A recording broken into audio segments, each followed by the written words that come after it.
Welcome to the Light Novel Up audio channel. Like and subscribe so you never miss a new chapter. Visit lightnovelup.net to read the latest novels, updated regularly. Thank you. Chapter 100 5 Savages. Xiao Luo did not expect Sun Yu to be so bullheaded. Unable to convince her otherwise, he decided to accept the IOU slip for the moment and placed it in his wallet. He surreptitiously sized up the girl beside him. She had some gentle curves, and she gave off a youthful, lively vibe. The handbag hooked on her shoulder was not branded, but it suited her style. Overall, he felt pretty good about this girl. Sun Yu was also secretly observing him. For a man, he had an attractive profile, handsome and charismatic. His eyes were worthy of special mention, as they were deep and dark as the night sky. One could easily get lost in them. At the same time, she was genuinely intrigued by Xiao Luo. To think he could turn a $100,000 into more than $2 million? She was unable to grasp the full depths of his ability and felt like he was shrouded in mystery. "Brother Xiao Luo, at the casino, how did you know what numbers the dice would land on?" she asked curiously. Xiao Luo brushed off the question, remarking, "I just got lucky." "So, if I stick with Brother Xiao Luo long enough, will your luck rub off on me too?" Sun Yu laughed as her eyes sparkled. "I guess so," Xiao Luo replied. The pair looked at each other, breaking into laughter. Half an hour later, they had arrived at a residential area dedicated to providing rental housing to workers. Most of the apartments had been built by individual private developers, and the overall layout of the buildings was not great and gave off the impression of being messy. The structures were packed tightly together, and various types of telephone and internet cables crisscrossed the area. It was not a pleasant environment to live in. "This is my place." Sun Yu turned to face Xiao Luo, feeling warmth in her heart. You should go up. It's getting late. I should be heading back too." Stretching out her hand, Sun Yu said, "Brother Xiao Luo, give me your phone." Xiao Luo had a favorable opinion of her, so he took out his phone and placed it in her hand. She lowered her head, using Xiao Luo's phone to call her own number, then hung up, passed the phone back to Xiao Luo, and saved Xiao Luo's contact in her own phone. Smiling sweetly, she said, "Okay, now we have a way to contact each other." "Then I'll see you again," Xiao Luo said with a light smile. Sun Yu nodded, then nagged him, "Be careful on the road. Drive slowly." Xiao Luo replied with a soft, almost imperceptible sound, then turned to depart. Sun Yu waited where they'd parted and only entered her apartment building when Xiao Luo was out of sight. She was brimming with happiness and joy, like she had just returned from a date with her boyfriend. While making her way back to her apartment, she paused to think. Then she took out her phone and saved Xiao Luo's number under the name Big Creditor. Having left Sun Yu's neighborhood, Xiao Luo called Zhang Deshan and asked him to drive over and pick him up. Just then, a group of 7 or 8 men approached, looking like trouble. They were holding sticks and clubs while wearing vicious expressions, and they moved to surround Xiao Luo. Xiao Luo recognized them as the men from before, the ones who worked for the casino and had beaten up Sun Yu's uncle. "Do you need anything?" Xiao Luo asked quietly. "Kid, you're quite something to win more than 10 times your initial bet in less than half an hour," growled a man sporting an undercut hairstyle with a scar on his forehead. "Our manager is not happy, and he asked us boys to make you bleed a little. The lesson to be learned here is to mind your damned business, or there's a price to be paid." Xiao Luo's eyes narrowed as he replied with a small sigh. "I'm in a good mood right now, and I don't want to fight. If you guys leave now, I won't cause you any trouble." Hearing these threats, the men were shocked into stillness for a split second before bursting out laughing. "Brother Bao, it looks like this guy has some screws loose. He's a nutcase, saying that he won't cause us trouble." The rest of the guys bellowed with laughter. The man with the undercut also laughed along with them, before his face suddenly darkened. He threw the cigarette he was smoking down to the ground and ordered fiercely, "Get him!" The other men steeled their expressions as they raised up metal pipes and wooden sticks, preparing to advance on Xiao Luo.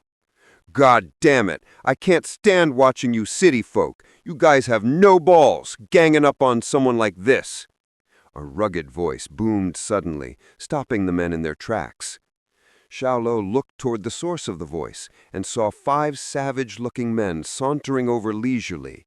They were all over 5'9", and only the man at the front was slightly shorter, around 5'7". The man's build did not look particularly strong. He was kind of like the character Lu Xiaobu from the TV show iPartment. Even so, he seemed to be the leader of the other 4 men. He was wearing a large gold chain that was just visible under his open shirt collar. The man with the undercut saw the imposing mannerisms of the 5 newcomers and decided to act cautiously, asking, "Brother, what group are you with? This is Dragon Gang business, so don't come looking for trouble." Dragon Gang? Xiao Luo knit his brows, feeling like he'd heard this name before.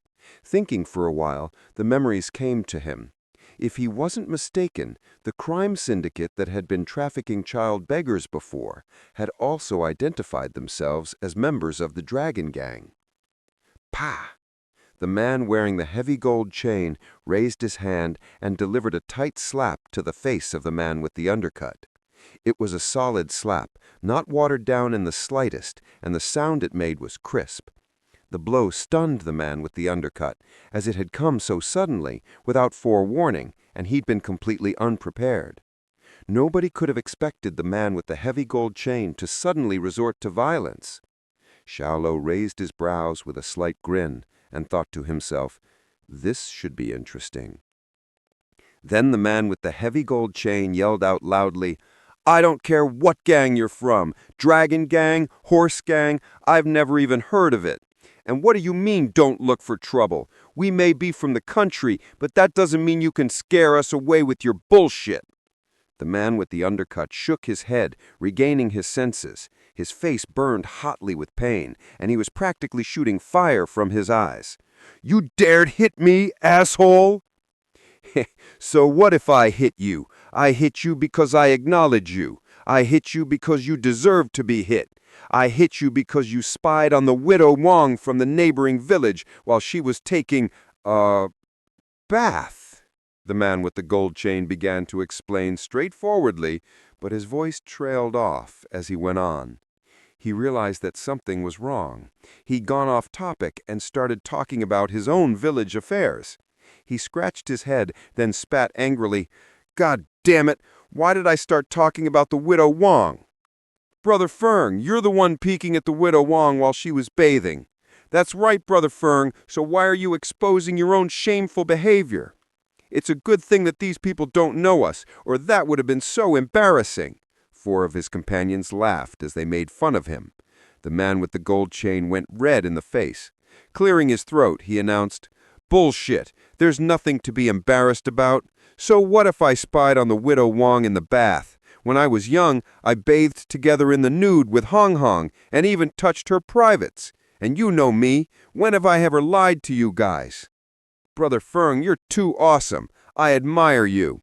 No wonder Hong Hong was looking at you differently when we left the village to start our new lives. You two have had a special relationship ever since you were young. I can only describe my brother Feng with one word: awesome." Hehehe.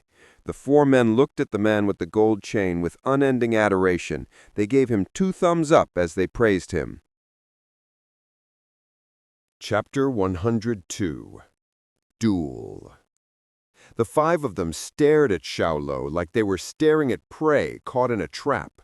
There was a faint trace of bloodlust in the atmosphere. At that moment, Xiao Luo thought of someone. With a smile, he asked, "Did Hua Haifang send you guys after me?"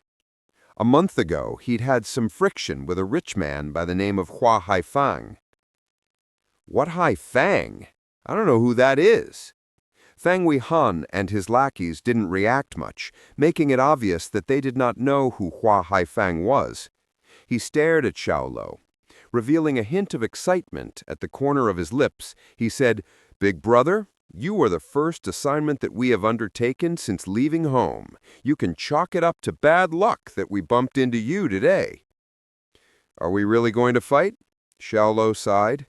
To be honest, he did not know if he should consider his luck good or bad. Fang Yuhen's eyes turned icy. Turning away, he took a few steps and said, "Little Wu, do it." "Brother Fang, why don't you do it?" asked a fierce-looking man, puzzled. Fang Yuhan was suddenly furious. Smacking the back of the head of the man, he shouted, "I am the boss. How can the boss do it? Stop talking nonsense. Hurry up and go fight." "Oh." The four men roared and waved their fists at Xiao Luo. Xiao Luo remained calm. His face maintained a constant smile from the start to end.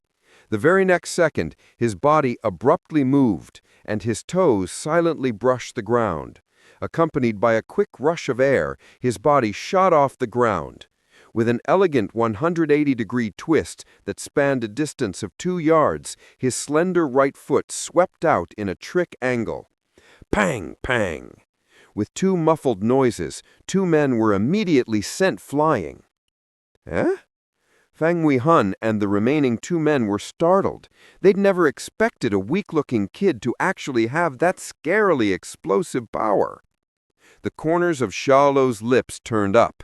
Without a pause, he flashed toward the other 2 men like a bolt of black lightning and shot up again. Spinning like a windmill, he flicked his feet with a whistling sound and landed a hard kick in the 2 men's faces. The men did not react slowly, and they chose to immediately adopt defensive postures by crossing their arms to protect their faces. But as Xiao Luo's feet swept toward them, they felt an earth-shattering force. They were utterly incapable of resisting it and retreated. They quickly took 4 or 5 steps back, but were eventually unable to avoid falling to the ground. Their arms felt like limp noodles, and they were effectively crippled. "What the F? How are you so powerful?" Fang Huihan was shocked that he had managed to knock out 4 of his brothers from the group. That was way too much power for a kid. It is important to know that the 5 of them had once visited a mountain to deal with a blind black man with their bare hands. The blind man had weighed 200 or 300 pounds, but they had only needed 2 people to dispatch him. When they had recently come to the big city, they had thought they were invincible and on top of the world. Who could have guessed that the first assignment they would receive would consist of taking on someone so good at fighting? "Nah, it's not much. Just slightly better than you," Xiao Luo remarked, smiling modestly. "Hey, didn't you say that bullying people with numbers isn't good? Then why are you doing it too?" Fang Huihan's face reddened, and he was forced to defend himself. "We are accepting other people's money to do a job. Our purpose is not to bully you. We are different from the group you encountered earlier." "Oh, in that case, don't just stand there and do nothing. Come at me," Xiao Luo challenged, raising his eyebrow. Although these 5 men were fascinating, he still had to be convinced with his fists. "Fine! I'll show you just how good I am. Hoo!" The smile on Fang Yuhan's face disappeared in an instant, and a ferocious bear-like roar exploded out of his mouth. The world was silent, and the wind sweeping along the street became thick, desolate, and majestic thanks to his roar. Fang Yuhan possessed the aura of a wild beast. Advancing madly, he sent a punch flying at Xiao Luo. His simple, wild fist caused the wind to howl. There were no fancy tricks.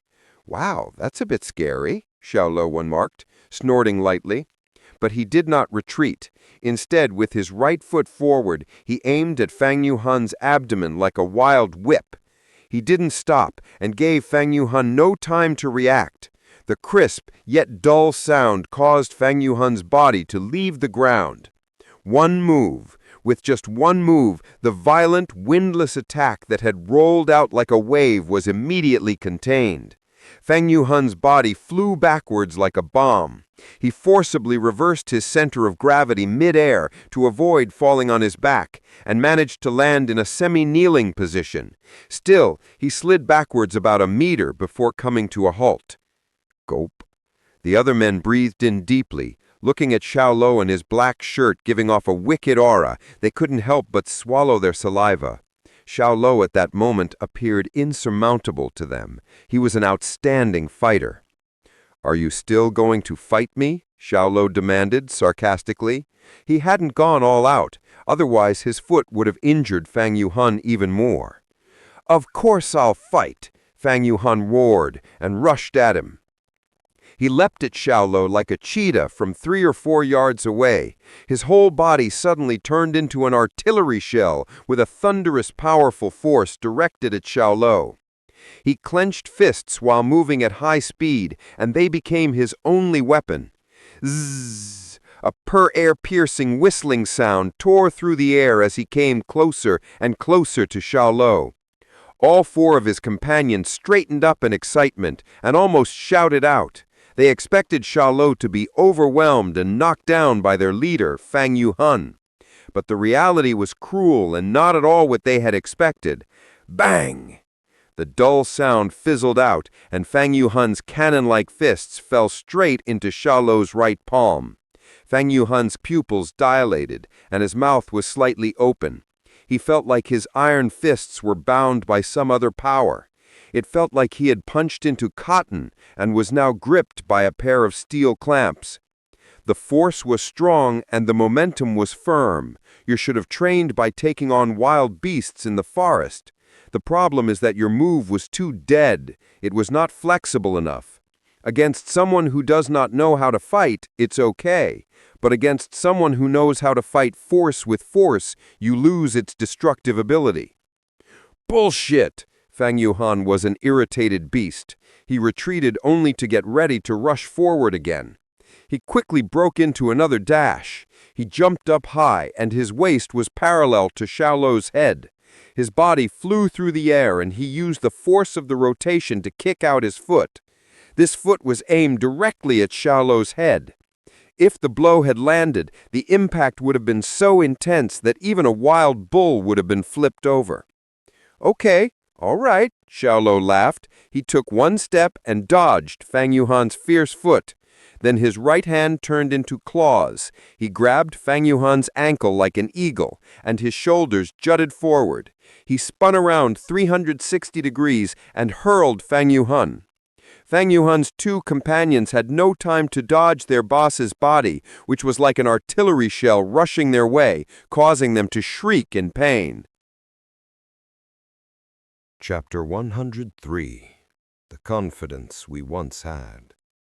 The remaining men regrouped in utter embarrassment. 2 guys struggled to get up and rushed forward to help Feng Wuhan while shouting, "Brother Fang!" "Don't come any closer," Feng Wuhan growled as he tried to stand up. His feet were firmly planted to the ground, and he sprung up like a tiger. As the strongest guy in the village, he was a scourge, used to being known as the best at fighting. He had his pride, but it had been shattered by Xiao Luo in an instant. He felt humiliated and burned with anger. A sharp hiss filled the sky. It was the sound of someone who had been oppressed to the breaking point. He tightened his body and rushed forward like a flying arrow or a caged eagle. He took 5 steps and pulled himself up. Compared to before, he was now 50 to 60% faster and even more determined as he pushed his body to the limit. Stomping with both feet, he soared and quickly covered a distance of 3 to 4 yards. He flicked his right leg and aimed it directly at Xiao Luo's neck. Xiao Luo squinted slightly and moved his legs to the side. Feng Wuhan, hurling with all his full strength, missed his target by a hair. His body broke out in cold sweat because for some reason Xiao Luo suddenly appeared behind him. His facial expression changed, but he managed to react quickly and turned around while launching a spin kick. As swift as a typhoon, the kick whizzed by Xiao Luo. Xiao Luo retreated 3 steps and waited for the right opportunity. He stretched out his hands and pushed him forward in a simple manner. Feng Wuhen felt like he was being ridiculed. It felt like he was dancing in the palm of Xiao Luo's hand. As the corners of his mouth began to twitch, he turned on feet and faced Xiao Luo once again.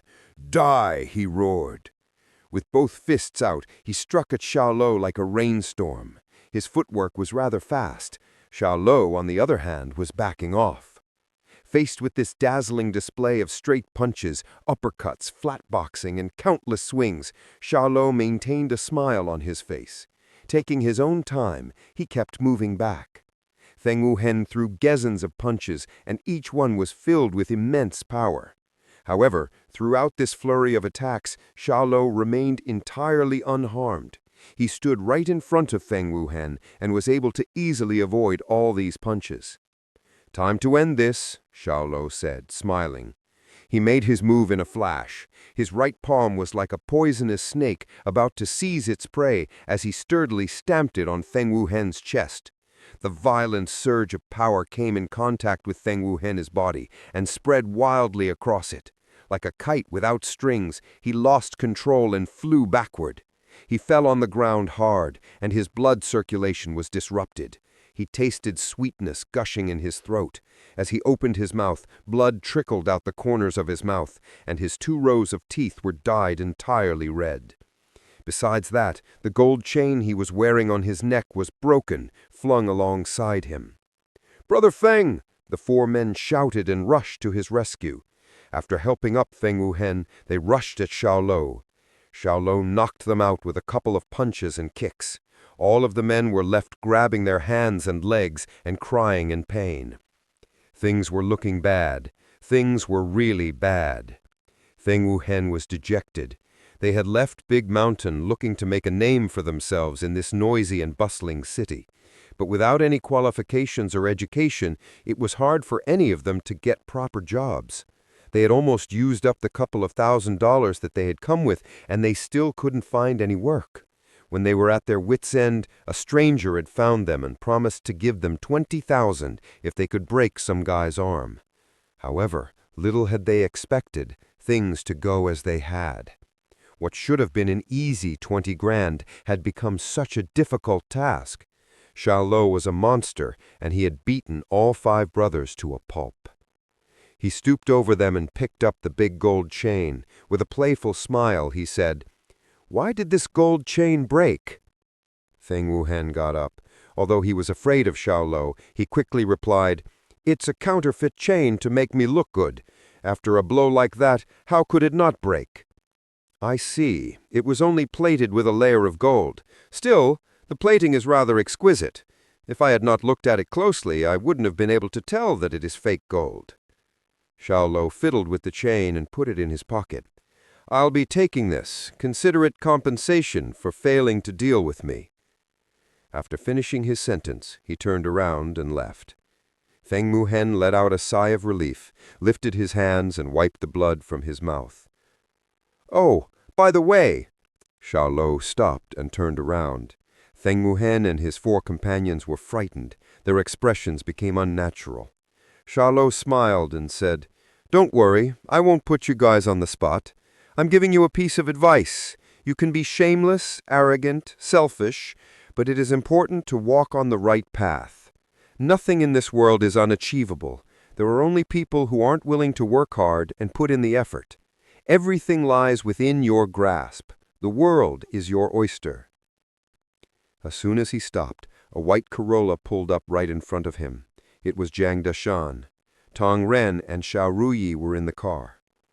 What happened?" Jiang Dashan glanced at them and asked. "Nothing much." Xiao Luo opened the door and got into the car.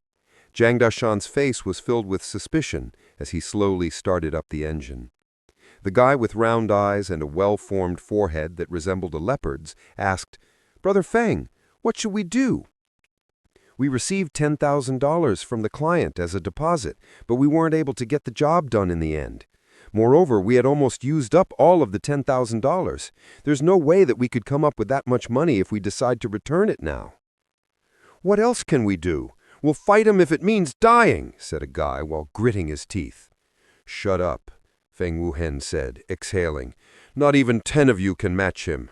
I used up all my strength, but he was calm and didn't feel any pressure at all. There's no doubt about it. He could kill a black bear with one punch if he wanted to." His eyes were filled with fear. Xiao Luo had left indelible terror in his heart. In fact, he was glad that Xiao Luo hadn't been too ruthless. Otherwise, he could have ended up crippling him and his brothers. "Brother Feng, we're going to use up the rest of the money in a few days. Don't even mention accommodation. By then, even food is going to be a problem for us. When we left the village, everyone came and saw us off. We promised that we were going to succeed. But now, everyone said that it was easy to earn money in the big city. Everywhere is filled with money, they said. So why is it that since we came here, besides densely packed skyscrapers, we've seen nothing else?" The four of them were dejected. They had come to the big city with tremendous confidence, but now they were just clueless and helpless. All of this had happened within a mere month. Feng Wuhen waved his hands and stopped them, saying, "Stop it. I refuse to believe that there aren't any suitable jobs for us in this big city." The four of them nodded. As long as Feng Wuhen didn't collapse, they wouldn't lose hope for their future. Chapter 104. Silly Girl. "Brother, how did things go between you and Yu? Did anything romantic happen after we left?" Xiao Ruyi asked in the car with much expectation. Her pretty pupils beamed with excitement. Xiao Luo glanced at his sister and peevishly replied, "What's going on in that head of yours all day long? Is Zhang Dashan a bad influence? How have you become so corrupted?" As soon as he heard that, Zhang Dashan replied angrily, "Damn you! I'm getting shot at even when I'm lying down. What do you mean by a bad influence? If anyone's a bad influence, then it's Tang Ren, your brother-in-law, who's the bad influence." "Hey, this has nothing to do with me," Tang Ren said, throwing up his hands and making an innocent face. "You brat! Stop trying to act righteously in all of this. I'm sick and tired of seeing you and Sister Lo's affectionate way of hugging and kissing while shopping. It's completely inconsiderate. Have you ever thought about how this 300-watt light bulb feels?" Xiao Dashan shouted while looking at Tang Ren's reflection in his rearview mirror. "What are you saying, big-faced Zhang? How about I shut your mouth with a pack of extra?" Xiao Ruyi said as she pushed Zhang Dashan's head. "Extra?" Xiao Luo stifled a laugh. To think that his sister was trying to bribe someone with chewing gum, even though she barely had any left on her. Zhang Dashan rolled his eyes and said, "Don't think I'm unaware of what you're trying to do here. You're only giving it to me because you think I have bad breath. If you don't want it, then give it back," Xiao Ruyi said, stretching her hands in an attempt to get the pack of gum back. Zhang Dashan immediately swallowed his pride and said, "I was just joking. Don't take it seriously. Besides, you should not take back something you've already given." "Heh!" Xiao Ruyi grunted and ignored him. Then she took out a paper bag from underneath her seat. She gave it to Xiao Luo and with a grin on her face said, "Brother, I bought this for you." "What did you buy?" Xiao Luo said, accepting the bag. "A wool sweater. The weather is turning cooler, and I don't want my brother to catch a cold." Xiao Luo took it out and saw that it was a style that suited him. The sweater was loose, and the chest area was printed with an image of a landscape. The texture was good, and it was soft to the touch. He asked, "You must have spent quite a bit on this." "It didn't cost that much. No matter how expensive it might have been, guys' clothes will always be cheaper than women's," Xiao Ruyi said with a relaxed smile. "You can layer this sweater or wear it on its own, and it goes well with anything. However, it's better not to wash it. If it's dirty, then just take it to a laundry shop. That way, you won't damage the material and you'll be able to wear it for a long time. In the future, don't spend money on me. I can get things for myself. You and Tang Ren just started a family, so you should save up your money. If a family doesn't have any savings, it'll be tough no matter where you go." All right, I get it. Since when did you become such a nagger just like Mom and Dad?" Xiao Luo kept a straight face as he replied, "I'm nagging you for your sake and Tong Ren's. Since you're already married, it's time for you to stop being willful. To get along with each other, there should be a sense of mutual understanding, tolerance, and understanding. So stop being childish all the time. Brother, we'll listen to your advice and live our lives well." Tong Ren interlocked fingers with Xiao Ruyi. He looked at his wife lovingly and said, "I'm fortunate enough to have been able to marry Ruyi, so I'll be sure to take care of her. I won't ever make her suffer." Xiao Luo nodded and fell silent. Though he still thought his sister was immature, she had to live her life with Tong Ren. That was her journey, and there was nothing more he could say. After a short time, they arrived at Tong Ren and Xiao Ruyi's residence. "Brother, if you have a good impression on Yu, then you've got to make your best effort and go for it. There are many single male doctors at our hospital who are secretly after her. If you don't hold on to her tightly, then someone else will get her," Xiao Ruyi mindfully warned Xiao Luo once she'd gotten out of the car. "I will seize the opportunity," Xiao Luo replied. Xiao Ruyi clenched her fist and cheered Xiao Luo on. "All the best, brother." When it was just the two of them in the car, Zhang Dashan was proactive and started digging right away. "Be honest with your brother now. How do you feel about little sister Sun Yu? Are there any sparks?" Xiao Luo looked at the night view and said, "It's all right. I think I can get to know her better. Little sister Sun Yu is not bad at all. She looks fresh and neat and has pale skin. I think she's an ideal partner for you." Xiao Luo laughed and tried to change the subject. "By the way, how much did my sister spend on this wool sweater?" $1,999. "What? $1,999? Xiao Luo's eyes widened. He knew that the sweater wasn't cheap, but he hadn't expected it to cost almost $2,000. It wasn't like he was unwilling to spend money, but he felt like it was too luxurious and wasteful at the same time. What wool sweater cost $1,999? Zhang Dashan finally realized something at that moment. Feeling distressed, he remarked, "I'm done for. Sister Luo asked me not to reveal the actual price. She told me to tell you that it cost a few $100s if you asked. Ugh, this mouth of mine, why can't I control it?" He wasn't distressed because he'd had revealed the actual price of the sweater, but because he'd vowed in front of Xiao Ruyi, and it really had been an intense oath. If he revealed the sweater's real price, then the appendage that was supposed to help him carry on his family name would shorten by ½ an inch every day until there was nothing left. The tag's still on here, so why didn't that cross her mind? Even if it wasn't, I'd only have to go online to find out how much it cost. She can't hide that sort of thing from me. Silly fool. Since you and Tong Ren were there, why didn't you stop her?" Xiao Luo lamented. He had gone through a lot of adversity while growing up and found it hard to enjoy such luxurious goods now. "How could we stop her? Tong Ren obeys her obediently. As for me, my words are like farts to her, so why would she listen to me?" Xiao Dashan grumbled, then comforted his friend immediately afterward. "Don't get angry, though. She's only doing it because she cares about you as a brother. She said that your closet is full of a bunch of simple clothes that cost $100 or $200 each. None of them are good quality, so she bought you this.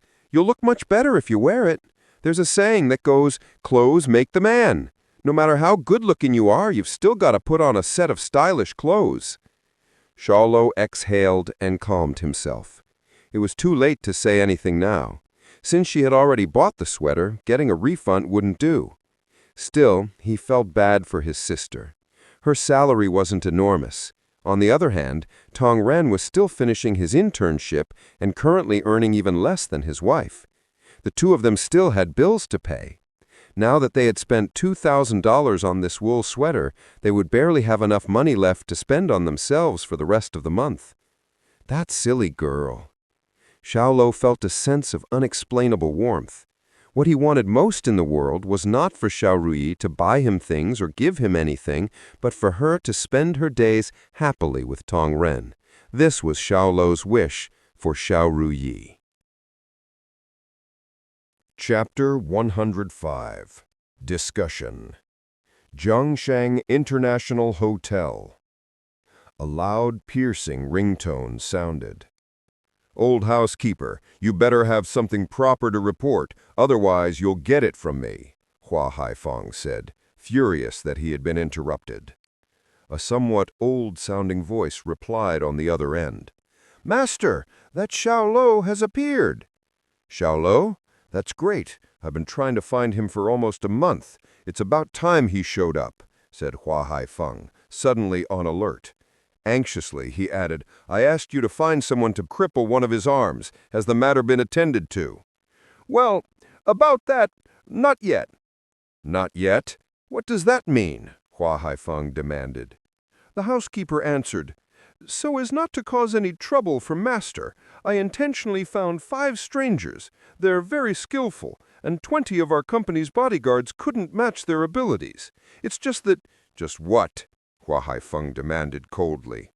"It's just that Xiao Luo is even more skillful. Those 5 guys couldn't hold a candle to him." "Trash." Hua Haifeng felt like his lungs were about to explode. "I fucking gave you 200,000, and yet you found me such trash? Are you fucking stupid?" The old housekeeper was flustered and was ashamed after the scolding. Actually, there hadn't been 200,000. He had only received 20,000 from his boss, and the remaining 180,000 had been taken from his benefits. "Since the job isn't done, give me back the 200,000. Not a single cent less. If even 1 cent is missing, I will skin you alive," Hua Haifeng roared. He hung up the phone, gasping for air. 3 days flew by, and Xiao Luo made his decision. "Wait for me here," Xiao Luo instructed Zhang Dashan. "Have you made up your mind about whether you're accepting the offer yet?" Zhang Dashan pressed. He was even more anxious than Xiao Luo. Xiao Luo raised his eyebrows and answered, "Partially yes, but partially no as well." "What the heck? I don't understand what you're saying at all. Can you not speak in riddles?" Zhang Dashan replied, visibly dazed. "Don't worry about it. Just wait here for me to come out." Then he turned and walked into the tall building in front of him. Chu Yunsheng was already in the office waiting for Xiao Luo's arrival. He had on a suit and leather shoes. His hairline was receding slightly, and he had dark, thick eyebrows above his bright eyes. His chest was broad and gave off a stern demeanor. Looking at Xiao Luo, who was sitting opposite him, he chuckled and said, "Well, Xiao Luo, have you decided?" "I have." Xiao Luo took out a piece of paper from his folder. There were a few sentences printed on it, and he passed it to Chu Yunsheng. Chu Yunsheng looked at it and frowned. "IOU?" The paper clearly stated that Xiao Luo had borrowed 600 million from Chu Yunsheng, the owner of Chengsheng House. The names of the borrower and the lender, as well as the date, had all been clearly written out. The term was 1 year, and the monthly interest rate was also included. Xiao Luo had signed it and provided his thumbprint in bright red ink. This was a very detailed IOU. "What are you doing?" Chu Yunsheng was puzzled. Xiao Luo laughed and said, "Mr. Chu, you bought Luo's workshop for 550 million. I now wish to buy it from you for 600 million.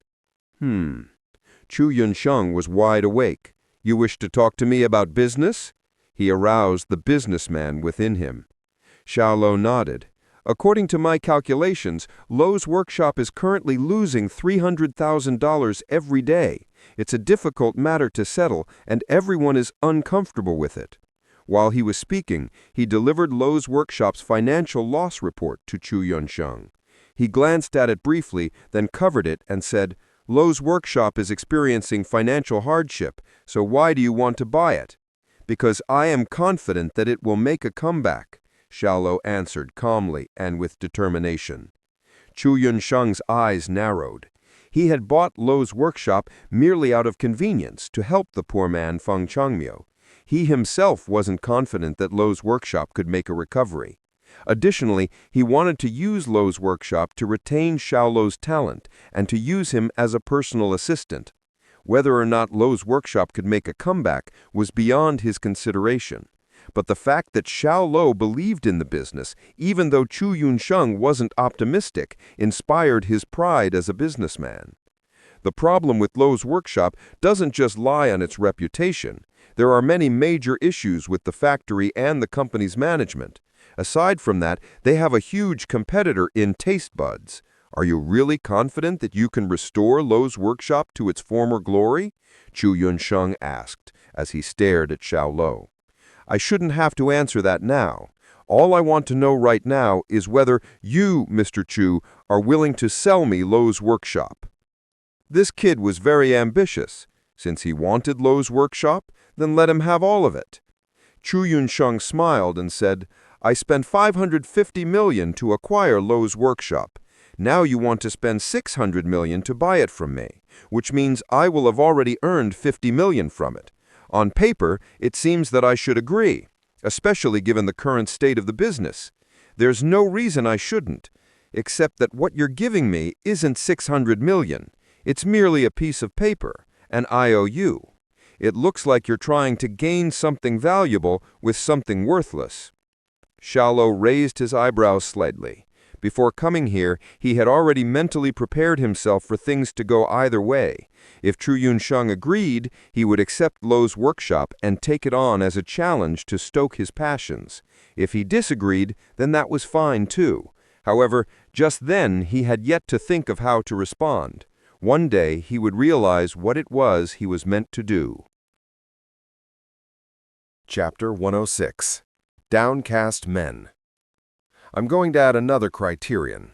If you agree to it, then I will transfer Luo's workshop to your name. Hereafter, it will become your personal company that belongs solely to you. How about that? Chu Yunsheng said with a smile. However, he was hiding too many things behind that smirk, so Xiao Luo couldn't distinguish his genuine thoughts. Tell me about it, said Xiao Luo. Chu Yunsheng ate up the IOU in front of him. Vibrant lights danced in his turbid older eyes as he said, Didn't you already promise me $600 million in profits 1 year from now? Now let's add another term. If you fail to pay back the $600 million after a year, you will come to work at the Chongshan house. Chu Yunsheng's motive was apparent. He wanted Xiao Luo to remain under his control and work for him. The last thing that Xiao Luo wanted was to be restricted. Otherwise, when Chu Yunsheng had said 3 days ago that he was going to let him manage Luo's workshop, he wouldn't have given it any consideration. Nonetheless, Chu Yunsheng's words had undoubtedly incited Xiao Luo's will to fight and his desire for challenge. Deal. That convincing one-word reply echoed in the vast office hall. Chu Yunsheng froze for a moment, then asked, Are you not going to give it any more consideration? No. If you fail, then you will need to work for me for life. I will not fail, Xiao Luo interrupted with a smile. Deep within his eyes there was calmness and absolute composure. Chu Yunsheng nodded and said, Luo, I admire this part of you. He clapped his hands. Leng Zhou pushed open the door and walked in with a stack of documents. Ge Zhongtian, a lawyer from the Jiangshang law firm, came in with him. To be legitimate, the transfer of corporate shares had to be conducted by a lawyer. Xiao Luo signed his name and stamped his thumbprint in the bottom corner of each document. Although taking over Luo's workshop had been a short-term plan, after he signed the papers to transfer the shares, Xiao Luo felt a little bit of pressure in his heart. After all, right now Luo's workshop was like a camel that was starving to death. Everything rested on Xiao Luo's ability to save this camel from the brink of destruction. Luo's workshop was going to be his first stepping stone in the business world. Mr. Chu, if there's nothing else, then I'll be leaving. Xiao Luo filed away the signed documents in his briefcase. From this moment on, he was now the master of Luo's workshop. The day-to-day operations would no longer have any ties to Chu Yunsheng. Gain or loss, Xiao Luo would be the one to bear them all. Chu Ye is always asking about your whereabouts, see?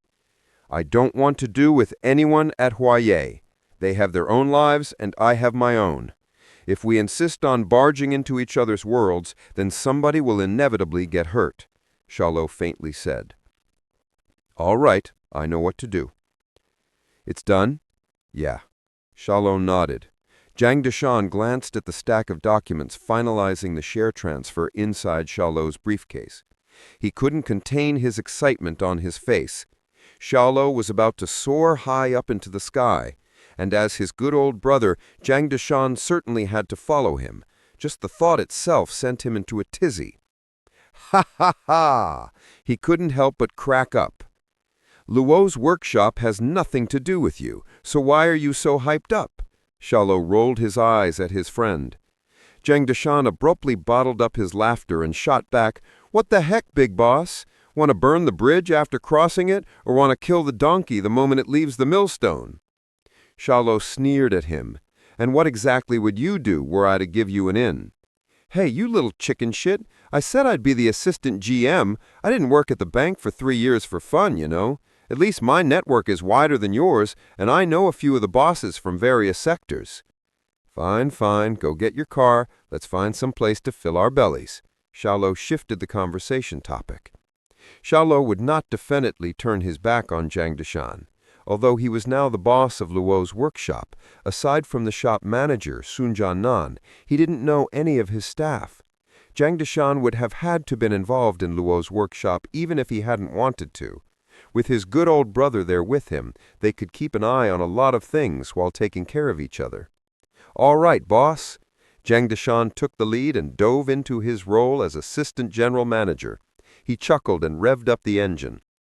In a while, they came to a stop in front of a casserole porridge shop. After locking the car, the two friends casually strolled inside. They ordered servings of beef, vegetables, and a large dish of casserole porridge, and swiftly began eating. When they were halfway through their meal, 5 men walked in and sat down at a big table nearby. Xiao Luo glanced at them and was slightly startled. He couldn't help but feel that this was a tiny world, for the 5 men were none other than Feng Wuhen and his gang. At this moment they were nothing like their former selves. They looked defeated, especially Feng Wuhen, who seemed as desolate as a tiger who's left his hills and descended to the plains. As there were many other customers in the shop, Feng Wuhen and his gang didn't notice Xiao Luo. "Brother Feng, the windmill factory called. They said that we're not suited to work as their security because we don't even know how to use a computer. The Longfa supermarket also said that they no longer lack manpower. They told us to find work somewhere else. The Tiyang bulb factory is hiring, but the wages they're offering are too low. They will only be giving us 1.4K, excluding meals and accommodation. If we work there, after deducting our expenditures, by the end of the month, we won't even be left with a single cent."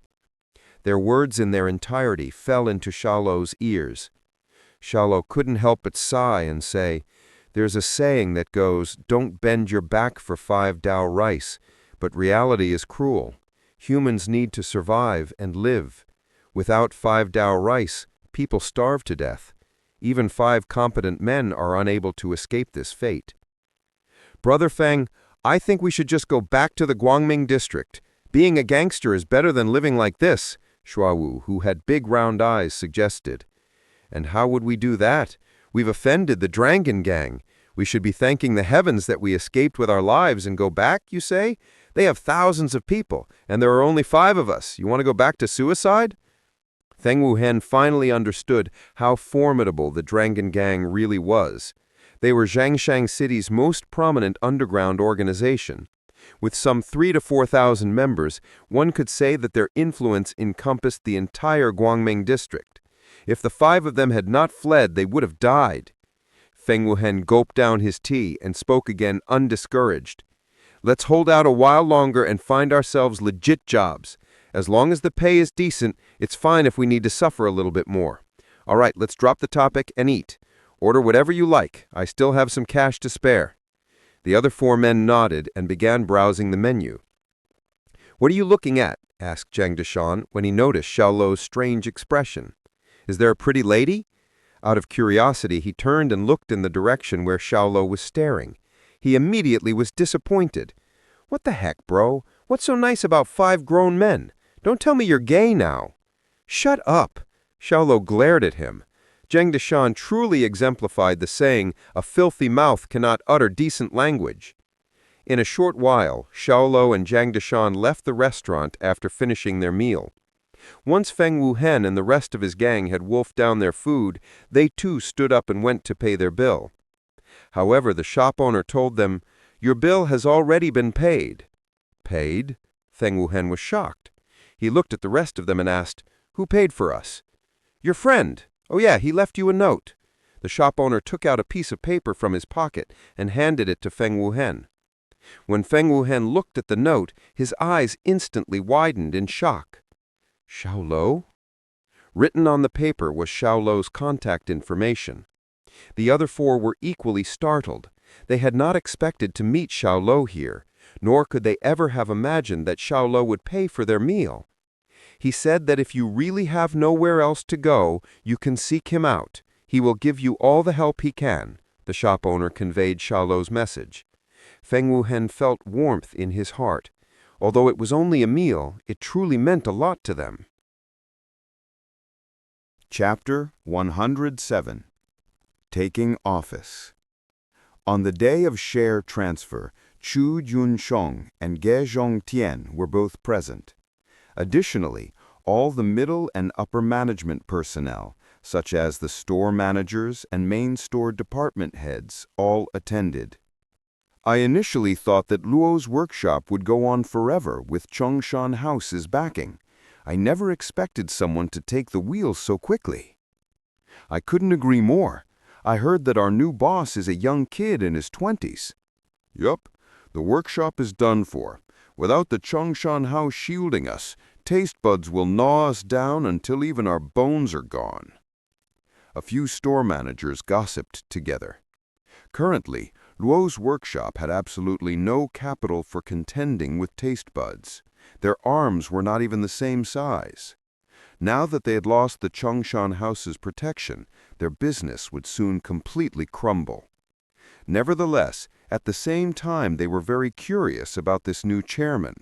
How had he acquired the whole of Luo's workshop's shares?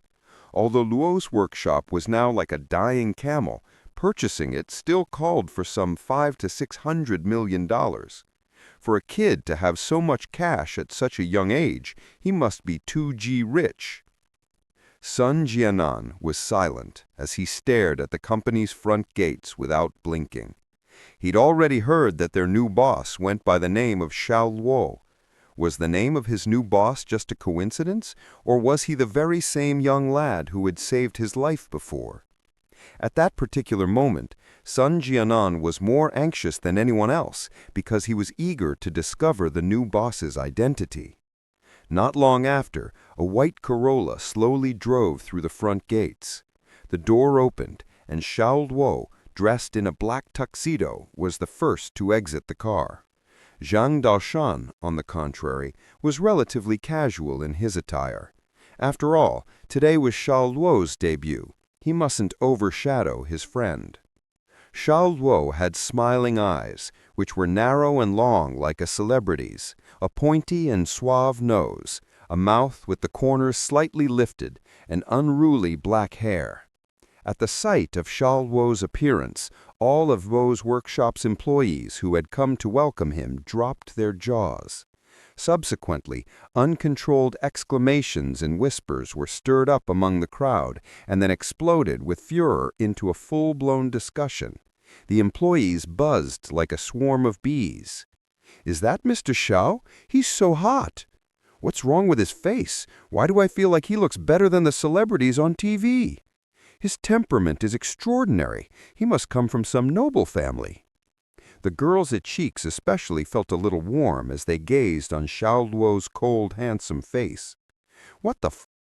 Well, I do acknowledge that your handsomeness surged after you put on this tux. These people are over-exaggerating. Look at them. They are drooling all over you like wolves. Bro, you better be mindful of your asshole." "Don't talk if you can't talk properly. Nobody will think of you as a mute." Xiao Luo glared at him, then walked toward Chu Junsheng, and the two shook hands ceremoniously. "Mr. Luo, Luo's workshop is yours from now on." Just come and speak to me if you ever need anything." Chu Junsheng valued Xiao Luo a great deal. "That's for certain," Xiao Luo casually replied out of courtesy. Just then, a middle-aged man with unusual temperament came forward and extended his hands to Xiao Luo with a smile. He said, "Greetings, Mr. Xiao. My name is Zhu Guansmeng. I have been the one in charge of everything at Luo's workshop while Mr. Feng has been away." "Hello, Mr. Xu." Xiao Luo shook hands with Mr. Xu with a courteous smile. Before coming to Luo's workshop, Xiao Luo had browsed the list of senior management. He knew that this man with the big belly and golden-framed glasses was the company's deputy manager. "Mr. Xiao, let me introduce you to the others." Zhu Guanshuang didn't pass up the chance to take the lead. He pointed to the girl next to him, who was about 25 or 26 years old, and said, "Her name is Li Ziming. She's the head of our sales department, and she's really comprehensive in her conduct." "Hello, Mr. Xiao."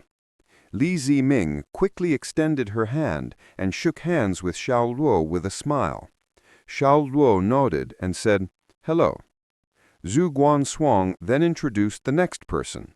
"This is the—" "I'll do it myself," blurted out a girl about 20 years of age. She had big eyes, a little mouth, delicate cheeks, and was giving off an adorable and lively vibe with her entire body. "I'm the head of the R&D department. My name is Lo Chi. Greetings, big boss." As soon as she finished, she saluted Xiao Luo. Xiao Luo replied, "Just call me Mr. Xiao." "Received, big boss," Lo Chi said with a beaming countenance. Xiao Luo could neither cry nor laugh. However, Lo Chi, who was so vivacious in her presentation, had made a deep impression in his heart. Please be more serious." Zhu Guanshuang coughed, then smiled as he introduced to Xiao Luo a large man. "Mr. Xiao, please meet the head of our bread processing factory, Zhang Donghuai. He's honest and really ambitious." "Hello, Mr. Xiao. I have long since heard your name mentioned. Now that I finally get to meet you today, I see that you are truly a talented person with extraordinary vigor." Zhang Donghuai held Xiao Luo's hand tightly with both hands, showing great excitement and enthusiasm. Xiao Luo lifted his brows, thinking that no business ever had a shortage of flatterers. Had he ever been so popular that this man would have had occasion to hear his name long before now? These statements are too exaggerated. Nevertheless, he still replied, "Hello." With Zhu Guanshuang in charge of introductions, Xiao Luo greeted Luo's workshop's senior management team one by one. Soon afterwards, everyone proceeded to the conference hall, where the official share transfer ceremony would be held. "Holy shit, it's really him!" Sun Jianan's mind went blank. He was so shocked that he couldn't even say a single word. How could he have ever anticipated that the young lad who had saved him that day was the same guy who had gone on a blind date with his niece, and now, by some sudden metamorphosis, this same guy was also their company's new chairman? This was way too dramatic. It was unbelievable. Sun Jianan thought he was dreaming. "The transfer of shares ceremony is complete. Now let us welcome Mr. Xiao, who is going to share a few words with us," the hostess said with a broad smile, holding the microphone. Xiao Luo took the microphone, stood up, and said with a smile, "I only have one thing to say to all of you. Do your work with your minds at peace. Be down to earth. Do not forget the heart, for you and I shall strive together." When he finished, he sat down. He was totally different than other bosses. Anybody else would have gone on for at least half an hour in such a scenario, but Xiao Luo had only delivered a brief statement. This brevity caught those who were prepared to listen to a long speech entirely off guard. His speech was already over before the hostess could even finish drinking her water.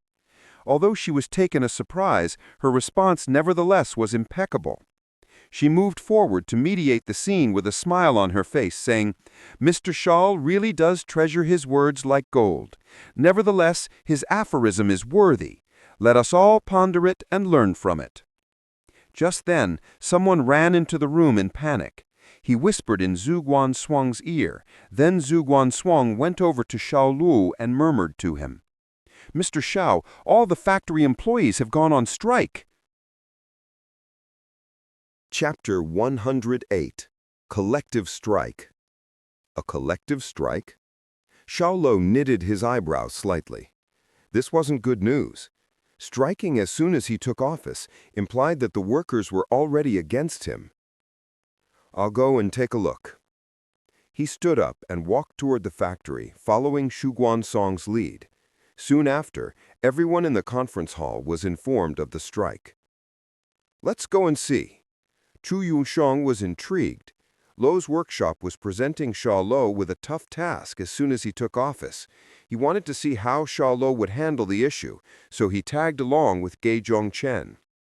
At the same time, the various department heads as well as the store managers swarmed the factory. When Xiao Luo reached the shipping terminal, there were more than 500 protesters gathered. These were all frontline workers, and their protests echoed throughout the colossal plant. The security personnel maintaining order let out a sigh of relief and shouted to the crowd, "Mr. Xiao Luo is here! Tell him whatever you have to say." Xiao Luo moved forward with both hands behind his back and looked down at the protesting crowd with his slender, piercing eyes. An unseen pressure slammed down on the hearts of everyone present like a mountain, and voices of the heated protest came to an abrupt halt. Shu Guansong and the senior personnel were in shock. Even without needing to contend with the strikers below, they were already feeling a considerable amount of pressure. Such invisible stress may be difficult to explain, but it does exist. Xiao Luo's eyes swept over everyone, left to right. Then he asked, "Why are you protesting?" His tone was ambivalent. Nobody could tell whether he was happy or angry. The workers looked at each other. At last, an unsightly man with a pointy mouth and monkey-like cheeks, who was standing at the forefront, took a step forward. He said through gritted teeth, "I heard that Luo's workshop has a new chairman, so we came here to have a look." "Have a look. Fine then. I'm standing here right now. All of you see me, right? Then you are dismissed, and may return to your posts.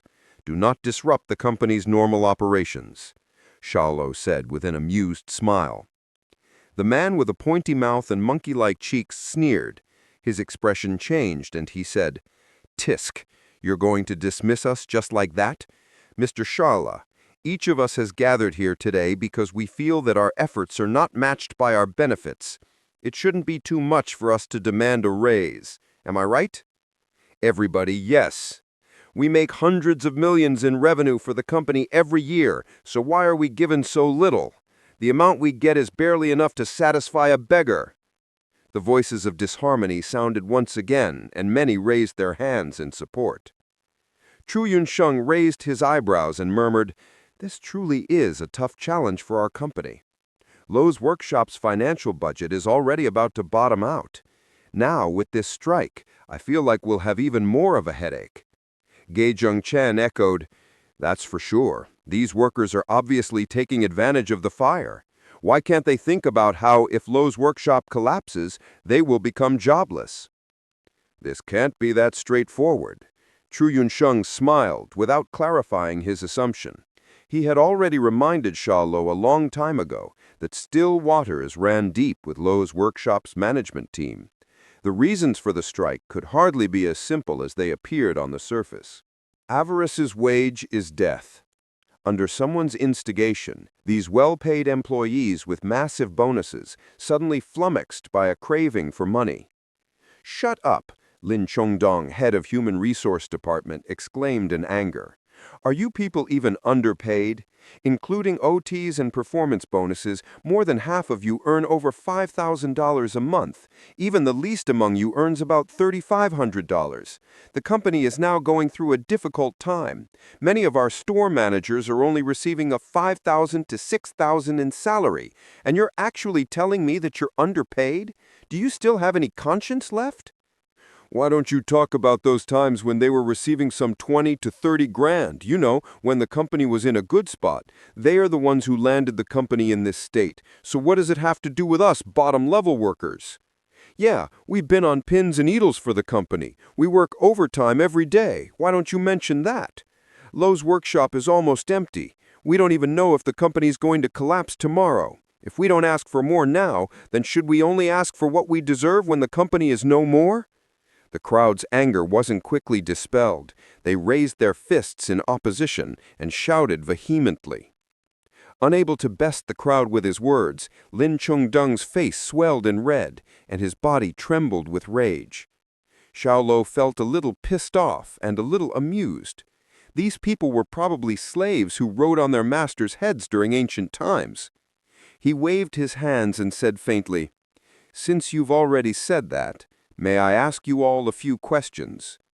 Upon witnessing their new young chairman's politeness, many of them instantly felt a surge of courage. They felt that they didn't have to fear this newcomer to the business world, even though he had just entered society and had little experience. "Since Mr. Shaw is so nice to us, let's not be too harsh on him, okay?" The man with a pointy mouth and monkey-like cheeks shouted to the crowd. Evidently, he was the leader of the strike. "Yeah," the crowd echoed. Xiao Luo looked at the man and asked, "What is your role? How much are your base salary and monthly bonus?" Under these circumstances, the man didn't lie. He answered truthfully, "I'm the leader of a small team. I earn a base salary of $3,500 with a $2,000 monthly bonus. With OTs, I earn an average of $6,500 per month. It's money that I earn with my blood and sweat. Do you have any problems with that, Mr. Xiao?" "Nothing. I'm just curious." Then Xiao Luo crossed his arms and said in a light tone, "Next, can you tell me what salary and bonuses other people in the same position as you at other factories receive?" The man's face turned red instantly. He had worked at other factories before.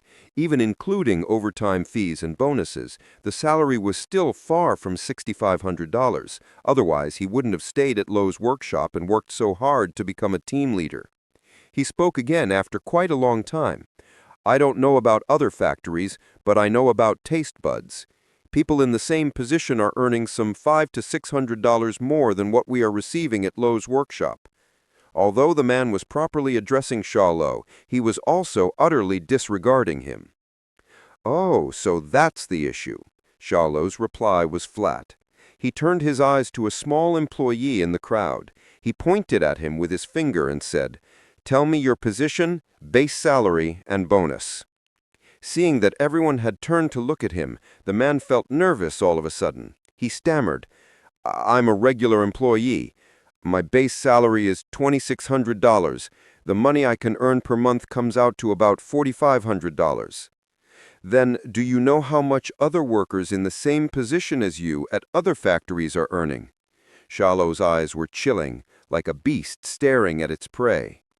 The man shivered.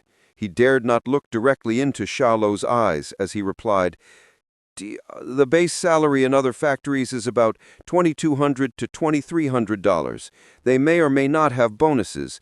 What they receive per month should amount to a little over $3,500. "So does this mean that Lowe's workshop isn't actually treating you any worse than employees are treated at any other factory? On the contrary, we are actually paying you much more than the others. Am I correct?" The man blushed and replied after a long time, "Yes." "Ha!" Xiao Luo sneered and slammed his hands on the stainless steel guardrail of the shipping terminal. The massive force left the rail vibrating. He stared at the employee below, who was still shocked, and questioned him further. "Are the benefits we're giving you worth less than your efforts?" Then he pointed at the crowd in rage and said, "Lowe's workshop is now in a time of crisis. It's fine if you don't want to go through this with us, but why are you adding insult to injury? You claim that Lowe's workshop is going to close down soon? In which case I would like to ask you all, since you feel like the company is about to collapse, why aren't you guys leaving? Why are you all still here?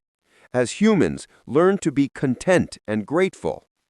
His words reverberated in the hearts of many of the employees, making them feel ashamed and embarrassed. In fact, many of their hearts are still with Lowe's workshop. They'd only come to make a scene because someone had instigated them into doing so. Chapter 109, Extreme Method.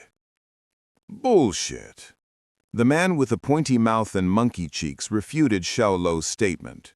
Commodities and housing prices are so high nowadays. Besides, we all have our families to think of. Who's willing to squeeze into public housing with strangers? Who doesn't wish to have their own home? The company earns hundreds of millions every year, so how does that justify the little we're being paid? Most of the employees with wavering hearts were affirmed of their beliefs and supported the statement by cheering out loud. Yeah, housing prices are so high, and yet our salaries are so low. We've had to tighten our belts for decades just to buy a house. Who can live like that? Can't we frontline workers demand anything? Do you think that we, the workers, deserve to be squeezed into public housing? We are firmly against this. The crowd was indignant. They felt like they were at a protest rally, continually shouting and raising their fists. Fucking hell! I've seen shameless people before, but I've never seen such brazenness. Zhang Dashan couldn't bear to watch any longer. He rolled up his sleeves and wanted to go after the man with the pointy mouth and monkey cheeks. With his temper, he was incapable of tolerating any of this. Xiao Luo reached out to stop him. If he couldn't handle a spat like this, as the company's boss, he wouldn't be left with any dignity whatsoever. With stern eyes, he looked at the crowd and sneered. What does real estate have to do with me? Am I a real estate agent or the director of the National Land Resources Administration? Are you really blaming the company because you can't afford a house? So, if you wish to buy anything in the future, let's say a car or a villa, is the company supposed to pay those bills for you as well? This chain of rhetorical questions silenced the protesters. They were unable to think of anything to say that would refute these claims. You are dismissed now. Return to your posts, and I'll let this go. Otherwise, be prepared to bear the consequences. 2 rays of frost jetted out from Xiao Luo's eyes. When his temper flared, he wasn't a nice person to negotiate with. Lub-dub. Hearts thumped intensely, and the workers' resolve flagged. After all, the employees at Luo's workshop weren't treated all that badly. If they pulled out, they would have to start afresh, and their salaries would again return to the lowest tier. The man with the pointy mouth and monkey cheeks shouted hurriedly, "Don't be scared. We're many in number. He wouldn't dare fire so many people, otherwise Luo's workshop will shut down tomorrow." His words enlightened the crowd. Yeah, what were they afraid of? Luo's workshop was nothing like its former self, and it was struggling at the brink of extinction. If the factory halted production for a day, then it would surely be a fatal blow to the business. Xiao Luo would never dare do anything like that to them. A boisterous voice sounded, "He's right. There are so many of us here, so why are we afraid of one man? We will strike unless he raises our salaries and bonuses. We are against the company stealing our hard-earned money." The man with the pointy mouth and monkey cheeks raised his fist and shouted. The others yelled in unison, "We are against the company stealing our hard-earned money." The scene suddenly plunged into chaos. All of the store managers and department heads were looking at Xiao Luo. The faces of some were eager to watch the show, while others had their eyebrows knitted or were expressionless. The people present displayed various reactions. Sun Jianan was worried about Xiao Luo. He hoped that he could handle this crisis smoothly and calm the workers down. But judging from the situation, the outcome wasn't looking optimistic at all. Xiao Luo snorted and said regretfully, "I've given you all an opportunity to do the right thing, but you don't know how to cherish it. Do you think that I'm not bold enough to act against you? Fine then, Lin Chongdong." Xiao Luo raised his voice suddenly. His tone carried the solemnity of a soldier. "Yes, Mr. Xiao." Xiao Luo pointed to the crowd below and said, "Dismiss all of these people and never hire them again." Each and every word knocked on the workers' souls like a giant bell. What? The department heads and store managers were all startled. They'd never expected Xiao Luo to adopt such an extreme stance. Although the workers were at fault, many leaders would focus on consoling them and tempting them with benefits. Never would they do what Xiao Luo was doing, namely dismissing everyone to solve the problem. Xu Guansung was anxious as he hurriedly advised, "Mr. Xiao, this action isn't appropriate. A mass dismissal will upset the balance of the company's workforce." Li Zimeng, who had an hourglass figure, also strode forward and said, "We just received a big order from an old client a few days ago. If we dismiss all these workers, we'll never be able to deliver the order on time. Aside from having to pay a hefty compensation, we'll also lose an old and loyal customer forever." Xiao Luo ignored her and stared at Lin Chengdong chillingly. "Didn't you hear me?" Under his gaze, Lin Chengdong shivered instinctively. "Yes, I will tell my colleagues in the HR department to dismiss them all at once. Go, I want to see their dismissal reports in half a day." Xiao Luo deadpanned the strikers, denying them any sympathy. Sure enough, those people had crossed a line with him. Lin Chengdong felt as awful as he possibly could.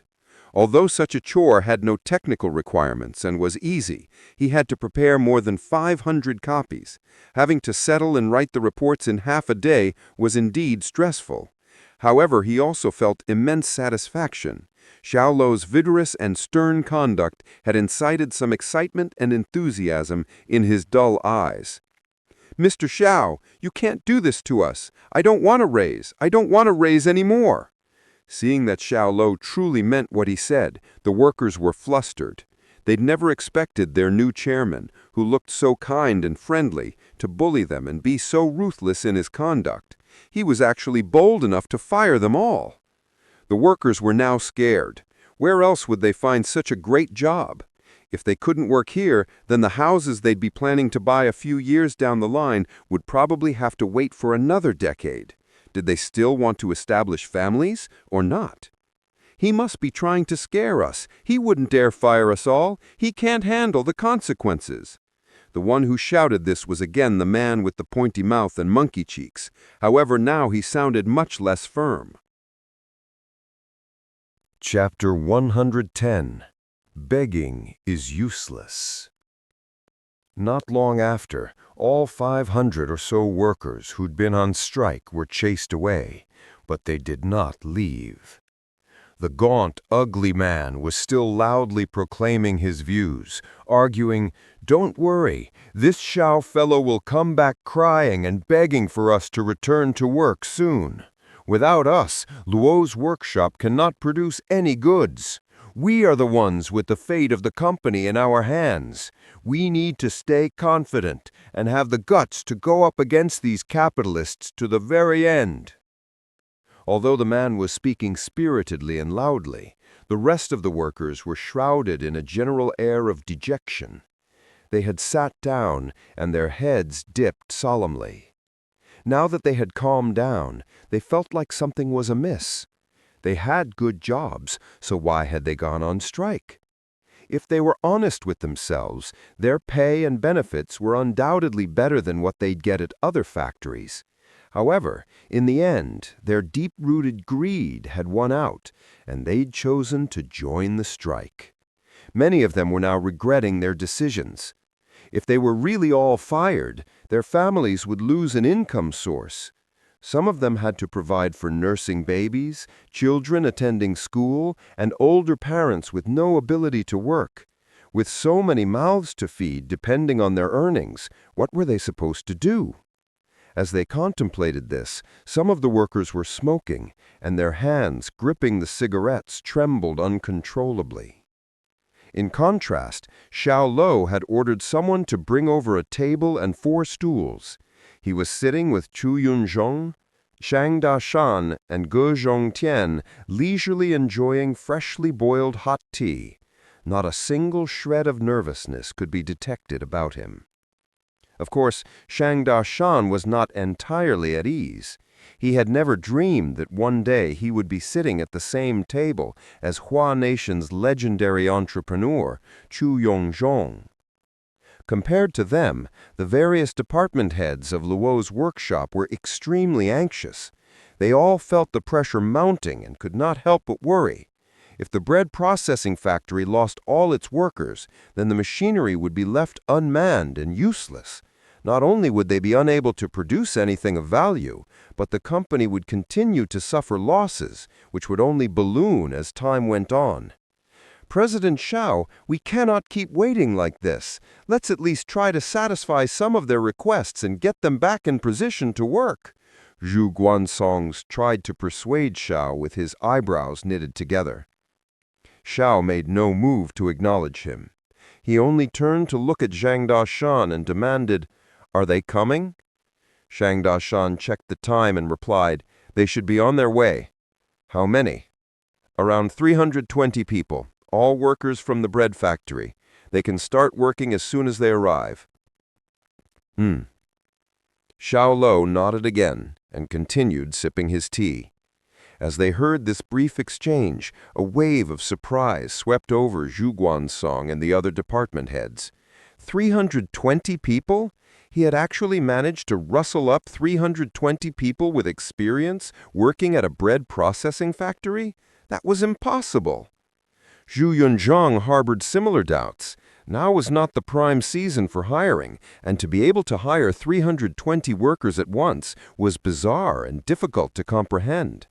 However, he refused to make his concerns known. Besides, Zhang Dashan was Xiao Luo's trusted friend, so it was definitely possible that he had some unforeseen gifts. Just then, Xiao Luo waved to the factory head, Zhang Donghai, beckoning him to come over. "President Xiao, what can I do for you?" Zhang Donghai enthusiastically answered with a radiant smile. Xiao Luo pointed to the main gate, where the gaunt, ugly man was still on his feet, trying to instill courage and confidence in his fellow workers. "What's that man's name?" "Oh, him. His name is Wang Tichoi." "Lin Zhongdong, get me his personnel file." "Yes, President Xiao." Xiao Luo had already come to admire Xiao Luo, whose earlier actions had left him feeling overjoyed, so he followed Xiao Luo's orders unconditionally. Xiao Luo was not a pushover, and anyone who tried to take advantage of him had better be prepared to face retribution. Also, he had thought from the start that this conflict did not stem simply from the workers wanting a pay raise. Someone was fanning the flames behind the scenes, and their one lead to find this mastermind was undoubtedly Wang Tichoi. An hour later, 5 large buses pulled up in front of the main gate of Luo's workshop, then parked in a row. "Hey, they're here!" Zhang Dashan jumped to his feet excitedly and walked at a brisk pace to the main gate.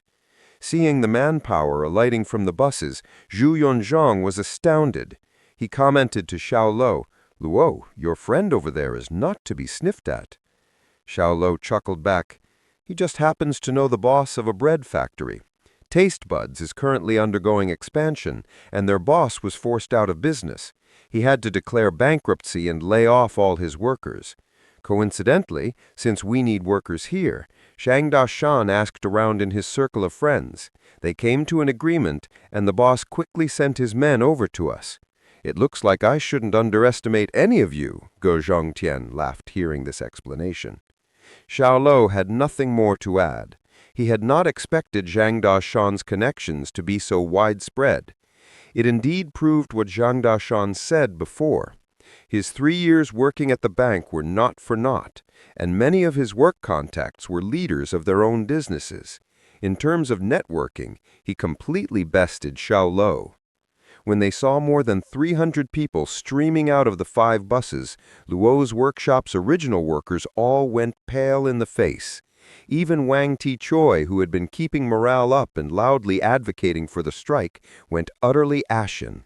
How did this happen? How did they find so many workers to replace them at their jobs so quickly?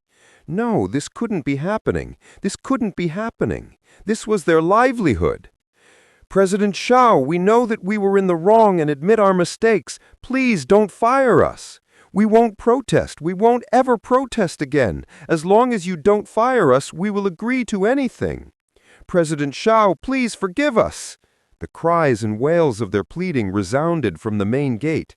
If not for the security personnel, then the massive steel gates would have collapsed under the weight of 500 workers desperately begging. "You have balls to beg now?" Zhang Dashan cursed at them harshly. I understand my brother's temperament, and if he said he was going to fire you, he meant every word. You all screwed yourselves. You gave up perfectly good jobs to run out here and go on strike. Get out of here and don't try to stick around. Big brother, please help me. Plead my case to President Xiao. My family has 6 people in it, and they're all living off what I earn. I can't afford to lose this job. Please, I'm begging you.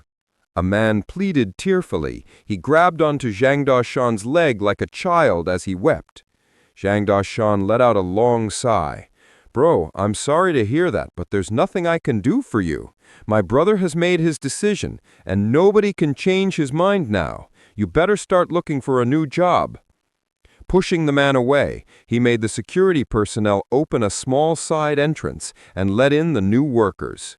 People, you don't have to bargain with them, Wang Ti-choi shouted in a timely fashion.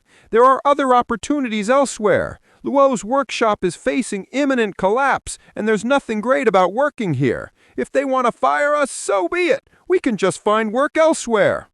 It would have been better if he'd stayed silent. With these words, the workers were reminded that they were in this situation now because of Wang Ti-choi's instigation. Wang Ti-choi, go fuck yourself! The man who had been weeping at Zhang Dashan's legs just a moment ago wiped the tears from his face. He rushed straight at Wang Ti-choi with a piece of broken brick which he picked up from the ground. He raised the brick up high and then smashed it down viciously on Wang Ti-choi's head. It's all because of this son of a bitch's nonsense that we lost our jobs! Get him! The anger of the mob was aroused, and they rumbled toward Wang Ti-choi like a raging tide. Chapter 111. Ambition. President Zhao, please get security to save him at once. We don't want anyone dying at our company's front door, Li Zimeng advised, her delicate features clouded with worry. Xu Guansong, Lo Qi, and Zhong Donghai also came forward to side with her. After all, this was happening in their company's compound. If someone died, it would be a devastating blow to their reputation. More importantly, the people involved were former employees who had been fired from Lo's workshop. If the media caught wind of this, the news reports would not be pretty. Even though Xiao Luo had half a mind to stamp out Wang Ti-choi's life, he could see the logic behind their arguments. Waving them in, he allowed the head of security to rush into the fray with his men. They managed to rescue Wang Ti-choi, but he had taken a severe beating. His face was bruised, swollen, and drenched in blood. He was on the verge of death as an ambulance came to take him away. The mob of more than 500 workers calmed down and gradually regained their composure.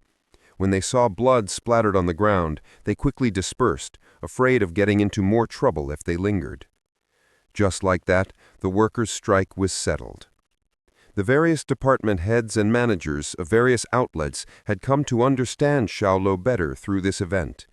While Xiao Luo looked mild-mannered and peaceable, he was ruthlessly decisive, and this left a powerful impression in their hearts. Some of the store managers with lazy attitudes now had to clean up their act. They did not dare show any signs of disrespect in front of Xiao Luo. Before leaving, Tru Yunsheng reminded Xiao Luo in front of everyone, "Luo, my offer still stands. If you need anything, come look for me."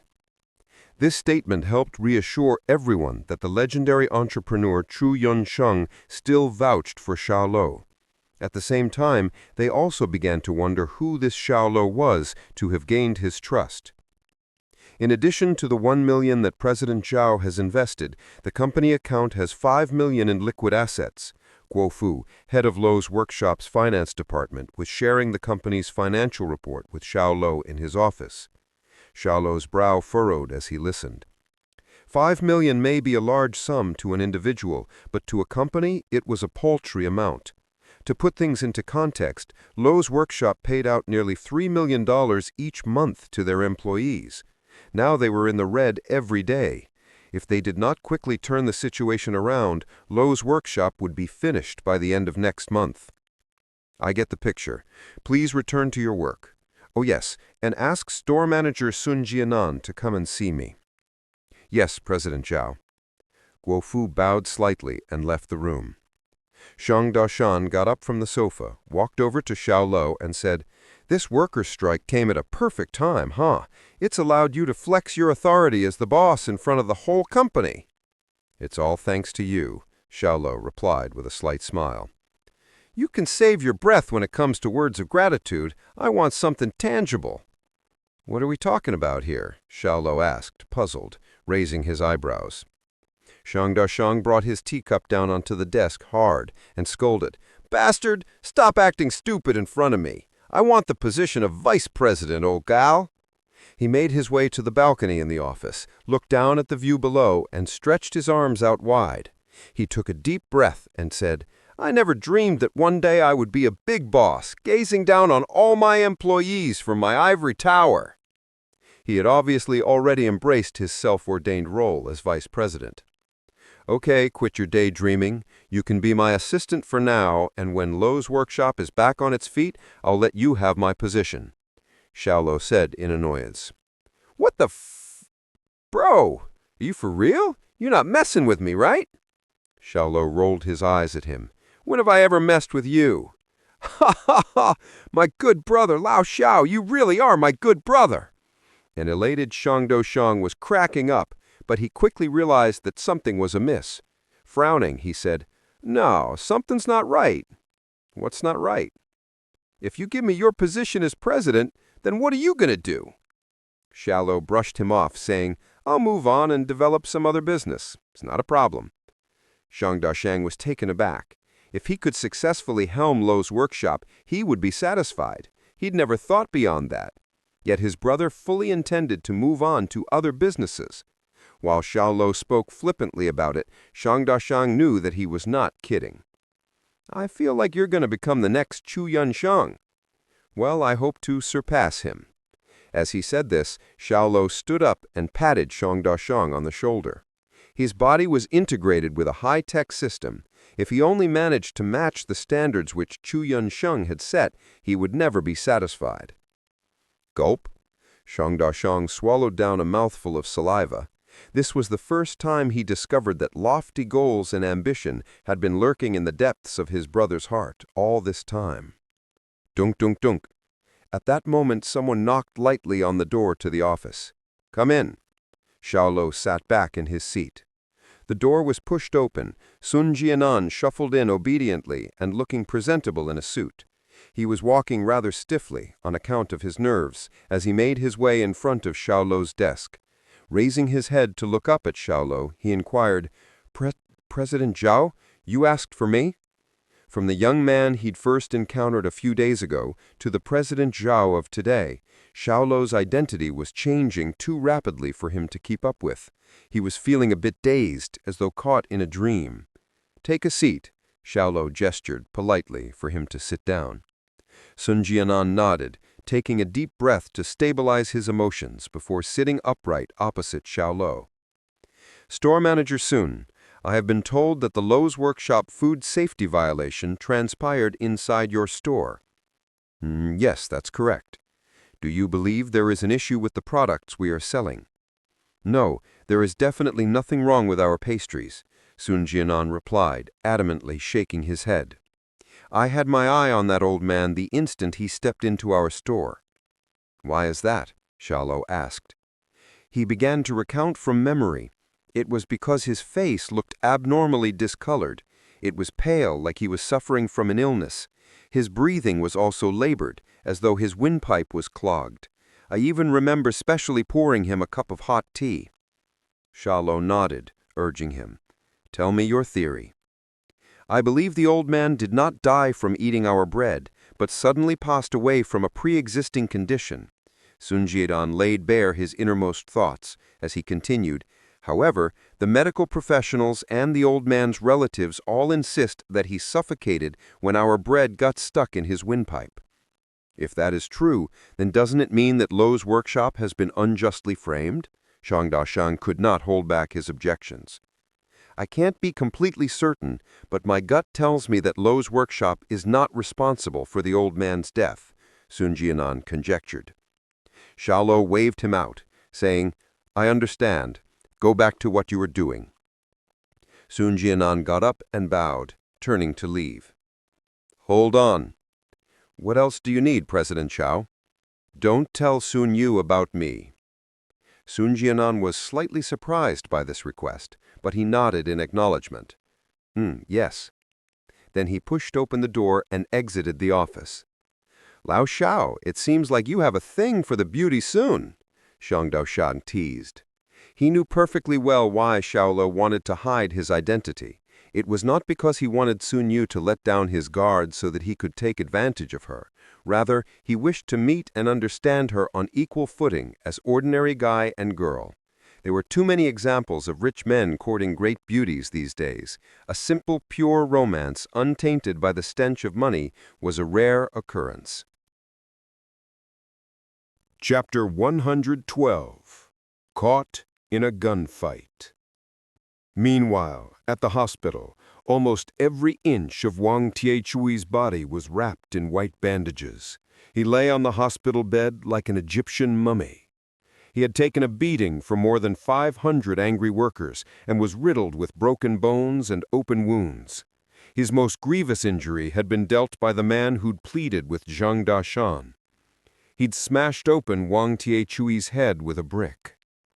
When he awoke from his coma, he saw Xiao Luo standing at the foot of his bed with his arms behind his back. He shivered in fear, withering before Xiao Luo's frigid stare, which made him feel like he had fallen into an icy crevice. He asked in a panic, What are you doing here?" He had never seen anyone with such a fearsome look in all his life. Xiao Luo peered down at him with a domineering gaze, then said nonchalantly, "I am only going to ask you this once. Answer me honestly, or you die." Wang Chiechui could really feel the killing intent behind Xiao Luo's expression, and it scared him so much that he almost fainted. I will answer honestly. I will definitely answer honestly." He managed to force out a reply despite choking with fright. "Who ordered you to organize this strike?" Xiao Luo's voice lacked any shred of emotion and seemed to come from the depths of hell itself. I don't know his name. He gave me $20,000 to organize a strike. Then he told me that when it was finished, he would get me a job at Taste Buds." Wang Chiechui confessed. Xiao Luo's expression hardened. "You don't know his name?" I really don't know. It was my first time seeing him, President Xiao. I'm not lying to you." The mouth may tell lies, but the eyes speak the truth. Xiao Luo was slightly disappointed. He'd thought that questioning Wang Chiechui would produce a lead for them to follow, but now that seemed impossible. Tru Yunsheng had once reminded him that Luo's workshop senior management was full of schemers. That is to say, there could be a spy among them working for Taste Buds. Taste Buds had already demonstrated that they had no qualms about doing something so treacherous as inciting the workers of Luo's workshop to strike. Arranging for someone to infiltrate Luo's workshop or buying off one of the management team executives would be a simple matter for them. "Lao Xiao, this is the data on Taste Buds that you wanted." Zhang Daoshan approached him with a printout as he exited the hospital. The top dog at Taste Buds is a man called Feng Changlei. He's the stepbrother of Luo's workshop's previous president, Feng Changmao. They have the same father but different mothers. The two of them started their careers in the bread industry together. However, after their father passed away, they split up due to a dispute and each started their own company, namely, Luo's Workshop and Taste Buds. Xiao Luo skimmed the document, then commented lightheartedly, "What an interesting pair of brothers." Zhang Daoshan nodded in agreement, then continued where he'd left off. While Taste Buds is his main business, Feng Changlei also owns other side ventures, such as the Prosperity Grand Hotel, Phoenix Entertainment City, plus others in approximately 10 different industries. He has a son and a daughter. The son's name is Feng Chengcheng, and the daughter's name is Feng Shulan. Feng Shulan? Xiao Luo wore a look of surprise. "What's up? Do you know her?" Zhang Daoshan blinked, asking him. I had an altercation with her during my time as a bodyguard at Huaye. Since you've had a conflict with her before, that means that you two are enemies. Now you have the perfect opportunity to crush his dad's business, taste buds, and venture frustrations, Zhang Dashan snickered. You think it'll be that easy? Now that Luo's workshop is under your control, Lao Xiao, crushing him is only a matter of time. Ahem. Please leave me out of your boasting next time. You bastard! They climbed into the car, and Zhang Dashan asked Xiao Luo in a joking tone, Boss, where are we headed today? I need to find someone. Who? The reporter who wrote the article that pushed Luo's workshop into the abyss. Xiao Luo leaned back in his seat, with his eyes strained straight ahead. The footage from our surveillance camera shows that the old man did indeed look to be in poor physical condition when he entered the shop, and the medical files clearly show he had been diagnosed with chronic rheumatic heart disease.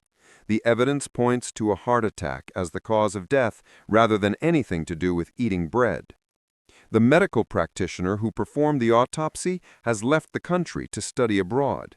The old man's family insists that the bread from Luo's workshop caused his death and claimed 470 grand in compensation. All these facts add up to one thing: conspiracy. Did Taste Buds orchestrate this? Zhang Dashan asked. Xiao Luo rolled his eyes at him. Could there be any other company behind it? Fuck him! That old son of a bitch Feng Chonglei has no business ethics. When I have time, I'm going to find out where he parks his car. What are you thinking of doing to his car? What else? I'm going to piss all over the front, Zhang Dashan declared loudly. Xiao Luo did not disdain to give him a reply. Bang! As the car approached a crossroads, there was a burst of fierce but concentrated gunfire from somewhere ahead. Bang, bang! Another 2 gunshots sounded.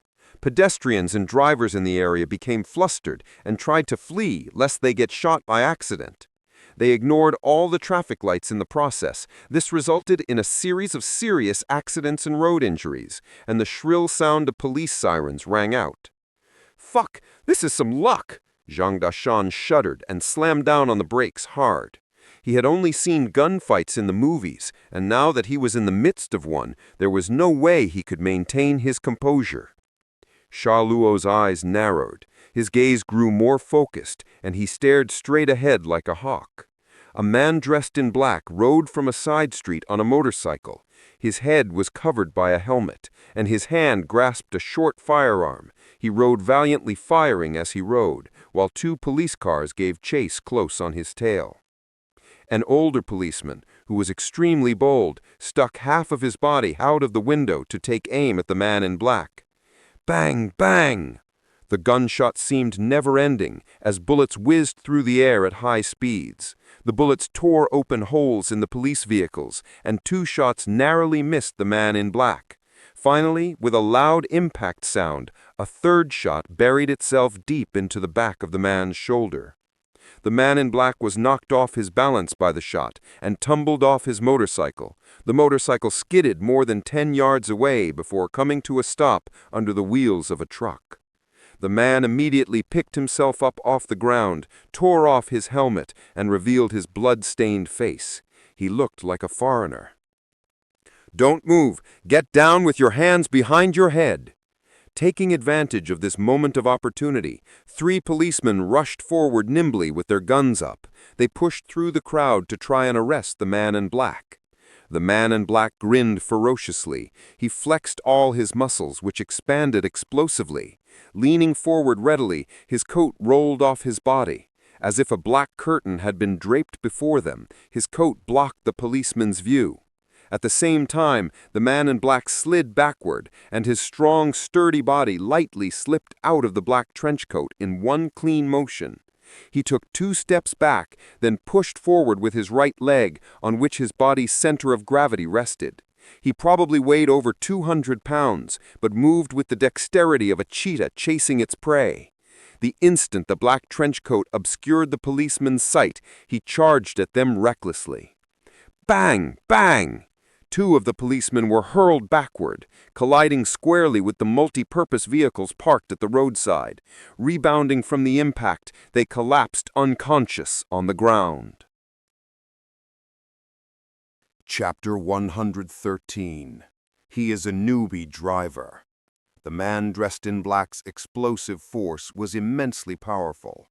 The other policeman had a quicker reaction time. He retreated as soon as he saw the opponent charge at him, preparing to fire from a distance. The man in black did not give the officer a chance to take the shot. He pounced on him like a tiger, and then he swept his leg out and kicked with unstoppable force. The color drained slightly from the policeman's face as he hastily reached up to parry the blow. Bam! Arm and leg collided with a dull thud. The policeman felt the full violent force of the kick surging through his body. He spat out a mouthful of fresh blood and tumbled to the ground with his gun. The man in black snickered, then rolled forward on the ground toward the cop, grabbing him to use as a human shield. Several more policemen stormed onto the scene with their guns pointed at the man in black. They yelled angrily, "Put down the gun!" "Shoot me! If you have the balls, then fire!" "Ha ha ha!" laughed the man in black cruelly. Bloodlust permeated his stiff-sounding Chinese, and his face contorted into a demented grin. He obviously believed that they would not dare fire on him with their fellow policemen in the way. The situation proceeded according to his predictions. The 7 or 8 policemen who arrived as reinforcements wanted to save their ally and kill their enemy. They were conflicted and unable to take action. They only continued nervously, taking aim at the man in black, while maintaining their positions. A layer of cold sweat covered their palms. Seizing the opportunity, the man in black pulled a policeman's sidearm on the ground toward him with his heel. He flamboyantly spun the gun in his hand.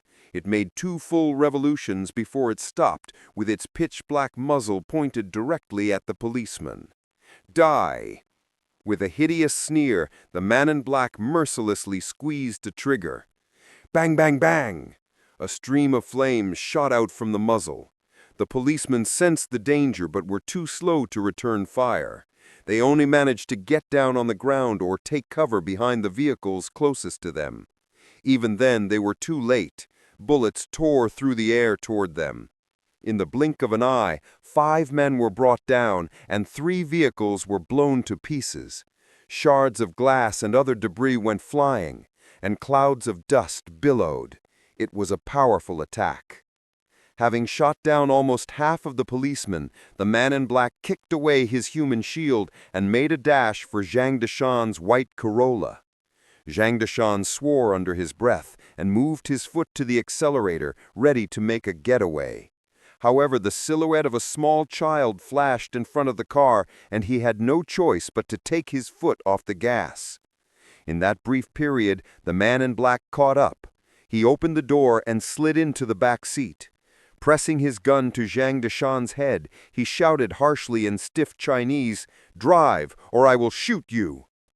Xiao Luo thought of making a move. However, he noticed that aside from the gun, which he wielded in his right hand, he was armed with a hand grenade in his left, so he abandoned the idea. Zhang Deshan, in all his many years of life, had never had a gun to his head before, and he nearly wet himself in fear. His voice quivered as he asked, "But, big brother, where to?" Go straight, quickly!" The man in black kept close tabs on the police's movements, looking to the left and right. He barked a warning. "If I get caught by the police, then I will kill the 2 of you first." With his left hand firmly gripping the grenade, he fired 2 shots from the gun in his right. A policeman chasing at a distance flipped over. The man's aim was impeccable.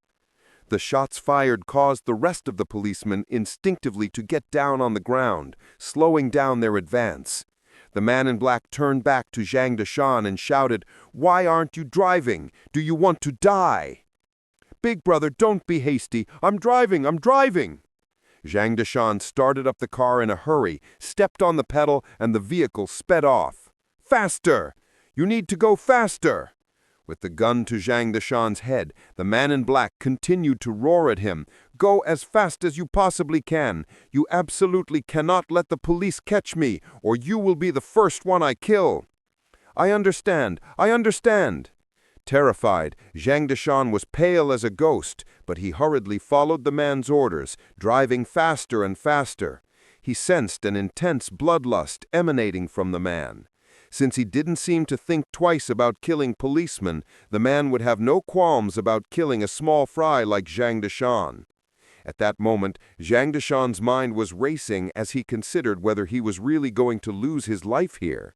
There would be consequences if he did, as he was the only remaining son of the Zhang family's long line. If he expired, there would be no one left to pass down the family name. However, Xiao Luo was next to him in the front passenger seat, so his nervousness began to subside slightly. "My friend here just got his driving license. He's a newbie and not psychologically prepared to drive. With you pointing a gun to his head, he'll be even more afraid, and it's highly likely we'll end up in an accident. How about this? I'll take the wheel. I'm a race car driver, and I guarantee that we'll shake off the police with my driving." The man in black squinted at Xiao Luo. "You guarantee it?" Xiao Luo replied confidently. "Of course. If I can't, you can kill me first." "Okay, I will believe you this once. You two change seats now, quickly." The man in black didn't want any careless slip-ups, and he had indeed noticed that Zhang Deshan's driving skills were not up to par. The car was unstable, and it felt like they might flip over at any moment. Xiao Luo steadied the steering wheel. He snuck an eek at Zhang Deshan, who vacated the driver's seat. "Ding! Congratulations! You've received crazy driving skills and used up 500 points. In his head, the sound of the system notification sounded, but Xiao Luo was not bothered by it. When Xiao Luo put the pedal to the metal, Zhang Deshan had just sat down in the front passenger seat. The white Corolla roared like a wild beast, speeding down the congested road with small sharp turns left and right like a white phantom. Zhang Deshan was on the verge of throwing up. He was trying to buckle his seatbelt and feeling sorry for what his car was being put through. In the back seat, the man in black was gleeful. "Not bad. This is how you do it." After a couple of miles, police sirens sounded behind them. The reinforcements had caught up. 3 police cars with their ear-piercing sirens were gaining on them at an insane speed. The man in black turned around to see what was happening, and a murderous look filled his eyes. "Shit! They're still chasing us!" Leaning out of the window, he fired a shot and burst one of the van's tires. With a loud bang, the entire vehicle flipped over sideways, blocking the path of one of the police cars. Then he pointed his gun at the oil tanker carrying oil and sneered ferociously, "You can all go to hell!" If his shot landed, it would cause a massive explosion and probably destroy most of the road. Xiao Luo realized what he was trying to do and abruptly accelerated. They raced forward more than 10 yards. The man's aim, which had previously tracked the oil tank, was thrown off in an instant. He lost sight of the target and hit something else. Looking again at the police cars chasing behind them, the man in black was enraged. "What the fuck are you driving so fast for?" "You didn't ask me to drive fast?" Xiao Luo frowned with his brows in a knot. He asked, deliberately provoking, "So do you want me to drive faster or slower?" The man in black was despondent, shouting, "Of course I want you to drive faster!" Xiao Luo nodded. He unleashed his driving skills and immediately pulled almost 50 yards ahead of the trailing police cars. "Hey, kid, your driving skills are not too bad. Do you want to come and work for me?" Seeing that there was some distance between them and the police, the man in black let out a sigh of relief. "No, thank you. I have a job." "A job?" The man in black laughed mockingly, then said, "How can a man live like cows and sheep? A man should go to battle and discover the joy of conquering the world, walking the thin line between life and death. Go wherever you want to go and do whatever you want to do." "Hi, big brother. What kind of work do you do?" "For a fee, I can either kill someone or save someone. I have no religion, no nationality." "You're a mercenary?" Xiao Luo's eyes narrowed as he cut short his speech. Chapter 114. accidentally killed him. You know about mercenaries? The man dressed in black gave Xiao Luo a shocked look. Xiao Luo answered, I learned a little about them from a TV show. The stuff on television is nonsense. They just make shit up, the man in black said with a trace of smugness. I can tell you anything you want to know.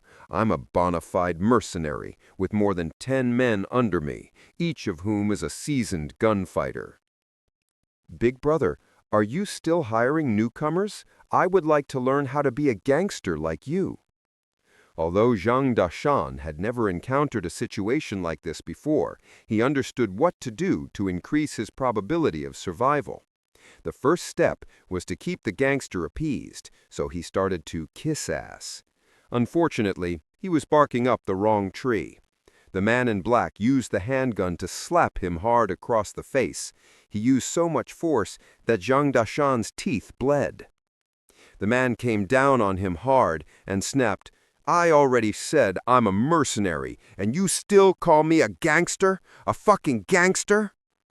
A cold expression settled on Xiao Luo, and there was a flicker of killing intent deep in his eyes.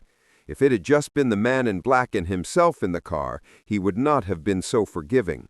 But Zhang Dashan was here, so he had to account for his friend's safety. The slap aroused Zhang Dashan's hot temper, which suddenly started to prevail over his fear. Keeping a strong hold over his emotions, he began to speak again, preparing to contend with the man in black using words. He pointed at the knife hanging at his waist and asked, Big brother, is that a knife? Yes, of course. It's called a cold steel Gurkha kukri, and it's part of the standard equipment of the M Nation SEALs. Big brother, is that a grenade you're holding in your left hand? You didn't get it from a toy store, did you? It's not a fucking toy. It's a real grenade that I designed and built myself, and it's extremely powerful. If I'm backed into a corner with no way out, I just have to pull lightly here, and everything within 20 yards of me will die. Big brother. The man in black's patience had run dry, so he smacked Zhang Dashan in the face again with the gun. Stop fucking chirping with your endless annoying questions, or I'll shoot you dead. Zhang Dashan shut up. Dew, dew, dew. The sound of sirens reached them from behind, and the man in black put on a severe face.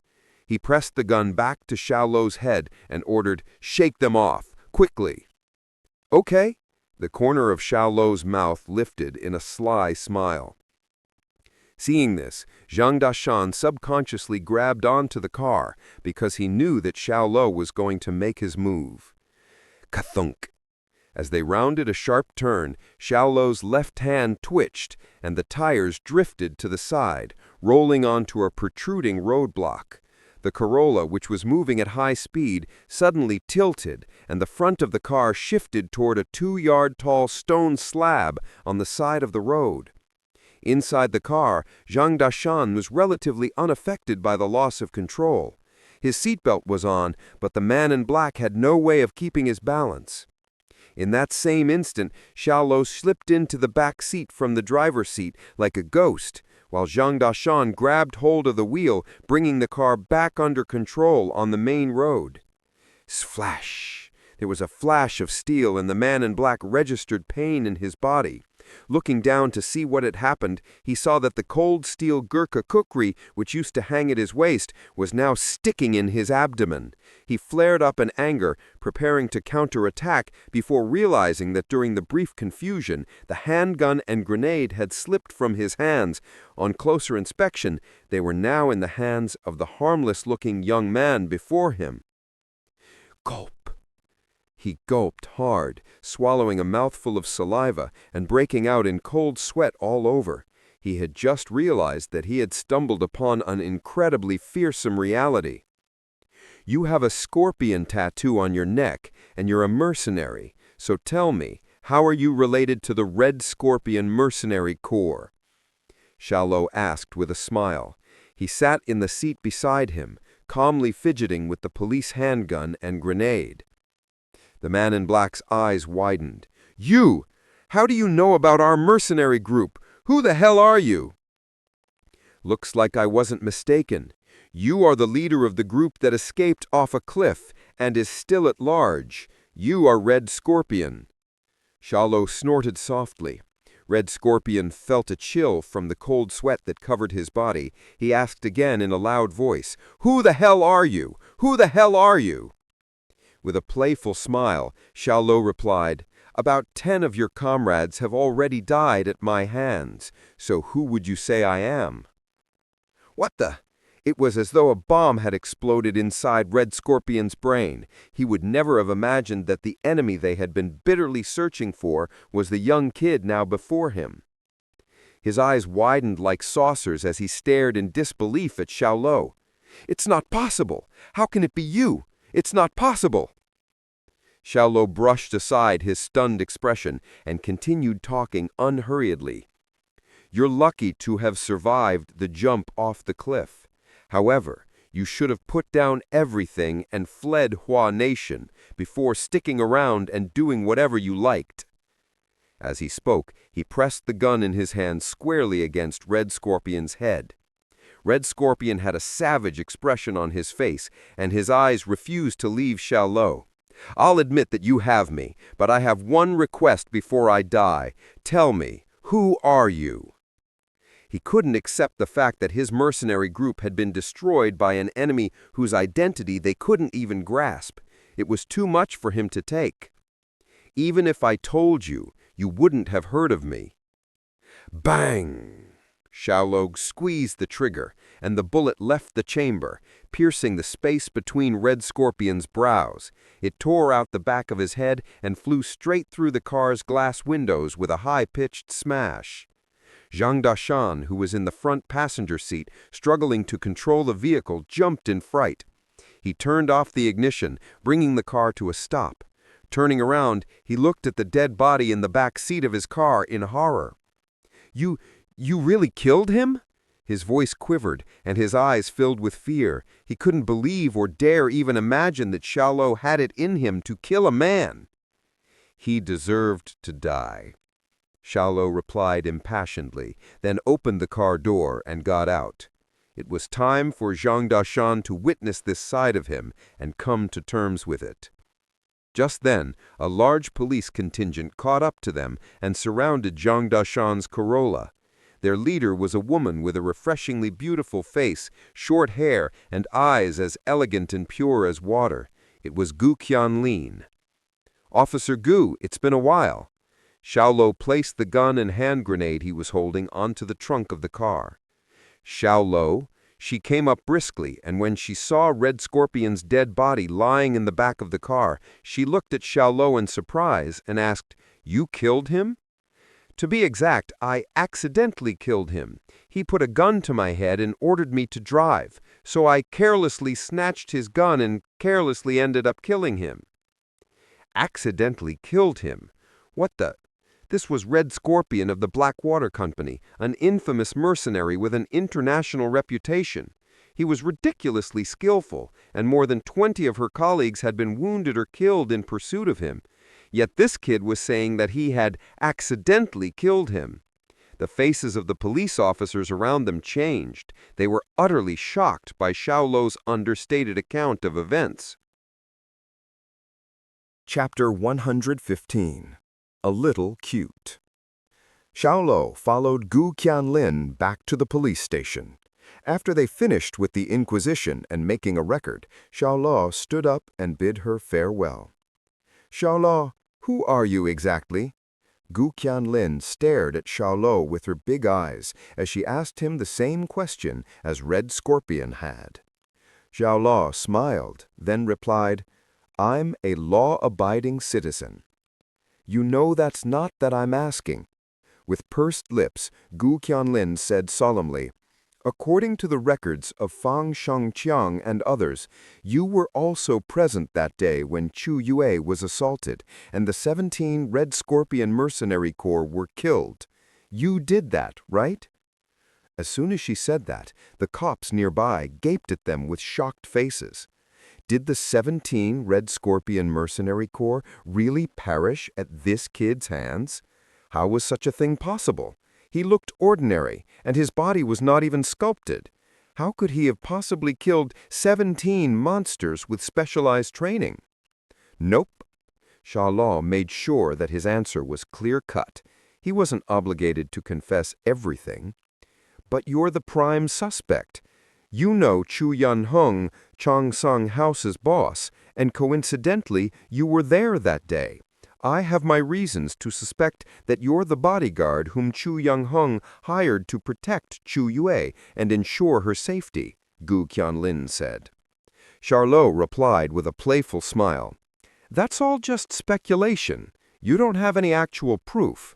Besides, Miss Gu, why must you find out who did it? Knowing that those mercenaries are dead should be enough, shouldn't it? It is my responsibility and obligation as a police officer. I have to get to the bottom of things. So, what if you get to the bottom of things and find out who did it? Do you intend to put him behind bars? Xiao Luo asked, his tone tinged with coldness. Gu Qianlin was slightly startled. Then she replied loudly, I would not send him to jail. The truth is all I seek. The truth is that this suspect guy helped you clean up a group of mercenaries who came into our country illegally, Xiao Luo said faintly, then changed the topic. Oh yeah, your convicts almost got my friend and I killed. My friend's car is also trashed. Maybe you should be figuring out how much compensation we will receive. I think that's all from me. I still have things to do, so I'll be going now. When he finished his sentence, he waved and left. Gu Qianlin shouted at his back, Xiao Luo, one day I will find out who you really are. Xiao Luo didn't look back. As far as he was concerned, everything would be fine so long as the things he did lived up to his conscience. Why should he care what others thought of him, even if that person was a cop? Outside the police station, Zhang Dashan was sitting in his car with his soul amiss. He had not recovered from the incident where Xiao Luo had shot Red Scorpion.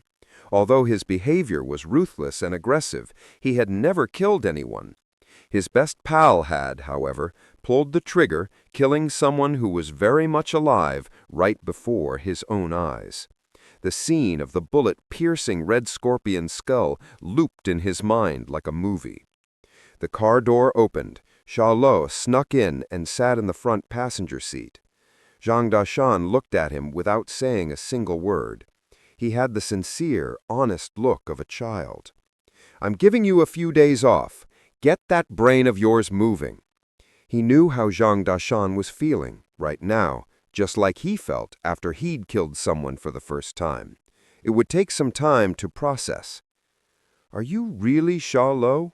Zhang Dashan stuttered while looking at his friend up and down. Absolutely. But I suddenly find you very unfamiliar. Hearing him, Xiao Luo shook his head and laughed bitterly. He sighed and said, I'm still me, your good old brother, same as always. Once Xiao Luo suspected that the system had altered him, but ultimately he discovered that the system had left his personality intact. The truth is, he'd already had all these traits concealed deep within him. The system had merely given him strength, which in return had given him the power to decide his enemies' fates. Zhang Dashan needed time to process, so Xiao Luo would give him ample time to do so. However, he would still be better off with a partner to help him find the reporter sabotaging Luo's workshop's reputation. After giving it some thought, he decided that Li Simeng was the head of sales and marketing department more fitting. The Meng was familiar with the various storefronts. Most importantly, after the news had first broken, she had followed the thread for some time and was aware of the reporter's identity. Mr. Xiao, this is the reporter's information. Li Simeng came into Xiao Luo's office and placed a dossier on the desk. She was wearing a black suit and a white shirt with a lace collar. The cuffs were rolled up, revealing her arms and a fair complexion. On her left wrist, she wore a delicate white watch. Her hair was shoulder-length with slightly curled ends. She had an hourglass figure and facial features with photogenic dignity, and generally gave off the air of a capable and experienced young woman. Xiao Luo didn't know the identity of the taste bud spy implanted at his company. For the time being, he did not fix his suspicions on anyone.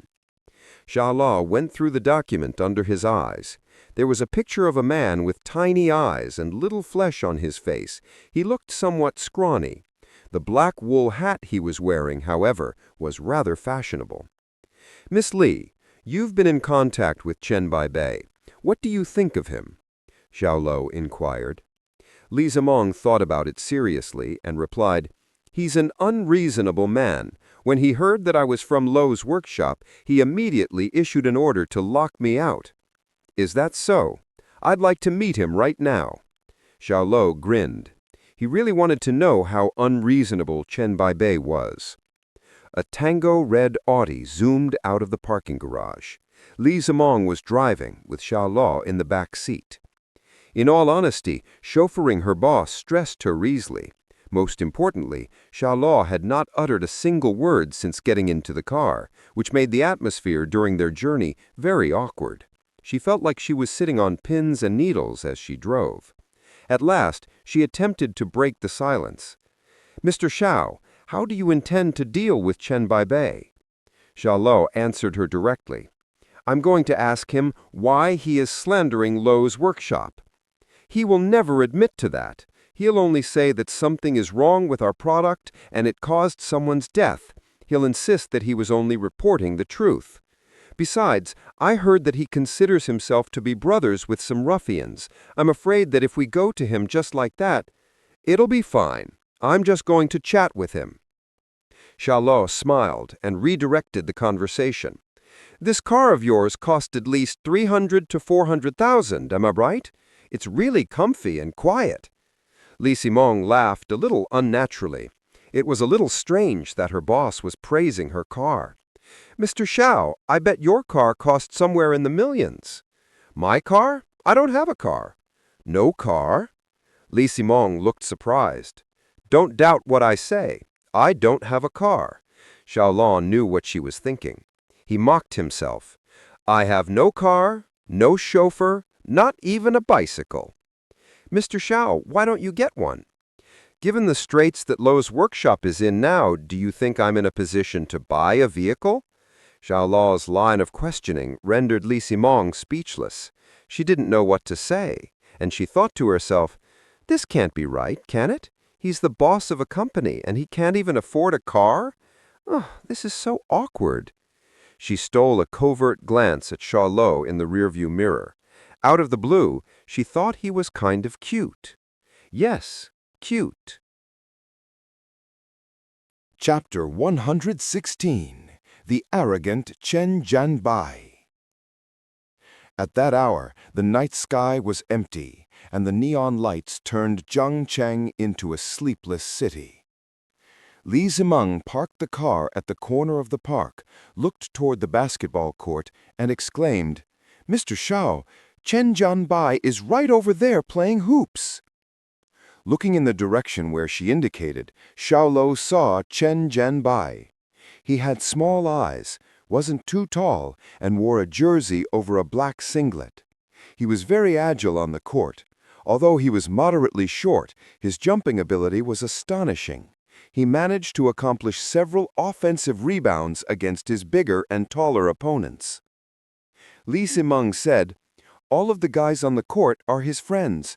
They are all shady characters. For someone like him, who is in that field of work, they need these kinds of people to help keep an eye on movements in Zhangcheng at all times. That way, once something that may intrigue the public happens, he is notified at once." "He's pretty smart." Xiao Luo smiled as he commented. Then he got out of the car and moved straight toward the basketball court. Li Zimeng quickly got out of the car and followed him. Her heels went clickety-clack, but she still kept up with Xiao Luo's pace. Lights glistened around the basketball court, and 4 large floodlights shone on the venue, making it seem like daylight. Iron nets enclosed the court's periphery, which was painted green. The flooring was made out of rubber, and the surrounding environment was pretty good.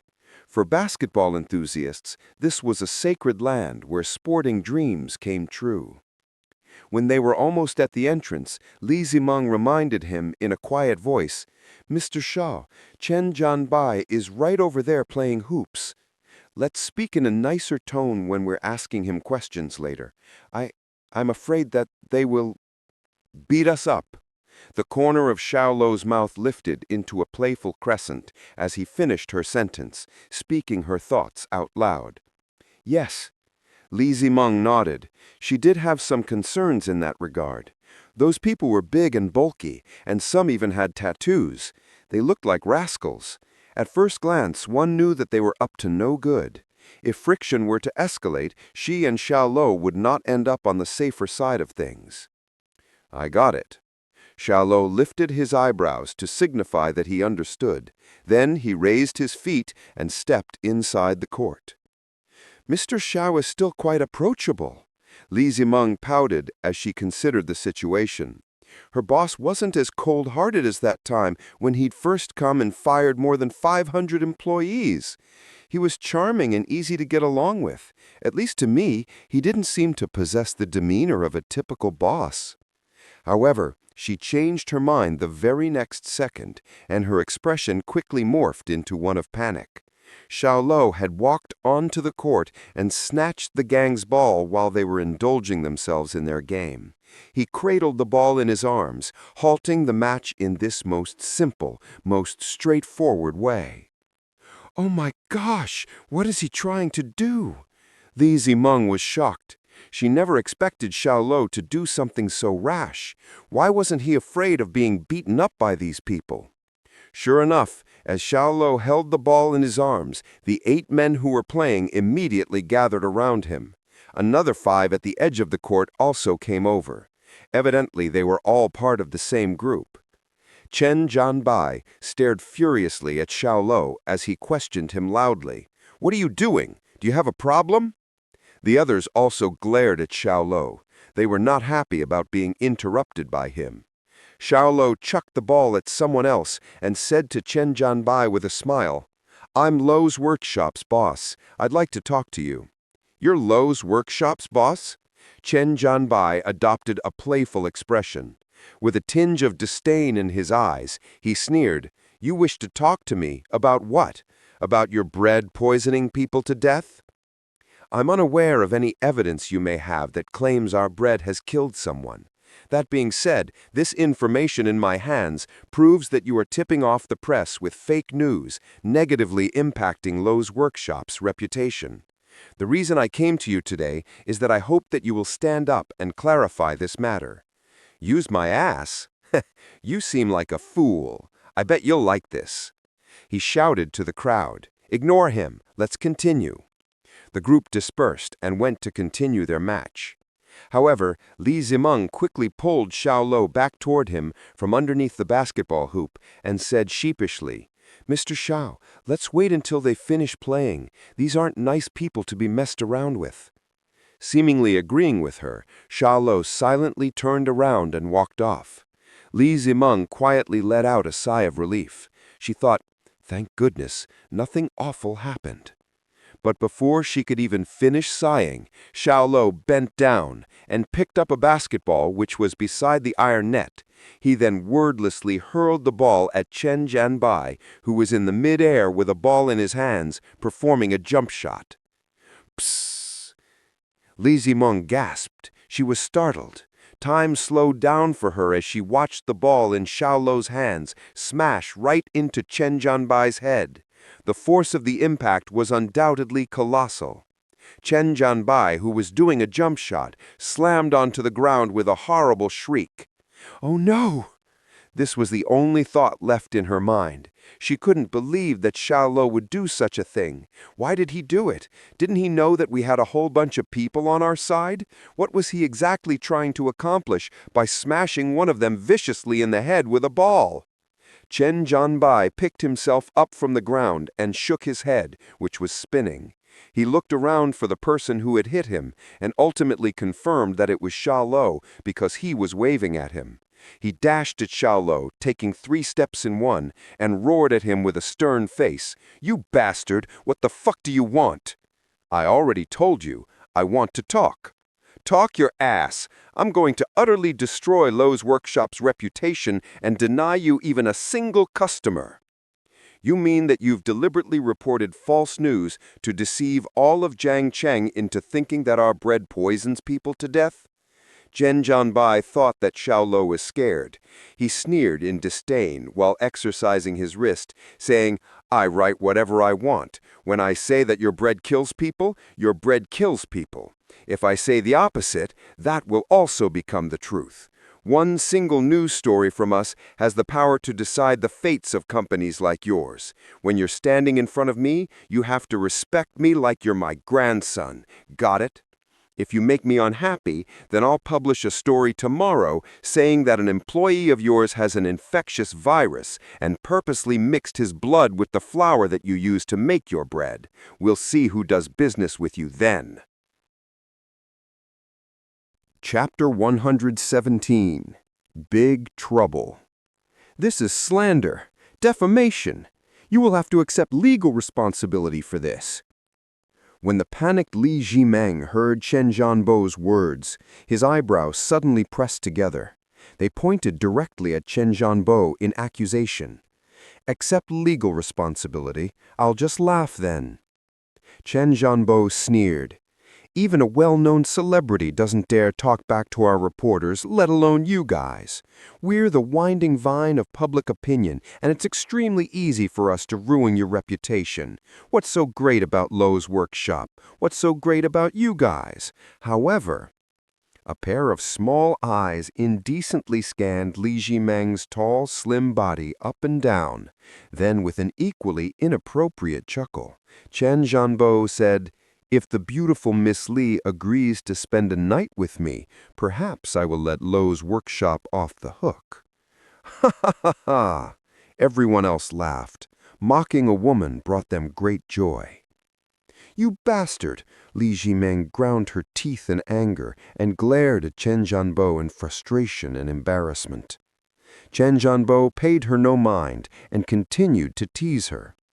"If I can conquer a bright and intelligent woman like Miss Li, then that would most definitely be a great event in life." Li Jimeng's body trembled with rage. This scum Chen Jianbo was unfit to be a reporter. That's right. Just then, Xiao Luo suddenly clapped in agreement. He then slowly pulled out a voice recorder from his pocket and pressed play. The recorder immediately replayed Chen Jianbo's words. "I write whatever I want. If I say your bread is poisonous and kills people, then your poisonous bread kills people."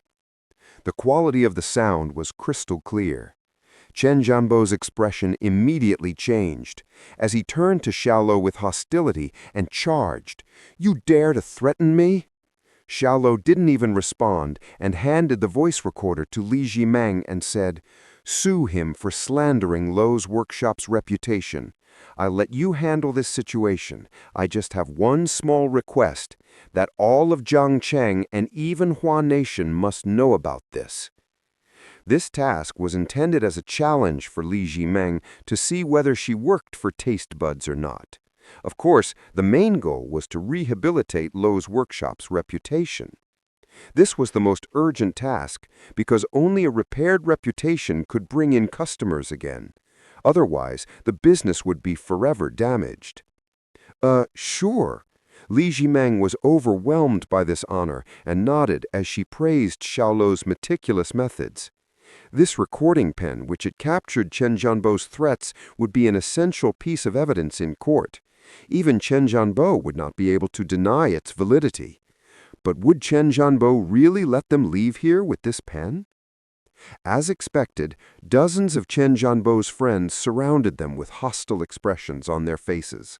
They formed a human wall that blocked off all escape routes. Chen Jianbo looked at Xiao Luo grimly and said, "You bastard, you sure have some guts. I just don't know if you can handle a beating." He waved at his friends and said, "Go ahead, my brothers, beat him until he's groveling on the ground." Before he could finish, Xiao Luo suddenly got up and stepped forward. With the force of a fierce wind, he crashed his shoulder into Chen Jianbo's chest. A loud thump sounded. As if he had been hit by a moving car, Chen Jianbo flew back as directly as a bullet. He took 3 men down with him and finally landed on the ground about 3 to 4 yards away. This violent attack, without any warning, stunned everyone. Li Jimeng stared wide-eyed at the scene in disbelief. The few dozen young men who had thrown their fists at Xiao Luo completely froze on the spot. They watched as Chen Jianbo whimpered in pain on the ground and turned their heads back to Xiao Luo with horror. Immediately, they felt cold sweat rolling on their skin. They thought, this guy can throw a man a few yards with just one push. Is he a monster? Do you fellows want to help him? Xiao Luo grinned as he asked the few dozen young men. Those on whom his gaze fell all shook their heads and backed down in fear. Xiao Luo then commanded in a cold voice, "Make way." The group of young men shivered slightly, and they all moved out of the way, because Xiao Luo had utterly overwhelmed them. It wasn't until Xiao Luo had already walked some distance that Li Jimeng finally dragged herself back to reality. She looked around the field at the young men, who were utterly dumbfounded, and quickly followed Xiao Luo. Because she was running fast in heels, she almost tripped and fell. As for that poor guy, Chen Jianbo, he still couldn't get up from the ground. The pain in his chest was sharp and severe, as if all his organs had moved around inside him. Muffled sounds of pain came out of his throat, while his entire body remained in a state of spasm. Li Jimeng followed behind Xiao Luo's right side like a secretary. She studied him, this boss who was around the same age as her. The man was calm and easygoing, and a natural aura of confidence surrounded him. Recalling the situation earlier, she felt like she was dreaming. If he could knock Chen Jianbo down with just one violent push and stun a group of a few dozen young men, how strong must he be? Xiao Luo suddenly stopped and turned around. Li Jimeng almost ran into him, but stopped herself just in time. She quickly took a few steps back to maintain her distance from Xiao Luo. "Miss Li, you can go back first. I still have some business to take care of." "Okay," Li Jimeng nodded. Xiao Luo added, "Start preparing the court files to sue Chen Jianbo tomorrow. We have the tape from the recording pen, which I'm sure will land Chen Jianbo in prison for a few years." Li Jimeng nodded slowly and said, "I'm sure he will. This is him digging his own grave." "That's it then. I'll see you tomorrow." Xiao Luo turned around and left with a smile on his face. He didn't really have any business. He just didn't want to bother Li Jimeng. Additionally, he didn't want her to find out that he lived in an industrial area. As for this last point, that was just his own chauvinist pride acting up again. Li Jimeng stood there and watched him leave. It wasn't until his silhouette completely disappeared that she walked back to her own car. Strong, smart, courteous, but also merciless when necessary. These were the impressions that Xiao Luo had made on her. These impressions gave him a special kind of charm that made someone like her, who had various experiences working with different types of people, feel a sort of attraction toward him. Xiao Luo wanted to call a cab to take him back when his cell phone suddenly rang. The call was from an unknown number. "Hi, who is this?" A desperate and anxious voice came from the other side of the phone. "Are you Brother Xiao Luo? I am Feng Wuzhen, Brother Feng's young brother Xiao Wu. The Dragon Gang has ordered over 200 men to kill us, and you're the only person we know in Zhongcheng. Can you help us?" Feng Wuzhen. Xiao Luo frowned and took a minute to recollect who Feng Wuzhen was. Then an image of 5 large silhouettes appeared in his head. "Why don't you guys call the cops?" "We did, but the JC isn't here yet. We'll probably all be dead by the time they get here." Xiao Luo asked in a deep voice, "Where are you right now?" "Near Zhongcheng Pier." "Sit tight. I'll be there in a moment." Xiao Luo hung up the phone, quickly called a cab, and made his way to Zhongcheng Pier. He felt an unexplainable familiarity with Feng Wuzhen and his brothers. Perhaps it was because they were all from rural areas. Or maybe it was because Feng Wuzhen was not good at backing down, and the brothers' burning desire to start a big business touched Xiao Luo's heart. This was precisely why he had left his contact information for them at the restaurant, in the hopes that he could help them out in the future. He just hadn't expected them to run into trouble so fast. Big trouble, at that. Chapter 118. The End of a Piercing Force. Feng Wuhen hadn't realized that the Dragon Gang still wasn't finished with them yet. Even after they'd escaped to the southeastern district, the gang had sent over more than 100 men to kill them. Currently, they were hiding in a warehouse beside the pier. If he and his 4 brothers were trapped into fighting, they would be no match for 100 men with knives, no matter how strong they were. The first floor of the warehouse had already fallen into their enemies' hands. The group had been forced up to the second-floor rooftop and was protecting the only staircase with their lives. Feng Wuhen couldn't remember how much blood had stained his hands, but he knew that he had killed at least a few dozen gang members along the way. He gripped the bloodied knife in his hand. "Who did you call?" He yelled at the leopard-head man, Xiao Luo, with a sharp gaze. Xiao Luo answered, Xiao Luo. "Shit! Why did you call him?" "To ask for his help." "Ham shameless are you to ask for his help." The group had been paid to take down Xiao Luo, but now they were asking for their mark's help instead. He felt as if his face were on fire with anger and shame. "But we can only rely on him now," Xiao Luo whined with a guilty expression. "You dumbass! That isn't asking for help. You're asking him to come here to die." Feng Wuhen was enraged. There were about 100 goons with knives, so what could Xiao Luo do? Even if he did show up, could he beat up all 100 enemies? What kind of joke was this? Of course, a single person couldn't win a fight against 100. Xiao Luo didn't speak up anymore, but still felt that they only had Xiao Luo to depend on right now. Xiao Luo was really strong. Perhaps he did have a way to save them. Just then, the crowd of goons barged into the storage area, knives in hands.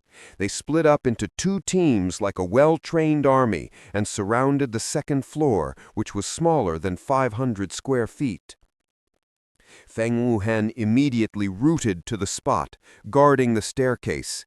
Despite being drenched in blood, he stood his ground like a nail pinned down to the ground. One man, one blade, he would stand his ground with an immovable spirit. Among the crowd of goons was a half-bald man. Dressed in a black outfit, he looked like a fiery god of evil. The others brought over a chair for him to sit on. He took his seat, picked his nose, and said, "Is there even any need to fight back?" After digging around inside his nose, he flicked his finger like he was flicking a cigarette, tossing aside the dirty thing on his finger. "Give up, and I'll save a clean corpse for you all." The man with the bullet head from earlier stood beside him and stared at Feng Wuhen with great hostility. "Stupid, uncultured swine, I've already told you that none of you all can escape from Jiang Chang. Now you know how powerful the Dragon Gang is. If I'd known this was going to happen, I would have killed you back then." Feng Wuhen looked at him with hatred and gave him a cold sneer. "Is that so? It's too bad you lost your chance then. It won't be long before you and your 4 brothers turn into food for the fishes in the ocean." "That's hard to say," Feng Wuhen grinned back. "Huh, your tongue is still sharp even on the brink of death. Hey kid, do you know who I am?" The half-bald man stood up and took a popsicle from one of his men beside him. He bit off a large chunk of it with his big mouth and strong teeth, and the sound of crunching ice could be heard coming from his mouth. "I don't give a damn who you are, but if you take one more step forward, I'll end you with a single blow." Feng Wuhen held up the long knife in his hand and pointed the tip at the half-bald man. "You have some guts and are quite bold. You're like a real man." The half-bald man swallowed the popsicle in his mouth and pointed at himself with his thumb and laughed out loud. "Remember this, my name is Guo Jianghua. I am the head of the Dragon Gang's law enforcement. If you want vengeance after your death, then you can come to find me. Go, send them on their way. Kill them." After receiving Guo Zhonghua's order, a crowd of about 30 men rushed at Feng Wuhan like a pack of wild dogs. "Ah!" Feng Wuhan let out a howl as he leaned to the side and violently kicked out a leg with the force of an entire army. The 5 men swinging on metal poles pressed ahead. They slid forward with their lower bodies, but their upper bodies seemed to hit an invisible wall that sent them ricocheting backwards. The metal poles flew out of their hands as the 5 men's spines slammed onto the ground, knocking them out almost immediately. Feng Wuhan took the opportunity to follow up with another round of attacks and pushed forward mercilessly, hitting someone's chest. That man's rib cage was crushed from the impact, and he spat out a mouthful of blood and flew backwards. "You want my life? Then prepare to come down to hell with me." Feng Wuhan wiped the fresh blood from his face and charged right into the crowd like a mad bull. The other 4 men also guarded the staircase fervently. They refused to let any of the Dragon Gang members crawl up the fence toward the rooftop. All 4 of them had sustained a lot of injuries, and their clothing was completely war-torn and blood-stained. Just then, someone slowly crept up along the fence toward Feng Wuhan. Xiao Luo immediately warned him, "Be careful, Brother Feng." He rushed over, shouting, and pushed down the stealth attacker. At the same time, he took a fresh injury to his back and was gruesomely wounded from his shoulders down to his waist. Feng Wuhan went berserk. He picked up the knife and cut down 4 people to save Xiao Luo from the brink of death. He howled, "Damn it! You go back up and wait. You all can die after I do." Xiao Luo clenched his teeth in pain as he scolded himself for being useless. Still, he listened to Feng Wuhan and returned to the second-floor rooftop. Feng Wuhan growled as he charged forward a few yards. The glow of his blade flashed as countless screams ripped through the sky. "Ah!" The weakest part of the Dragon Gang's formation fell with many cries. With a rush of adrenaline like when a tiger runs into a crow of sheep, Feng Wuhan twisted and flexed his wrist as the 2 knives blended seamlessly into a single screen of light. Blood splattered, covering a distance of a few meters as the gang members continued to fall and get back up to fight. A man wielding a massive blade blocked the way. He roared with rage as he thought he could stop Feng Wuhan. Feng Wuhan jeered while turning his hand to stab directly into the man's throat. He pulled out his blade. Fresh, boiling blood spilled out along with the blade. The 400-pound man's body rotated a full circle before falling to the ground. His lifeblood gushed from his neck like a fountain. Guo Zhonghua watched as the fierce warriors Feng Wuhan and his man neared their end, and sneered. "You're quite strong, kid. I'll give you a chance since you're such a man. How about this?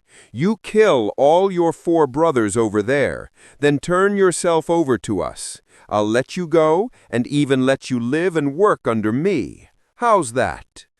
"Dream on." Feng Wuhan spat on the ground and hissed. "The 5 of us are brothers. We've been through life and death together, so do you really think you can make us turn on each other just like that? Hey, Baldy, stop sending your men to their deaths. Don't you have the guts to fight me yourself? Your physical strength is quite impressive, but you're still not good enough to be my opponent." Guo Zhonghua picked his nose and looked at Feng Wuhan with unspeakable scorn. "You can tell me whether I'm good enough or not after we fight." Feng Wuhan howled like a leopard and rushed violently forward at Guo Zhonghua. He slashed through 4 or 5 of Guo Zhonghua's men who tried to stop him along the way. A loud roar pierced the air as the long knives in his hands traced out intimidating, barbaric curves mid-air before slashing down toward Guo Zhonghua. Chapter 119. Why did he come? Feng Wuhan was like a wild beast, and Guo Zhonghu dared not underestimate him. He grabbed a non-upal cycloblade from one of the Dragon Gang's members beside him and charged at Feng Wuhan. 9 iron rings were looped at the back of the blade. They gave off the crisp sound of crackling metal whenever the weapon swayed, while a tremor-inducing light shone out from its frosty tip. Clang! The weapons collided mid-air, emitting the deafening screech of metal on metal. The colossal force surged along with their blades toward their wrists, propelling them both 4 or 5 steps apart. Guo Jianghu's non-upal cycloblade was an armament made of stainless steel with extremely high tenacity. The blade in Feng Wuhen's hands was a regular one, and he had snatched it from a member of the Dragon Gang. After it collided with the non-upal cycloblade, a distinct fissure appeared on the edge of the sword. "You got me enraged, you know." Guo Jianghu's slightly squinted eyes flickered. His countenance intensified as he charged at Feng Wuhen. The tips of his feet tapped the ground, launching his body with a swirling motion. He exerted his right arm, and the non-upal cycloblade shrieked forward. It rode a boisterous wind, zooming straight toward Feng Wuhen's neck at a fearsome speed. Clang! The 2 blades once again collided, accompanied by a violent outpour of fiery sparks. With his first attack parried, Guo Jianghu proceeded with his second and third strikes. The speed at which he waved his knife was unparalleled, and the afterimage of the blade's motions formed an eerie razor-sharp curtain before his very eyes. Feng Wuhen was stronger than Guo Jianghu, but was not so deft with a blade. This forced him to adopt a passive defensive state. Clang, clang, clang! Sparks continued to fly from the blade's point of contact. Within the span of a few breaths, they exchanged more than 20 blows. Speed is strength, so Feng Wuhen was forced to take on Guo Jianghu's attacks. The skin between his thumb and forefinger was torn, and blood oozed out. His arms were paralyzed, and he staggered backward more than 5 steps. "Now you know you're unqualified to face me." Guo Jianghu approached his victim with a sinister grin, further escalating the interval of his attacks. Feng Wuhen was unable to block all of them. The attacks that he failed to counter left wounds on his body. In a fraction of a second, Feng Wuhen became a bloody man whose entire body was covered with horrific injuries. Subsequently, he landed a kick on Feng Wuhen's chest. Bam! Feng Wuhen was thrown backward like a broken kite and slammed heavily to the ground some 3 or 4 yards away. "Brother Feng!" Xiao Luo and Rest dashed over. They helped up Feng Wuhen, who was drenched in blood, worry written all over his faces. Although supported, Feng Wuhen could barely maintain his balance, and he even had one knee on the ground. He was in excruciating pain. Blood and saliva dripped from the corners of his mouth. "Well, I thought you could slaughter another 20 or 30 people. Who'd have guessed that you'd be all crying and little doing? Fight with me? You're way too tender." Guo Jianghu snorted with his head lifted in pride. The non-upal cycloblade rested on his shoulder. Feng Wuhen wanted to respond, but however, when he opened his mouth, blood surged uncontrollably from his throat, and he ended up spitting out a mouthful on the ground. The Dragon Gang's regular members had exhausted much of his energy, and he was already wounded in the first place. Otherwise, Feng Wuhen was confident that he could have taken on Guo Jianghu. No matter how fast Guo Jianghu swung his blade, no matter how dazzling his battle experience, Feng Wuhen was absolutely sure that if he'd been given a fair shot, he could have taken this man down. "Charge!" Xiao Luo and the other 3 roared and charged at Guo Jianghu. They would not allow anyone else to emulate Feng Wuhen. But they were little more than arrows at the end of their flight. Their stamina was now expended to the extreme. After they charged forward, they received severe injuries and were thrown back by Guo Jianghu. "Incompetent trash. I don't even want to waste my saliva on you." Guo Jianghu tossed the non-upal cycloblade to his underling, turned over, and returned to his seat. He once again took a popsicle from the ice bucket and tasted it. He waved his hand and ordered casually, "Go, chop off their limbs, toss them into the sea, and let them die alone." Dozens of Dragon Gang members closed in around them like wolves and tigers. Feng Wuhan and the other four quivered. Everyone was gritting their teeth as they used the last of their strength, gasping on their blades on the floor. Once they had aspired to make a name for themselves in this very place. Who could have known that things would end this way? Pathetic, miserable, hateful. Why had this happened? Why hadn't they been able to find decent jobs? They had been in the city for more than a month, and they had lived in the streets the whole time, tasting the bitterness of the world. Despite everything, they still had nurtured hope in their hearts and looked forward to a brighter future. But in the end, the future they were yearning for had never arrived. Only death awaited them now. At that moment, they suddenly remembered their prey who was at the brink of death, having been hunted down. Now their roles had reversed. They were no longer the hunters, but the hunted with no way out. "Fuck! It shouldn't end like this!" Feng Wuhen flashed a sad smile. One of them gritted his teeth and growled, "Why aren't the police here yet?" Feng Wuhen rebuked him. "Have all those dramas you watched gone to waste? The police always arrive after the bloodshed is ended." After hearing him, everyone lowered their heads wistfully. There was no way someone would save them now. "You cursed hillbillies, I'll send you to the afterlife myself." The man with the bullet-shaped head was in front of them. He flashed a sinister grin as he came forward with a blade. He wanted to exorcise all the humiliation he had suffered in one go. Every time he remembered that day when Feng Wuhen had slapped him in the face, he was overwhelmed with feelings of hatred that itched him to his gums.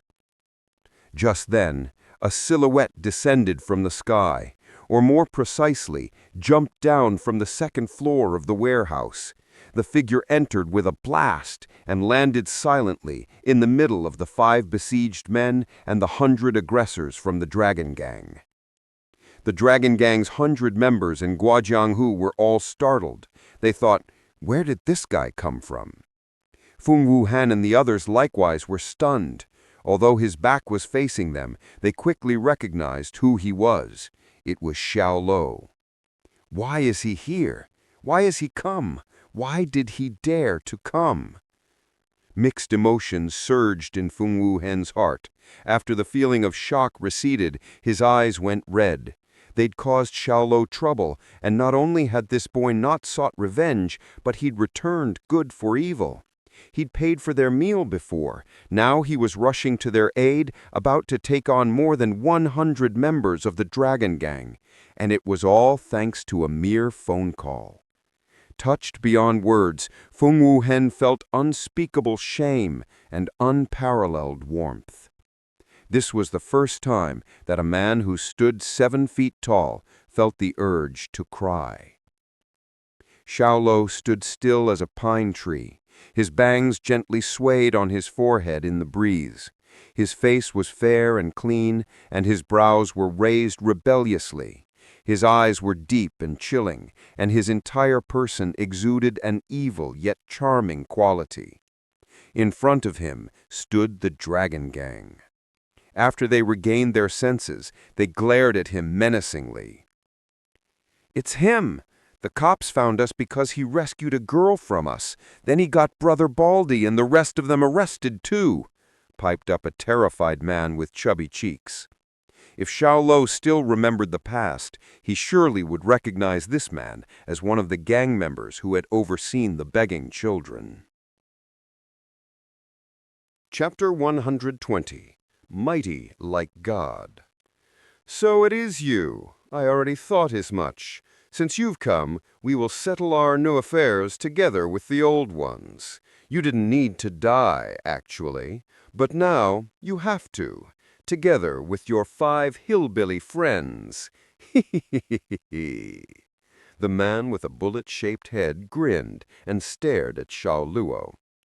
Guojianghu, who was sitting on his throne, raised his voice and demanded, "Bao, who's that?" "Brother Hu, it's that lucky bastard manager Gang told us about, the one who won more than 2 million at our casino." The man with the bullet-shaped head turned and replied. Guojianghui took a forceful bite of his popsicle and spoke while chewing. "Ah, it looks like they're all gathered here." Xiao Luo gazed at Guojianghu indifferently and shouted, "These 5 men belong to me now. All of you, scram as fast as you can." Scram? As fast as they can? Hearing this, the Dragon Gang's 100+ members were astonished. A man armed only with his bare fists was telling hundreds of them to scram? Was he dumb or what? Guojianghu couldn't help laughing so hard that he started coughing. "Are you dreaming, kid? You are telling us to scram all by yourself? Who do you think you are?" At this, every member of the Dragon Gang laughed playfully. Feng Wuhan and the other 4 men looked awkward. For them, it was oblivious where Xiao Luo's courage had come from. It was not surprising that he'd thrown down this threat to more than 100 bulky men, all with weapons in their hands. Xiao Luo stared at the gang members expressionlessly, and his black hair fluttered even without the presence of wind. All of a sudden, his eyes were engulfed by the cold. His body morphed into a black flash of lightning, and he dashed toward the man with the bullet-shaped head. At the same time, he used his heels to kick up a machete from the ground. It flew in the air and landed accurately into his hands. Shing! The machete carved out an imposing trajectory. Its edge sliced through the air, emitting a murderous buzz. The entire process took place in the same amount of time as a cycle of breath, as smooth as running water. Psh! The man with the bullet-shaped head laughed hysterically, but the heads of the other 6 men who were standing in line with him suddenly bounced off their bodies. Like 7 rubber balls, they tumbled to the ground. The headless bodies twitched and collapsed. Scalding blood poured from their necks as if they were cracked water pipes. The intense smell of blood abruptly pervaded the colossal warehouse. The brutality of this single stroke instantly deterred the crowd. The Dragon Gang members who had been laughing were now completely petrified. Terror surged on their faces. They'd never once thought of Xiao Luo as such a fearsome character. Just a moment ago, he'd looked like a harmless lamb, but the very next second he'd morphed into a bloodthirsty butcher. Feng Wuhan and the other 4 men's pupils dilated as their emotions were thrown into a state of indescribable shock. Who among them could have imagined that Xiao Luo would be so brutal? He'd hacked down 7 men just because he disagreed with them. This was literally a straight-up declaration of war on the Dragon Gang. Xiao Luo ignored the 6 other men who had slumped horrifically to the ground. He lifted his head and looked at Guojianghu with provocation. "How about now?" His fair, clean face was covered in blood. Blood rolled down the edge of the machete in his hands. When the last drop fell from the tip of the blade, his body emanated an immense murderous aura, and the temperature inside the warehouse plummeted. Guojianghu abruptly scrambled to his feet without even a tinge of a smile. There was only solemnness on his face. He waved his fingers at his underlings, with his eyes still fixed on Xiao Luo. He ordered them, 20 of you men go and kill him." Guojianghu wasn't trying to test Xiao Luo. He truly believed that 20 men were enough to kill him without too much trouble. "Charge!" 20 Dragon Gang members roared and charged at Xiao Luo with their machetes. These weren't student members of Huaye's Mixed Martial Arts Club. They were real gangsters who were brave enough to mow down people and kill without mercy. Their combat ability was on an entirely different level. "Big brother, be careful!" Feng Wuhan broke into cold sweat watching Xiao Luo. At first, he wanted to shout his name, but feeling that this was inappropriate, he changed to Big Brother in the last moment. Xiao Luo's eyes remained indifferent as he stared at the 20 men charging at him. His expression was chilling, like that of a dangerous lone wolf. The next second, he stormed toward them with his machete and raised his arm. The first gangster to lead the charge only felt a sharp pain in his left shoulder. When he turned around, he saw that his left arm was entirely severed from his torso. Blood gushed out from the wound. Before he could even scream, he received a massive kick to the chest. The terrifying force spread outward vigorously from the point of contact at the center. Crack! His ribs broke, and his body was thrown backwards with the force of a speeding bullet. 3 more of his fellow gangsters who were behind him unfortunately received the full force of the impact. They stumbled and rolled on the ground amid a series of bone-breaking clicks, all the while spurting blood. The man whose arm had been chopped off was dead before he hit the floor. His eyes were open wide, and he lay in a pool of blood with everlasting regret. The vicious men's countenance changed at once, and the intensity of their advance was immediately weakened. Still, Xiao Luo did not hesitate. He rushed forward like a mountain tiger flying downhill with an intent to kill. As if infected by his aura, the machete in his hands buzzed its declaration of war. A piercing light reflected from the blade and dazzled like never before. In a blink of an eye, all 20 men fell. The ground was littered with broken limbs and painted with blood. The scene was as gruesome as can be imagined. With his body drenched in blood, Xiao Luo stood motionless with the machete in his hands. His long, slender eyes still peered at Guojianghu chillingly. His gaze was arrogant and filled with contempt for everything in this world. Demon, an absolute demon. The Dragon Gang could feel chills originating from their souls. All over their bodies their hair stood on end. They couldn't fathom what kind of person Xiao Luo must be to have killed 20 of their fellow gangsters within 5 minutes. Adding up the victims from earlier, that brought Xiao Luo's kill count to 27. Gulp. Feng Wuhan and the other 5 were startled and gulped down their saliva. They knew Xiao Luo was strong, but they hadn't expected him to be this powerful. He was literally the god of war descended to earth. His bombshell vigor was straight-up gruesome. More! Xiao Luo demanded solemnly of Guojianghu with the tip of his blood-coated machete pointed to the ground. Killing made his blood boil, and he finally realized that a devil dwelled within him. This was his natural bloodthirsty instinct. The constitution of the king of mercenaries had awakened this nature in him. In the face of Xiao Luo's taunts, Guojianghu's mouth twitched badly. I will fight you myself! Following a bellowing roar, he grabbed the nunapal cycloblade and charged at Xiao Luo, vowing to cut apart his skull and offer it to his deceased brethren. When he was some 3 to 4 meters away from Xiao Luo, Guojianghu accelerated forward. Without any fancy moves, the massive nunapal cycloblade slashed swiftly through the air with a violent intent to kill. He arrived in front of his target in a fraction of a second, prepared to end Xiao Luo's life with a single blow. From beginning to end, Xiao Luo was expressionless, but his murderous aura gradually intensified. His bang swayed in the wind, stirred up by the moving blade.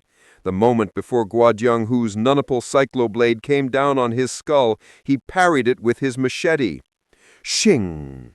The crisp sound of steel on steel rang like a giant bell, and a ghastly force swept across the 2 colliding blades.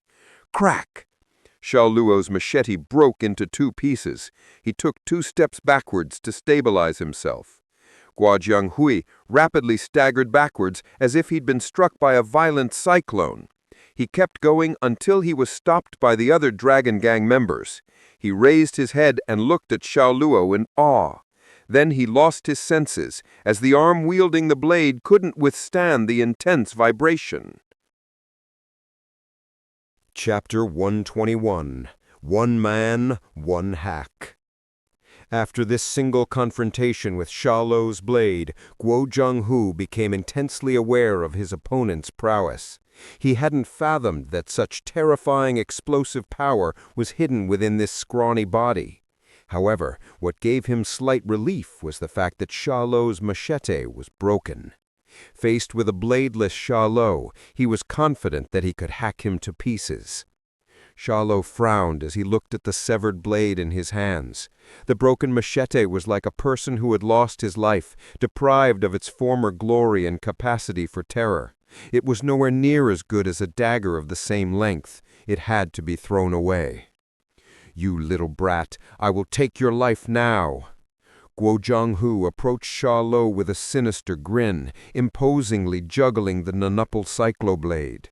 As its 9 rings jingled, the blade's sharp edge seemed like it could slice apart air.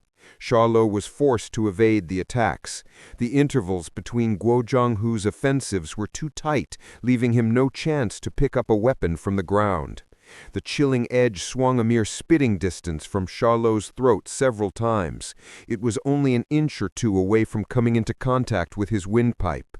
Just looking at him, Feng Huhen and the other 4 were sweating bullets. They didn't even dare gasp for breath.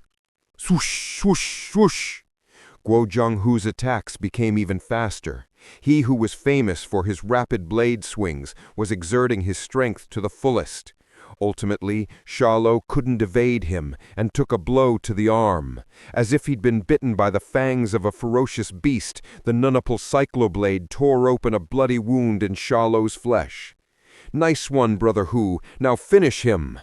The morale of the Dragon Gang's 70 or so remaining members was boosted as they cheered on Guo Zhenghu. Guo Zhenghu savagely licked Xiao Luo's blood, which stained the nunupal cycloblade. Staring at Xiao Luo, he said coldly, "How does that feel? Isn't my nunupal cycloblade powerful?"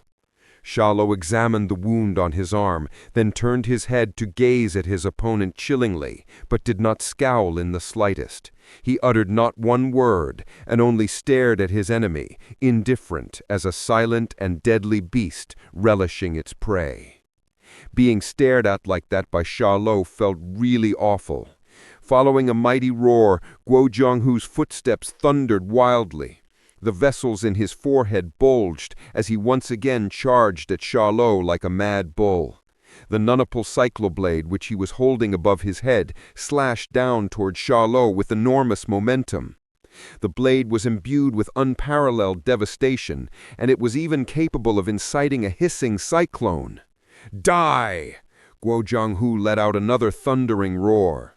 He was eager for Xiao Luo to die this very instant. Xiao Luo turned up the corners of his mouth in a gruesome grin, focused his vision, and clapped his hands upward. Clang!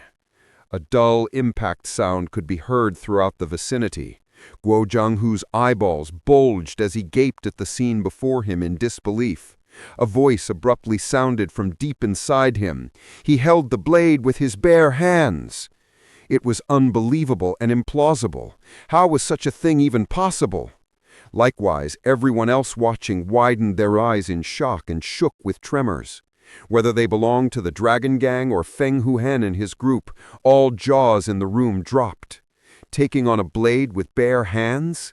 Was this guy even human? "Your knife is impressive. I would like to have it." Xiao Luo sneered. "Have your foot," Guo Zhenghu roared as he exerted even more strength with his hands, forcing the edge of the blade closer to Xiao Luo's skull. From a cold snort, Xiao Luo abruptly loosened the blade from his palm. At the same time he rolled over, promptly reappearing on Guo Zhenghu's left side. Then, using his left leg as the axis, he whirled his right leg and wailed on Guo Zhenghu's abdomen like an iron whip. The surging force swept out like a tsunami. "Ah!" Guo Zhenghu's body trembled, his face turned pale, and his body was swept away, shrieking.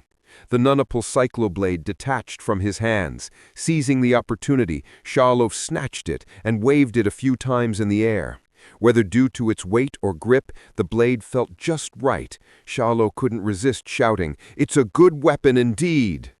Guo Zhanghu's abdomen was in agonizing pain. He felt as if a power drill were digging into his stomach. He was in so much pain that his expression was as distorted as can be. He yelled to his underlings, who were startled, "Motherfuckers, are you guys daydreaming or what? Go chop him apart!" He was well aware of the fact that he wasn't a match for Xiao Luo. It was like sorcery that Xiao Luo was able to defeat him with his bare hands. Now even his nunapal cycloblade was in his hands. If this didn't constitute off-the-charts combat power, what did? If he were to charge at him alone again, he would definitely be suicidal. The Dragon Gang's remaining 70 members fell into a brief silence, exchanging glances. Then they charged at Xiao Luo like a tidal surge. But however many lambs there were, how could they possibly rival a vicious wolf with a mouth full of sharp teeth? Xiao Luo cracked his neck and leaped at them with a cold-blooded smile. He waved his blade at the sight of anyone, combining both extreme speed and strength. Nobody could even come close to him. Blood splattered everywhere. Severed limbs were flying around. This was a one-sided massacre. Feng Huhan and the faces of his 4 companions were filled with shock and horror. They had never seen anyone with such formidable moves. For one to go against 100, what kind of vigor, might, and bravery must one possess? So such bullshit actually exists in this world. Guo Zhanghu revealed a maniacal smile. Amidst his hysterical display there was also immense terror and a tremendous sense of disbelief. He grabbed a pistol from one of the gangsters beside him. This pistol was meant for emergencies. He'd never intended to use it except as a last resort, because gun possession in China carries very serious consequences. But now, he loaded the chamber, switched off the safety, lifted the pistol, and aimed. Xiao Luo was maniacally slaughtering his Dragon Gang members, and Guo Zhanghu pulled the trigger without hesitation. Bang! The unloaded bullet whistled toward Xiao Luo in the hopes of putting an end to this terror. It moved so fast that no one could see its trajectory. Seemingly aware of it, Xiao Luo lifted the blade without even turning his body. Clang! The bullet collided with the nunapal cycloblade, blocking Xiao Luo's chest. The powerful impact made Xiao Luo's arm go numb, no longer able to grip its handle.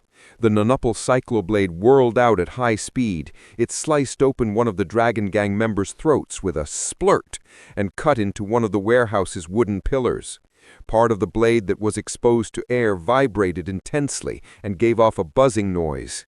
When the gunshot rang out, the gangsters who were pouncing on Xiao Luo like hyenas were scared witless. Realizing that it was their boss, Guo Zhanghu, shooting at Xiao Luo, they all took cover to avoid taking a hit from accidental friendly fire. When one of them was preparing to retreat, a giant hand silently approached him. All 5 fingers spread before grabbing the man's neck and lifting him into the air. Bang! The bullet originally destined for Xiao Luo struck this man in his back.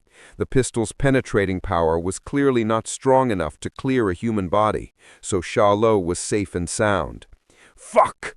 Guo Zhanghu cursed loudly. Both shots had failed to destroy Xiao Luo.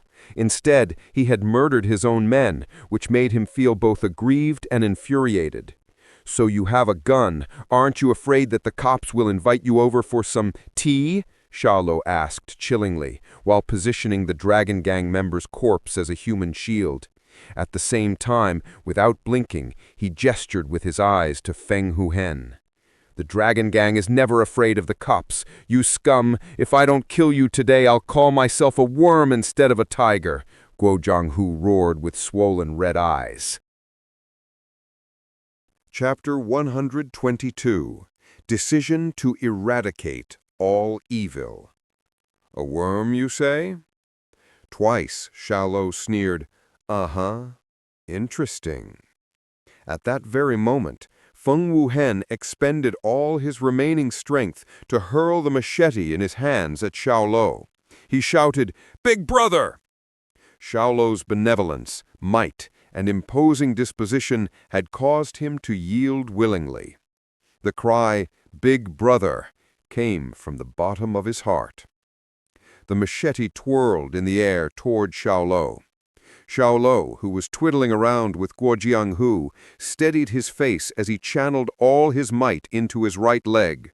He had acquired the football ability, so he acted at the precise moment when the tip of the machete pointed toward Guo Jianghu to punt the blade's handle with his right foot. Forceful energy surged outward. Swoosh!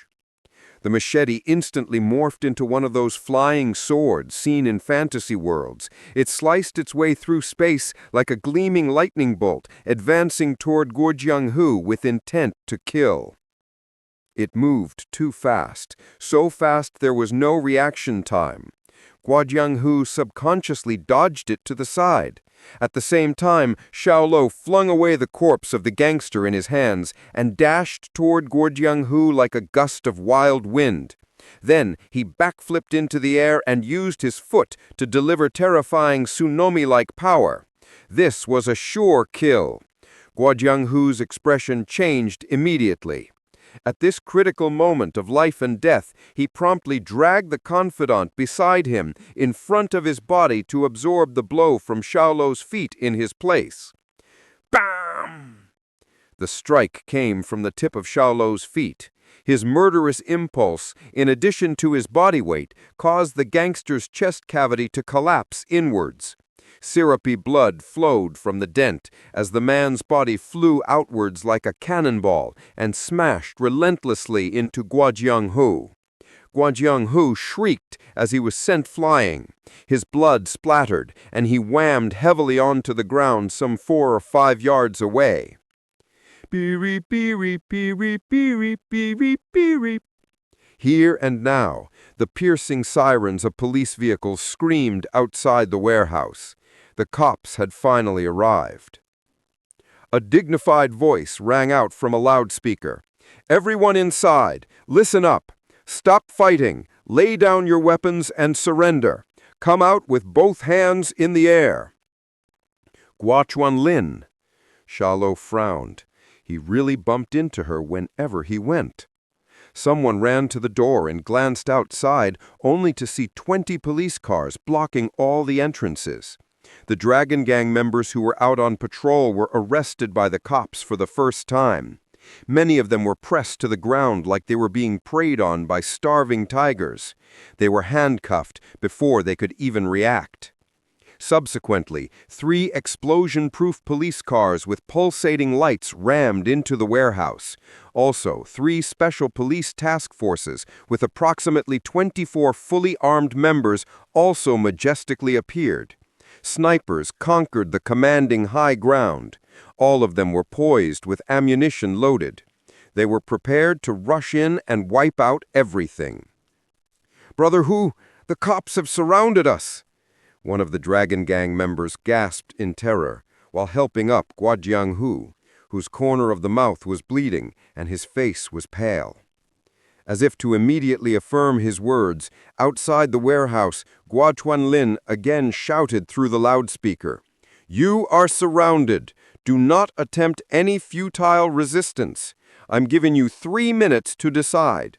If you still refuse to get out and surrender after 3 minutes, believe me, you don't want to know what happens next." Hearing her, the eyelids of the Dragon Gang members twitched. Anyone could discern the killing intent in her words. The cops must have heard the gunshots just now and speculated that the people inside weren't just fighting with blades, but also with guns. Otherwise, this certainly would not have happened. "Brother Hu, what should we do now? Should we fight our way out?" One of the Dragon Gang members gasped in terror. Guo Jianghu used his palm to fan his face and roasted the guy, saying, "What the fuck is wrong with your brain? They have guns, you know, guns! If you show your head, they'll go pew-pew on you, so how are we supposed to fight our way out?" After some thought, he finally made a decision. "Let's put down our weapons."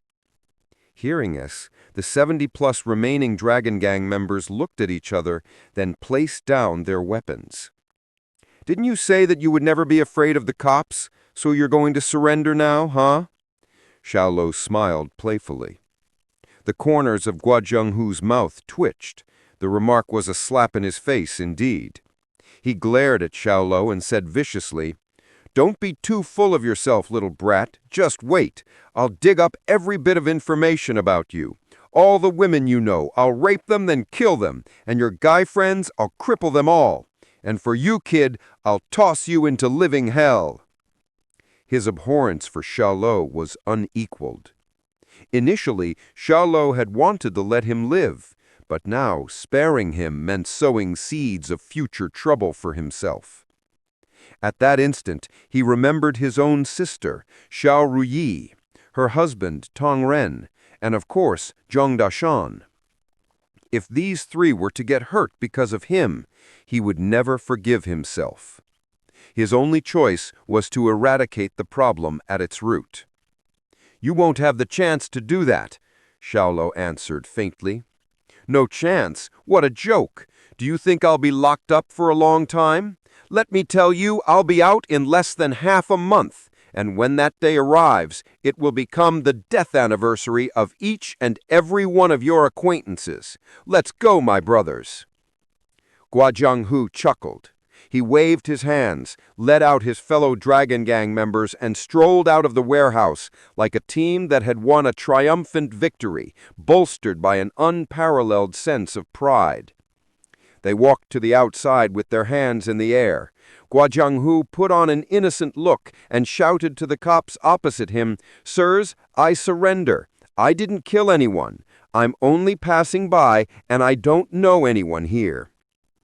In front of the cops, he was rather well behaved and toned down much of his usual arrogance. Xiao Luo's face was as cold as frost. This game wasn't over. The life-harvesting sickle was being slowly lifted.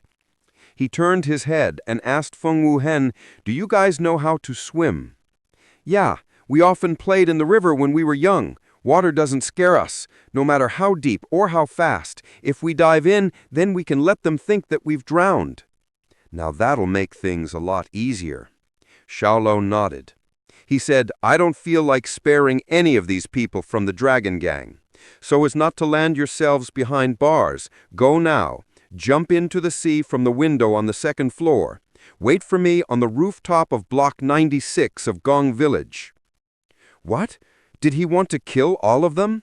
In front of the cops? Feng Wuhen felt that Xiao Luo was crazy, so he immediately raised an objection. "Brother Xiao, let's go together. Don't get your head blown off at the spur of the moment."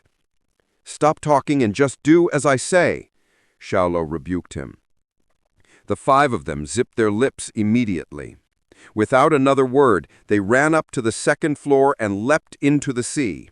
They dropped from the window like dumplings being thrown into a pot. Sure enough, they were really good at swimming, and their movements were surprisingly unnoticeable as they moved away in the water. "Brother Xiao, come back alive!" Feng Wuhen turned around and exhorted before leaving. His eyes were red. Xiao Luo could be considered the father of their second life. He would never forget the great kindness that he had shown him tonight. "All right," Xiao Luo replied in a seemingly absent-minded voice. It was so soft that it literally was insignificant. Feng Wuhen took a deep breath and leapt out from the window. At the same time, he happened to see Xiao Luo picking up Guo Jianghu's pistol from the ground.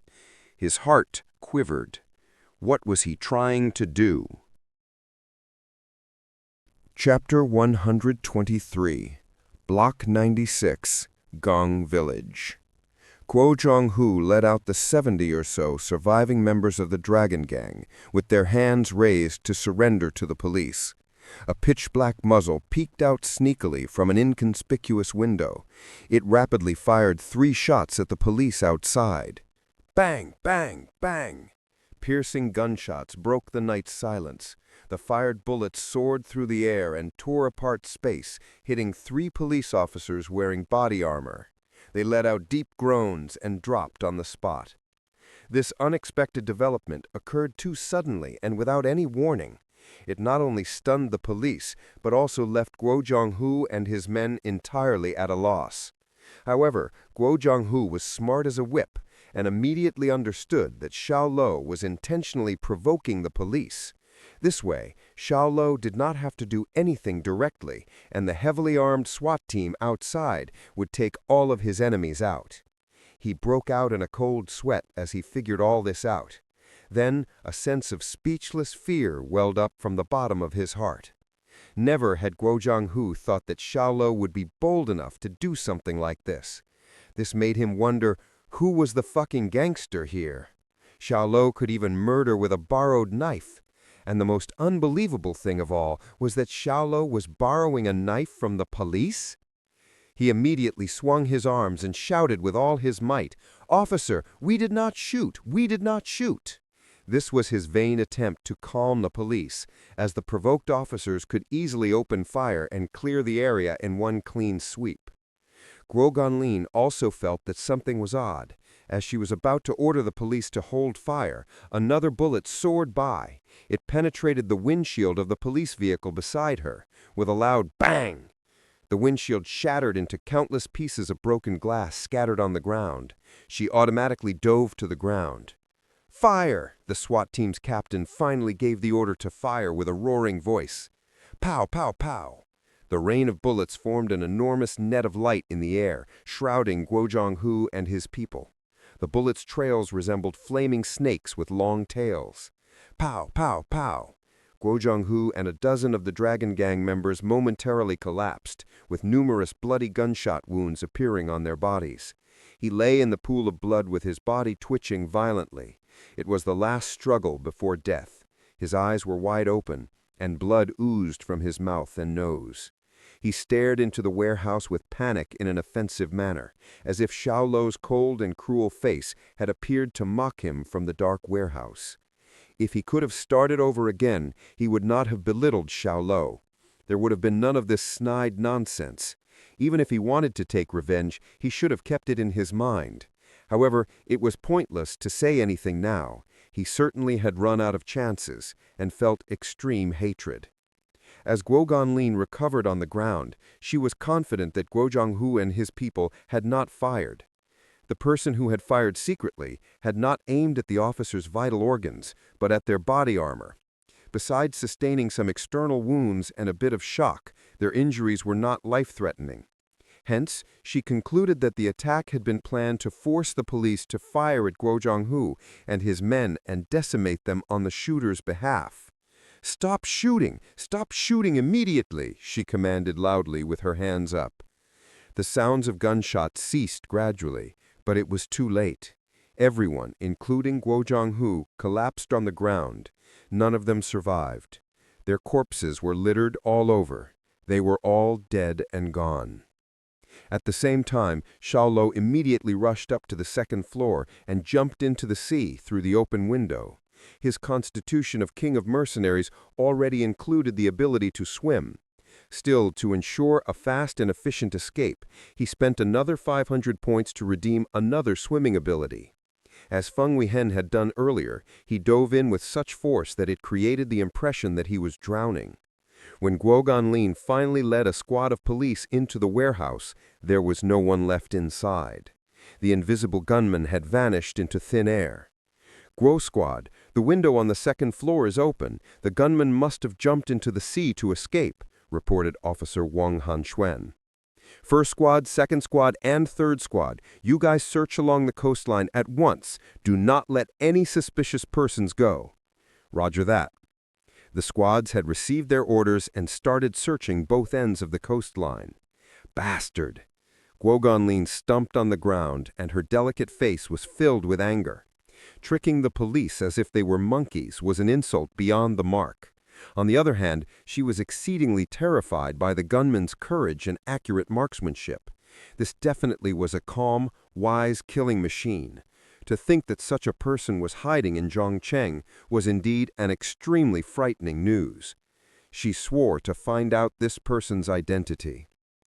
Although Guo Ganlin had ordered a large number of cops to search the coastline, their search was futile. Xiao Luo and Feng Weihen had left already. Meanwhile, later that night at Block 96 in Gong Village, after Zhang Dashal had personally witnessed Xiao Luo murdering people, he needed some time to unwind. He was watching a violent and gory movie on the sofa to stimulate himself. He was a little worried because it was late and Xiao Luo had not yet returned. Just as he picked up the phone to call Xiao Luo, there was a knock on the door. "Damn it, who forgot their keys again?" he swore as he walked to open the door. The moment he opened the door, he was greeted by a few bloody faces. The sight made him scream like a pig being slaughtered. It was Feng Weihen and his 4 goons, all severely injured, and they had reached their limits to get here, and they all collapsed on the ground. Who are you guys?" he questioned in a raised voice, but not before swiftly grabbing the broom by the wall. It was almost 11 o'clock, and he thought he was seeing things. Feng Weihen lifted his head to speak with much difficulty. "Brother Xiao told us to come here." Then like the other 4, he blacked out. "Brother Xiao? Old Xiao?" Zhang Dashan wondered softly. Just then his phone rang. He picked it up. It was Xiao Luo. "What the fuck, old Xiao? What's the deal with these 5 slabs of dead meat here?" While he often had nightmares of the Red Scorpion Mercenary Corps dying, in those dreams he wasn't afraid for his best friend's life. "They're my friends. I'm just calling to ask you to help me look after them for a while. I'll be back very soon." "What the fuck? What's this all about? How am I supposed to look after them? Hello, old Xiao." He actually hung up on me. Zhang Dashan unhappily tucked his phone back into his pocket. Before his eyes, Feng Weihen and his cronies were lying, drenched on the ground. They were maimed with knife wounds all over their bodies. He frowned so much that his eyebrows tangled. Admittedly, looking after pretty girls was his element. As for looking after 5 grown men, each 7 feet tall, he was stumped. He had no idea where to begin. "Shit, I'm not a nurse. How the fuck do I look after them?" He rolled up his sleeves as he was cursing, then dragged the men to the sofa. As the couch couldn't fit all of them, they ended up on the floor in the hall. He wiped the sweat from his forehead as he looked at the corpse-like Feng Weihen and his men lying neatly on the ground. He shivered and cursed again. "Fuck, this feels like a scene from a movie." Chapter 124. Roasted Sweet Potatoes. It was almost midnight when Xiao Luo finally returned. However, he did not come back alone. He was with a girl. "Pretty lady, son?" Zhang Dashan opened his eyes wide in surprise. The girl who'd come home with Xiao Luo was indeed Sun Yu. She wore an exquisite casual outfit in black and white, with a crewneck cut that revealed her beautiful collarbone clearly. The combination of her short gray skirt and leggings showed off her stunning, slender legs. Her black hair was tied simply into a ponytail. She had a small, oval-shaped face, a delicate nose, and a cute mouth. One could tell she had dressed up in the hurry. Even so, she was gorgeous. "Hello, Brother Shan," Sun Yu greeted politely. Then she walked quickly toward the 5 men lying on the ground, including Feng Weihen, who had fainted. She opened the aid kit she had brought with her and started treating all of their wounds. As there were so many wounds on their bodies, Xiao Luo came to help to remove their clothes. He could not possibly let Sun Yu, a girl, strip these men naked. "What the fuck? What's going on? This relationship is moving way too quickly," Zhang Dashan muttered to himself. It was almost 2 o'clock in the morning by the time they finished treating Feng Weihen's and the others' injuries. At some point, Xiao Luo changed into a clean set of dry clothes. Fortunately, he had covered his phone with some waterproof tinfoil from the warehouse before jumping into the water. Otherwise, his phone would be ruined by now. "Have you 2 done it yet?" Zhang Dashan pulled Xiao Luo into a corner of the empty field outside, using sign language to ask if his friend and Sun Yu had hooked up, by raising both of his thumbs and making them smooch. "You were thinking about it the wrong way," Xiao Luo replied and rolled his eyes. "Then why did you ask her to come along?" "I couldn't think of anyone else," Xiao Luo answered honestly. He couldn't possibly ask Zhao Ruyi, his sister. She surely would be worried about him if she saw 5 men with stab wounds. She would undoubtedly want to clarify everything. So after careful consideration, Sun Yu was the only choice. As it happens, she was working night shift anyway. After explaining the situation to her, she agreed to come at once. Just then, Sun Yu walked out of the hall. She wiped her sweat from her forehead and said to Xiao Luo, "I'm done dressing their wounds." "Thank you." Xiao Luo thanked her sincerely. "You're welcome." Sun Yu smiled shyly. She was thrilled to be able to do something for Xiao Luo. Then she said thoughtfully, "Brother Xiao Luo, let me take a look at your arm. When you came to see me, I immediately thought it looked weird. Are you hurt?" "It's okay. It's just a small wound that will heal naturally in a few days," Xiao Luo answered. "Small wound, my ass! Since Pretty Lady Sun is here, you should let her check it out. A small wound is still a wound. Besides, if it swells up and starts to puzz, won't it just develop into a big wound?" Zhang Dashan cut in. "Shut your mouth and keep it shut." Xiao Luo frowned and glared at Zhang Dashan, as if the latter were putting a hex on him. He was only using unlucky words like swells up and puzz. "Never mind. I'd be better off tending to those 5 dead pigs inside than third-wheeling you two," Zhang Dashan said. He rolled his eyes and walked into the hall, shutting the door behind him tightly. Xiao Luo and Sun Yu were left alone outside. Sun Yu's cheeks turned pink as she blushed. Zhang Dashan was very straightforward. He already saw himself as the third wheel. However, she was far more concerned with Xiao Luo's arm. She said, "Brother Xiao Luo, let me have a look." "It's really not a big deal. It's just a small wound that will heal naturally in a few days," Xiao Luo answered with a smile. He didn't wish to show Sun Yu the gash on his arm. Guo Jianghu's Nunapul Kleipel was very sharp, and the resulting cut was very deep. If he had not stitched it up with thread and bandaged it crudely himself, he would have bled enough to fill up a pot. "All right, then," Sun Yu gave up. He was too stubborn to be convinced, even by her. Xiao Luo could not think of anything else to say, and it crossed his mind that Sun Yu still needed to work. "I'm so sorry for bothering you for such a long time.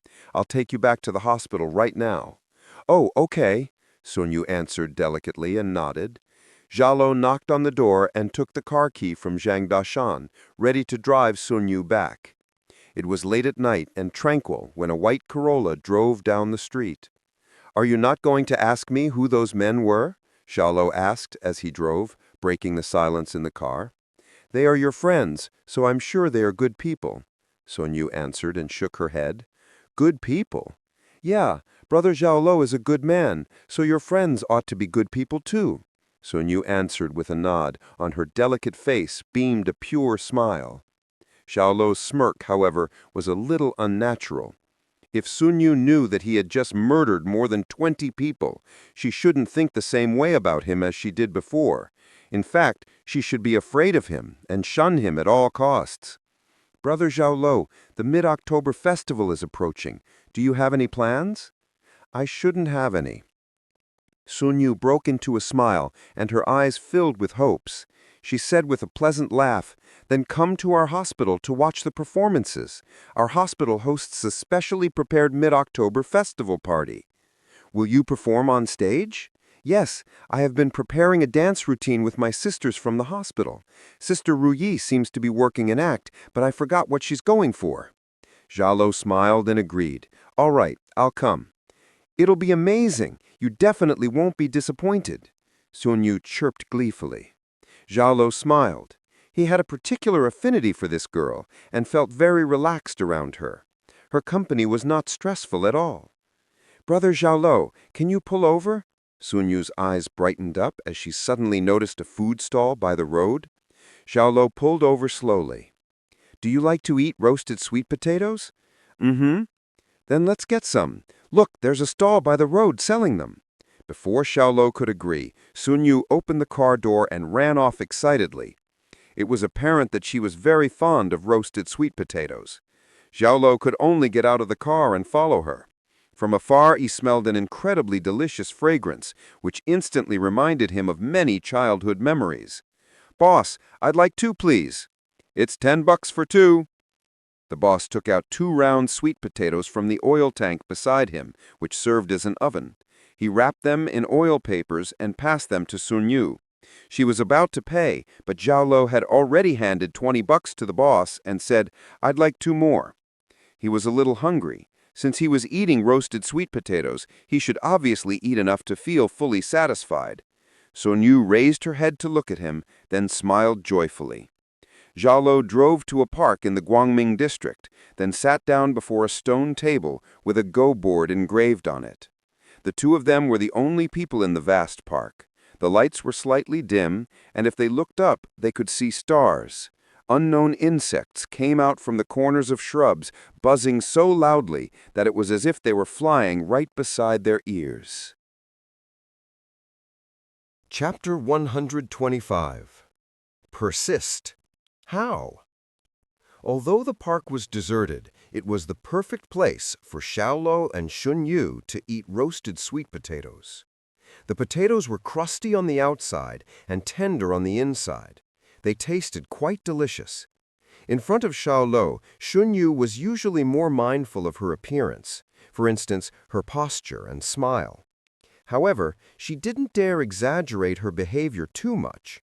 So when she couldn't resist the temptation of the roasted sweet potato any longer, she ripped off the skin and gobbled up the entire thing. Meanwhile, the one in Xiao Luo's hand wasn't even half eaten. She smiled at Xiao Luo embarrassedly and asked, "Do I look really awful?" Xiao Luo shook his head. In fact, Sun Yu's directness was what he found most attractive about her. He said, "Well, in the first place, you don't have to worry so much about your looks when you're eating roasted sweet potatoes, just like when I was a kid and I used to wolf them down." Sun Yu's eyes lit up. "You ate roasted sweet potatoes when you were a kid, too?"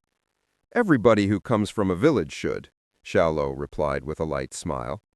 Sun Yu nodded and asked curiously, "Xiao Luo, how did you roast the sweet potatoes when you were young? Did you build a stove with stones and bake them like we just did now?" "Nope. I usually just placed the sweet potatoes underneath the stove when I was helping the adults in the kitchen, without them knowing, of course." "Why couldn't you let them know?" "My family thinks that sweet potatoes are no good after they've been roasted. They think that they become more heaty, so to speak, and harmful to our bodies, so the adults banned us from eating them. There were many times when my sweet potatoes just straight up burned inside the fire. I couldn't get them out in time with the adults watching, so all the trouble I'd gone through would be for nothing." Xiao Luo recalled when he was little and found it really amusing. Sun Yu smiled crisply and said, "It looks like you wasted quite a few sweet potatoes when you were young." Xiao Luo didn't shake his head. He said, "I didn't waste them, actually. I was young and dumb, but I washed those burned sweet potatoes and gobbled them up with their smoky taste." "Huh? Didn't your mouth turn black after that?" "I didn't care much at the time." "Well, that's true. Everybody thinks that roasting sweet potatoes is tasty and fun when they are young. Nobody ever cares about whether it will make them heaty." The two exchanged amusing stories from their childhood while they savored the hot, scrumptious sweet potatoes. Unknown to them, a lot of time went by. When he dropped Sun Yu back at the hospital entrance, it was already 4 o'clock in the morning. Just as they were about to part, a touch of lingering attachment was noticeable in Sun Yu's eyes. It was only when Xiao Luo's car disappeared from her field of view that she turned around and went back into the hospital. Xiao Luo's second encounter with Sun Yu deepened his fondness for her a great deal. Sure enough, he didn't know if Sun Yu was the one for him, but he certainly hoped so. Such a straightforward girl was scarce nowadays. She'd definitely be easy to get along with, and she seemed a rather suitable candidate to spend the rest of his days with. Fresh air came in through the window, accompanied by a ray of golden light. Dawn had arrived. Feng Wuhan and the rest were awake, but their bodies were still awfully frail. When they saw Xiao Luo coming out of the room, the 5 men wanted to stand up and bow in gratitude. "Lie down, don't move, or else your wounds might reopen," Xiao Luo said, while buttoning his sleeves. "Brother Xiao, thank you. From now on, you'll be my boss." Feng Wuhan's heart was full of admiration for Xiao Luo. He shouted to Xiao Wu and the rest, "Call him boss!" "Boss!" the 4 men shouted together. Xiao Luo was speechless. Boss? Did they think of him as a gangster or something? Just then, Shang Dashan, who had just unloaded a biological bomb in the toilet, pushed open the bathroom door. He said while zipping his pants. "What boss, you fuckheads? Xiao Luo is the boss of a company, not a gang. Don't you feel awkward calling him boss? Besides, it's also really old-fashioned." Feng Wuhan awkwardly knitted his brows and responded, "Fine, then I think we'll stick with Brother Xiao. It sounds more intimate that way." "Brother Xiao or Mr. Xiao will do," Shang Dashan replied, patting Feng Wuhan's shoulders. "Dashan, since you're on break these next few days, I'll leave them with you. I'm going to the office," Xiao Luo ordered, then turned to leave. At the door, his footsteps halted, and he turned back around. "Oh yeah, they've lost a lot of blood. Go and buy them some healthy food. Maybe get some for yourself, too. I mean, what would be so bad about having a chubby face but a body that's thin as fuck? People looking at you from afar will think that your head is photoshopped onto your body." Hearing Xiao Luo, Xiang Dashan felt like 1,000 alpacas were galloping through his brain. Xiao Luo could have stopped at "go buy them some healthy food." Why did he have to joke about his face? What a motherfucker. Nevertheless, Xiao Luo was already gone. Even if he wanted to, he didn't have anyone he could blow up at. "Brother Jiang, we haven't eaten any good food in days. Please buy us some meat." What the fuck? Is this how you talk to someone you barely know? Xiang Dashan didn't even want to mention how badly he was feeling. Being a nanny for 5 grown-ass men was going to literally send him over the edge. He asked chillingly, "Want some pig whips and bull wax?" Sure. My dad says that the groin is the most nutritious part of the animal." "Yeah, people's noses even bleed after eating them. How nutritious must they be?" "If you could get us some elephant schlong, that would be the best. We'll definitely become tigers after eating them." Xiao Wu and the others were very excited. They had heard that animal penises were rich in nutrition, but hadn't tasted any before because of their notoriously strong flavor. They were literally inedible. But given their current exceptional circumstances, they would eat whatever was nutritious without giving a rat's ass about how it tasted. Feng Ruhan was even more delighted when he heard this. He said to Shang Dashan with a smile, "Then we'll be counting on you, Brother Jiang." What in heaven's name? Shang Dashan felt the urge to go berserk. He thought, "Can't you guys tell that I'm being sarcastic? Elephant schwang? Why don't I buy an actual human pee-whack for you dummies to make some soup? Holy shitcakes. Seriously, you guys are even more shameless than me." He dropped that harsh sentence, put on his clothes, and went out to buy ingredients. Since Xiao Luo wanted him to take care of these men, naturally he would not treat them apathetically. "Mr. Xiao Luo, I heard that you've asked Mr. Li to sue Can Jianbai, the reporter who published the news about Luo's workshop. Is that true?" "Yes." Xiao Luo put down the task in his hands and looked up at him, asking, "Do you have a problem with that?" "Of course not. If we win the lawsuit, then Luo's workshop's reputation will be restored, and our previous customers will come back," Shang Dashan said earnestly. "But if we lose, our reputation will plummet. I heard that Can Jianbai has mobilized all the reporters, and they're prepared to make a fuss if we lose the case." Xiao Luo smiled and said, "He's very confident." "Of course he is. He's got taste buds to back him up. Mr. Xiao, I think we should just let this go. Luo's workshop can't bear another blow. Although we're still losing money, new customers are pouring in every day. Many of our old customers have also ordered our mooncakes for their employees. As long as we persist, the bad days will definitely be behind us." Persist? How? Xiao Luo couldn't agree with Shang Deshan's point of view. He said coldly, "There are more than 500 workers at Luo's workshop whose livelihoods depend on us. The finance department has reported a debt of 4 million yuan. If this goes on, we will have to close down in 2 months. There are now only 2 paths before us, live or die." Chapter 126. Is that Zhang Hongda? Xiao Luo's attitude was firm. Xu Guansong would never convince him to drop his lawsuit against Chen Jianbai. Last time, the two had parted at the office on bad terms. This had prompted Xiao Luo to turn his attention to Xu Guansong for the very first time. Could Xu Guansong, with the beer belly, really be Taste Bud's spy? Indeed, without any proof, doubts still remained. After 2 days, they received a piece of unsettling news. One of their loyal customers, a company that ordered mooncakes for their staff during the Mid-Autumn Festival every year, abruptly announced that they would no longer buy from Luo's workshop. The news was like a bolt of thunder in a clear sky and a fatal blow to the Lowe's factory. The Fouquet Group was one of the top 500 process manufacturing enterprises globally. Their factory in Jiangcheng alone had 230,000 workers. Including all domestic and foreign branches, they employed a total of 1 million people. Although Lowe's workshop had only received the accounts for their plants in Jiangcheng and 2 other cities, the Fouquet Group's order was at a staggering $8 million. The Fouquet Group was unquestionably Lowe's workshop's biggest customer. When they heard this terrible news, Lowe's factory's department heads suffered like ants in a hot pan. They swarmed into Xiao Luo's office, and the rather spacious room was instantly jam-packed. "Mr. Xiao, please hurry up and think of something. If we lose the Fouquet Group, then Lowe's workshop will be...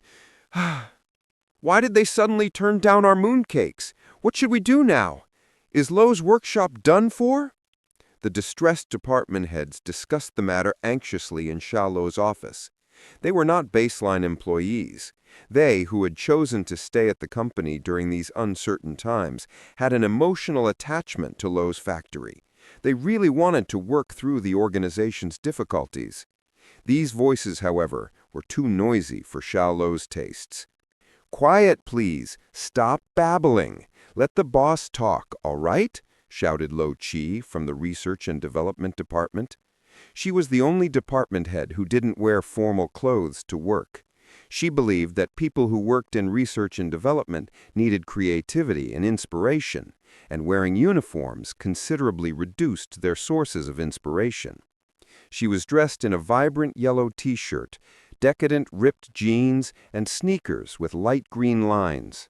Her shiny black hair reached her shoulders and was fastened with an adorably shaped blue starfish hairpin. She had a pure and youthful countenance and wore no makeup, not even powder. Still, between her brows there was a hint of flirtatiousness. After Lo Chi's outburst, the entire office swiftly plunged into silence. They turned their eyes to Xiao Luo. The boss sat at his desk, holding his chin with his left hand, like he was pondering something. Silence at last. Xiao Luo stood up and said after letting out a long exhale, "Since you're finally quiet, it's my turn to speak. Lowe's workshop and the Fouquet Group have a contract signed. How much is the penalty for breach of contract?" "The penalty for breach of contract is $10 million, Mr. Xiao." Reed Samang stepped forward. She was the one who had been personally involved in the signing of the Fouquet Group's contract. She was well aware of Xiao Luo's intentions. She knit her brows and continued awkwardly. "But our contract will expire precisely on the date of this year's Mid-Autumn Festival." "The contract is going to expire, you say?" Xiao Luo knitted his brows. Li Ziming lowered her head even further and muttered, "Yes, and I am responsible. I had originally planned to renew the contract after we delivered the stock.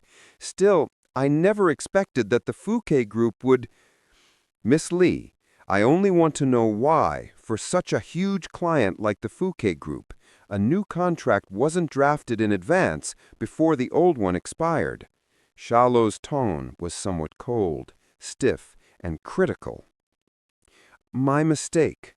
She lowered her head even further and muttered. Her voice was as soft as a fly. She honestly hadn't expected things to turn out this way. A mere few days ago, she had verbally confirmed everything with Mr. Zhang Hongda, who ran the Fouquet Group's Jiangcheng plant. He had assured her personally that the contract would be renewed on the day of the Mid-Autumn Festival. Who could have known that things would change so much in such a short time? "Mr. Xiao, I think there's no use blaming Miss Li right now. Our top priority now is to pull back the Fouquet Group," Xu Guansong said in awe. Lo Chi echoed that. "He's right, Mr. Xiao. Miss Zimang never expect the Fouquet Group to add insult to injury at this moment. They're really just bad." Xiao Luo regained his composure soon after. This was the first time that he had felt that as the boss of Lowe's workshop, he still had a long way to go in shouldering this heavy responsibility. Get in contact with the Fouquet Group's boss. I want to meet him in person. Also, get me a list of Taste Buds customers. I want the list on my desk by this afternoon." It was almost inevitable that Taste Buds had snatched their client again. Just the thought of it whipped up Xiao Luo's anger. He wanted to mount a powerful comeback and not only acquire the Fouquet Group, but seize all the clients that belonged to Taste Buds. As he thought of all this, greed flashed in Xiao Luo's eyes, together with rage and danger. They were just like the eyes of a wolf. The department heads hovered about the office in fear. They'd never seen such aggressive eyes before. Furthermore, this aggressiveness seemed to be contagious, transmitting from Xiao Luo onto their own bodies. They clenched their fists in a fragmented silence as determination emerged in their eyes. After 10 o'clock in the morning, Xiao Luo, Lo Qi, and Xu Guansong arrived by car at the Mingtai Golf Course to meet the Fouquet Group's boss, Zhang Hongda. As one of the golf course's investors, Mr. Zhang comes here for a few swings almost every day, Xu Guansong explained. Lo Qi pouted and said, "Why did you invite him to a meeting at this place? You want Mr. Xiao to entertain him with golf?" Xiao Luo smiled and said, "By promising to see me, he is already showing his sincerity. Bring the contract and come with me to meet him." By now Xiao Luo had completely calmed down. He couldn't always talk business while being infuriated and drenched in a murderous aura, right? "Ai," she smiled playfully. "Don't act like that. Be more serious," Xu Guansong immediately rebuked him with a stern look on his face. Lo Qi stuck out her little tongue at him. When they reached the golf course, a staff member led them to the driving range. From far away they could see a middle-aged man in a white shirt and black sunglasses with shiny combed hair. He was sitting underneath an umbrella, leisurely sipping his tea and gazing ahead. Beside him stood 2 bodyguards in black tuxedos and an assistant, and 2 ladies with a model-like hourglass figure attentively massaging his shoulders and legs. "Is that Mr. Zhang? He really does know how to enjoy life," Lo Qi asked curiously. "Oh my God, can you just zip your mouth? Don't screw things up before we even get a chance to talk about business," Xu Guansong said agitatedly. This was impolite and very rash behavior. If Zhang Hongda were to hear her, his impression of the 3 of them would definitely crumble. If that happened, then how could they talk about business? There would be nothing left to talk about. Who could have guessed that after he finished criticizing Lo Qi, Xiao Luo asked again, "Is that Zhang Hongda?" "Psst," Xu Guansong gasped. Calling him by his name? What was he thinking? Did he still want to talk about business? Chapter 127. Conflict. "Mr. Xiao, you're such an interesting man." Lu Qi laughed as she looked at Xiao Lu with adoration. Xiao Lu didn't respond to her. He lifted his eyebrows and walked towards Zhang Da. "Good afternoon, Mr. Zhang." Xu Guansong displayed an enthusiastic smile as he greeted Zhang Da. "My apologies for the long wait, Mr. Zhang. We are caught in traffic just now." Despite Zhang Da was in his middle age, he had this prestigious temperament engraved amid his eyebrows, although he was not showing any anger. He didn't take off his sunglasses, hence no one could tell whether within his eyes was delight or irritation. But anyway, he wasn't smiling, so perhaps he was just being indifferent. He turned his head to look at Xu Guansong and faintly responded, "You have come." Yes, Mr. Zhang, we have come especially for our appointment with you." The smile on Xu Guansong's face became even fervent. He introduced Xiao Lu to Zhang Da. "This is Mr. Xiao Lu, the current boss of the Lewis workshop." "Hello, Mr. Zhang." Xiao Lu smiled as he reached out his hands to Zhang Da. Zhang Da didn't shake his hands, nor did he even have the intention to shake his hands with him in the first place. He glanced at him and turned away to look at the wide-ranging court ahead of him, leaving Xiao Lu unattended as he stood at the same place, and said, I've long heard that the Lewis factory has welcomed yourselves a new boss, but I never expect him to be so young. Given the little experience he has, it is no wonder that the Lewis factory is constantly going backward." On hearing him, Lu Qi immediately became unhappy. "Your boss wants to shake hands with you, but you didn't even bother to raise your hands and even went on to belittle him with your speech. Don't you think you're being very discourteous?" "Lu Qi, the bosses are talking now. Do not interrupt." "But he's being discourteous," Lu Qi rebutted, with her hands placed at her waist. "We are talking about business now. Mr. Zhang's order alone will decide the fate of Lewis Workshop. We are in need of their help, so just lay down that attitude of yours." Before they came, he had already advised Xiao Luo not to bring along Lu Qi. Although she was a department head, her behavior was still like a little girl. She doesn't know how to restrain herself nor observe someone's speech and expression. If she were to provoke Zhang Da, it would screw things up. Lu Qi looked at Xiao Luo. After receiving his eye gesture, she kept quiet ever since. "Little girl, Mr. Shu knows about things much better than you do. You should learn from him in this aspect, otherwise you'll easily land yourself in unfavorable situations." "No unfavorable situations can come to her with me as her boss," Xiao Luo said. He retracted his hands. He spoke softly, but with powerful retaliation and directness. He was not at all polite toward Zhang Da, as he shifted the conversation topic. "Let's talk about business. Mr. Zhang, you've always ordered your mooncakes from us. It has been so for 3 years. Why have you suddenly decided not to order your mooncakes from us this year? Could you give me a reason?" "A reason?" Zhang Da laughed coldly. "Our contract is already expired. Why can't I pick a new supplier? Are you telling me that I need your consent to do this?" "Of course you don't need our consent. But since both sides have already worked together for 3 years, I would assume that we already have some emotional attachment. When you suddenly said that you won't be ordering our mooncakes from us, Mr. Zhang, it is only fair for us to feel that you're kicking us when we are already down. Although the field of business is like the field of war, and no friendship but lasting benefit lasts forever, aren't you afraid that you'll tarnish your reputation by abandoning your original business partner just like that? Won't the other companies need to consider a lot of things before cooperating with the Fouquet Group in the future?" Xiao Luo asked. Zhang Da glanced at him and said playfully, "It is indeed that I have worked with the Lewis Workshop for 3 years, but I know Mr. Fang Cheng-mi. As for you, I've never heard your name before, nor am I aware of the extent of your capabilities. For me, you're just a stranger. Do you think that I will hand over $8 million of order to a stranger? Just ask anybody, and they'll tell you there's no reason to do that. The reason I have come today is for you, Mr. Zhang, to get to know me. I hope you could reconsider and re-opt for our supplies." "There's no need for reconsideration. I've already talked to Mr. Fang of Taste Buds. From today onwards, the Fouquet Group will only cooperate with Taste Buds."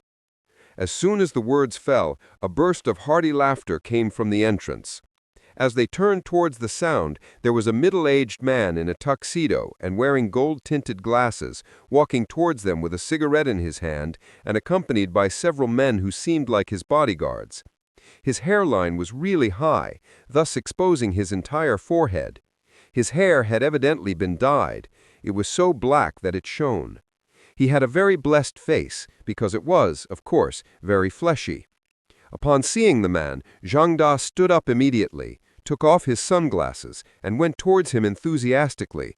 "You are finally here, Brother Feng. I've been waiting for you for a long time." They shook hands. "Brother Zhang, I'm really sorry. Our country has become prosperous now, and everyone owns a car. The roads are really congested. I apologize to have arrived late." "It's fine. Come, have some seat and drink some tea. This is high-quality Longjing tea." Zhang Da poured tea with a smile.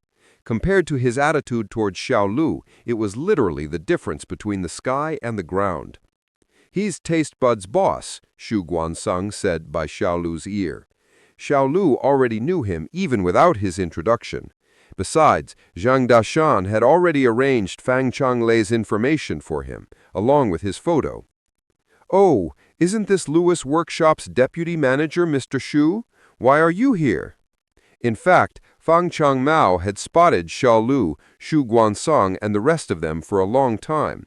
He was lifting his head and feigning to be surprised at this moment. "They want me back." Zhang Da was pouring tea with a disgusted face. "But I'll never work with a trash company that has food safety problems. It's worthless that they've come." Trash company? Lu Qi couldn't tolerate any longer. Zhang Da was a jerk from inside out. Putting his insulting speech aside, his attitude towards them was straight up horrible. Seeing that Fang Changlei could sit down and have tea with him, her contained rage erupted. She shouted at Zhang Da, "You are the trash! Your whole family is trash!" The air in the vicinity dropped to freezing point. Shu Guansong's face turned green, and a voice sounded in his heart, "We're screwed." Fang Changlei snorted, "What a poorly educated young lady! Give her a slap." When a bulky man in a tuxedo heard him, he stepped forward with a solemn face, raised his fan-like palm, and violently waved it towards Lu Qi's face. Lu Qi was terrified that her face turned pale. She never expected that these people would resort to slapping when they weren't on the same page.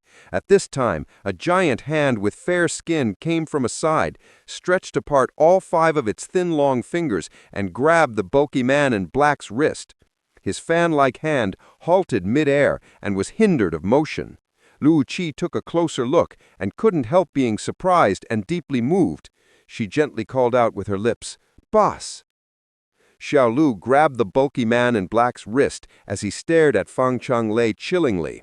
"I think I should be the one to educate my people, Mr. Fang." "Oh!" Fang Changmiao looked at Xiao Luo profoundly. He waved his hands, signaling the bulky man in black to step down. Then he said with a face of disdain, "I presume you're Xiao Luo that took over Lewis Workshop from Mr. Chu. I heard that 2 months ago you were still a regular staff at Huahai Corporation. How lucky you must have been to have gained Mr. Chu's favor and become the boss of Lewis Workshop." The phrase, "reach the sky in a single bound," refers exactly to people like you. Following a change of tone into that with deep contempt, "However, reaching the sky in a single bound is not a good thing. On the contrary, one would fall badly, very badly." Chapter 128. I am threatening you.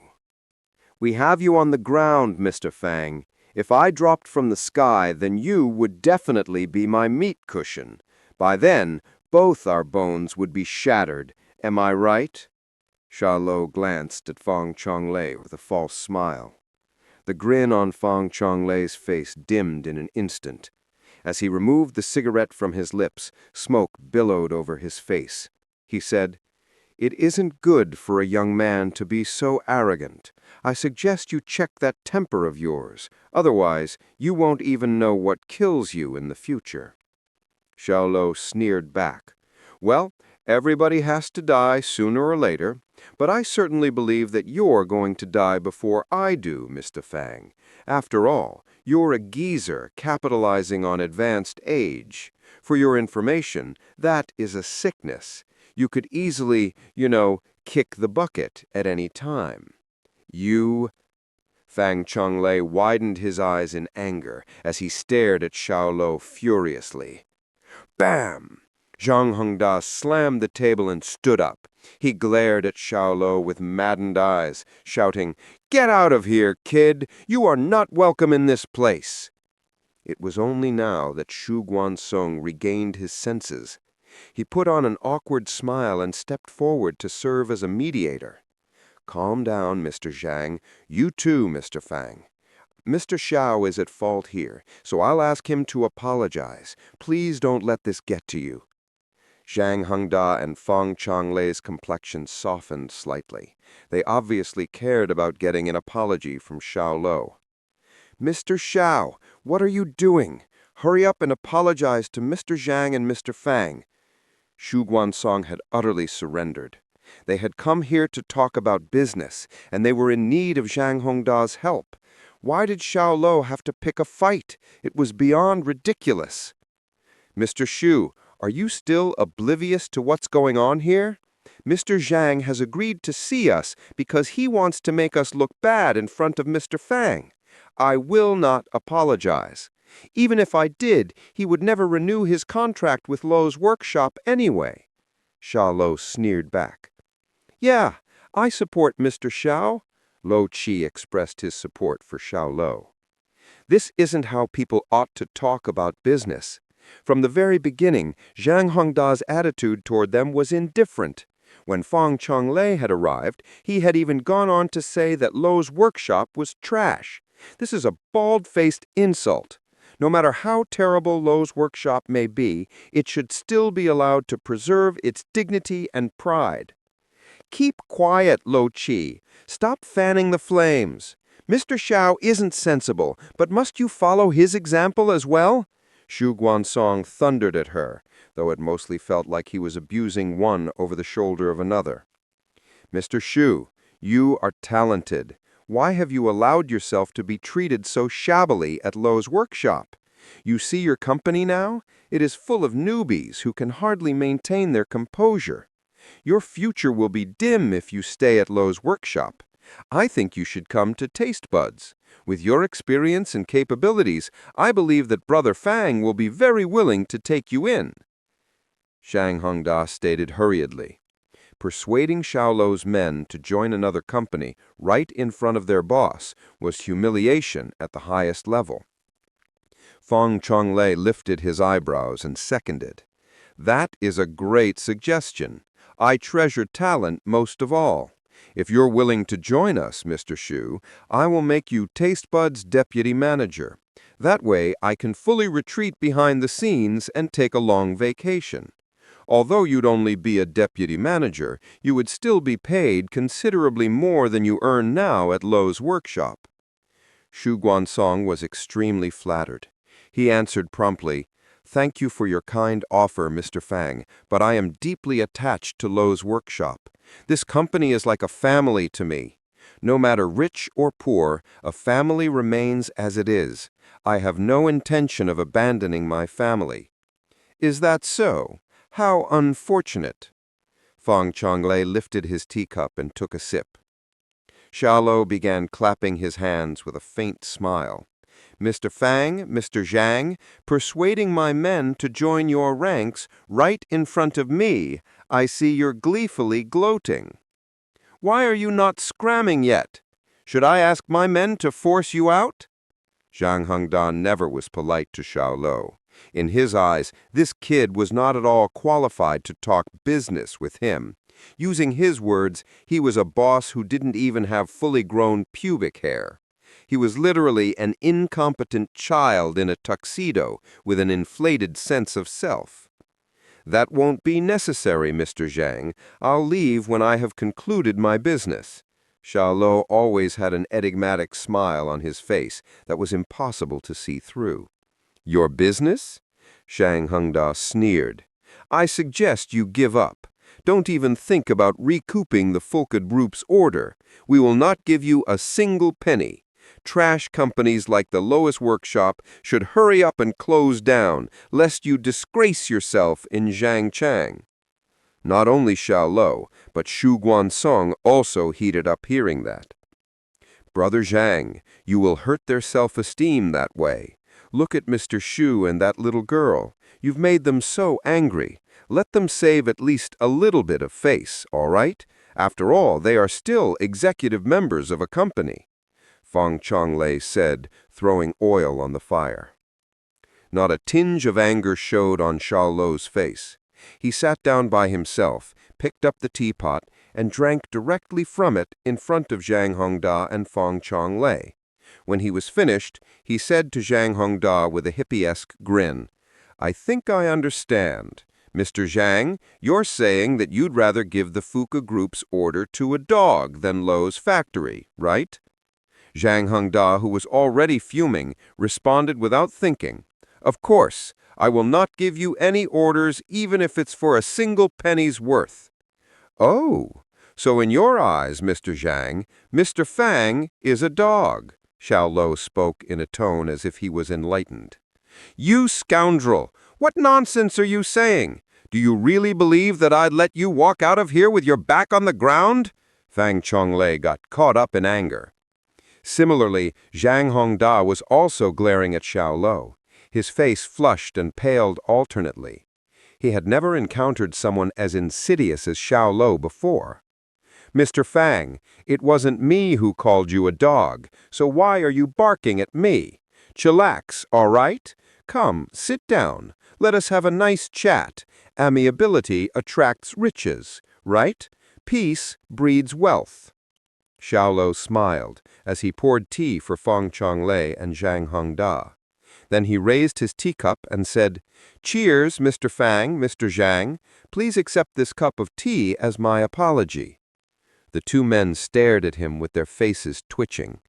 They were thinking, "You frigging drank directly from the teapot, so who wants to drink tea from it now?" "What is the meaning of this?" Zhang Hongda asked with a solemn face. "Nothing, to be exact. But you know, I'm rather unhappy that you repeatedly called my company trash earlier. Based on my usual disposition, you should be on the way to the emergency room by now." "Ha! You think you could send me there by yourself?" Zhang Hongda replied mockingly, with eyes filled with disdain. "Yes." Xiao Luo nodded carefully. As soon as his voice dropped, the teacup in his hand could not bear the colossal force of his 5 fingers. Following a loud crack, it shattered in an instant, scattering debris across the table. The tea, which was no longer hot, dripped down through Xiao Luo's fingertips, drop by drop. This little display profoundly startled Zhang Hongda and Fang Chonglei, and they both sat up straight in response to the threat.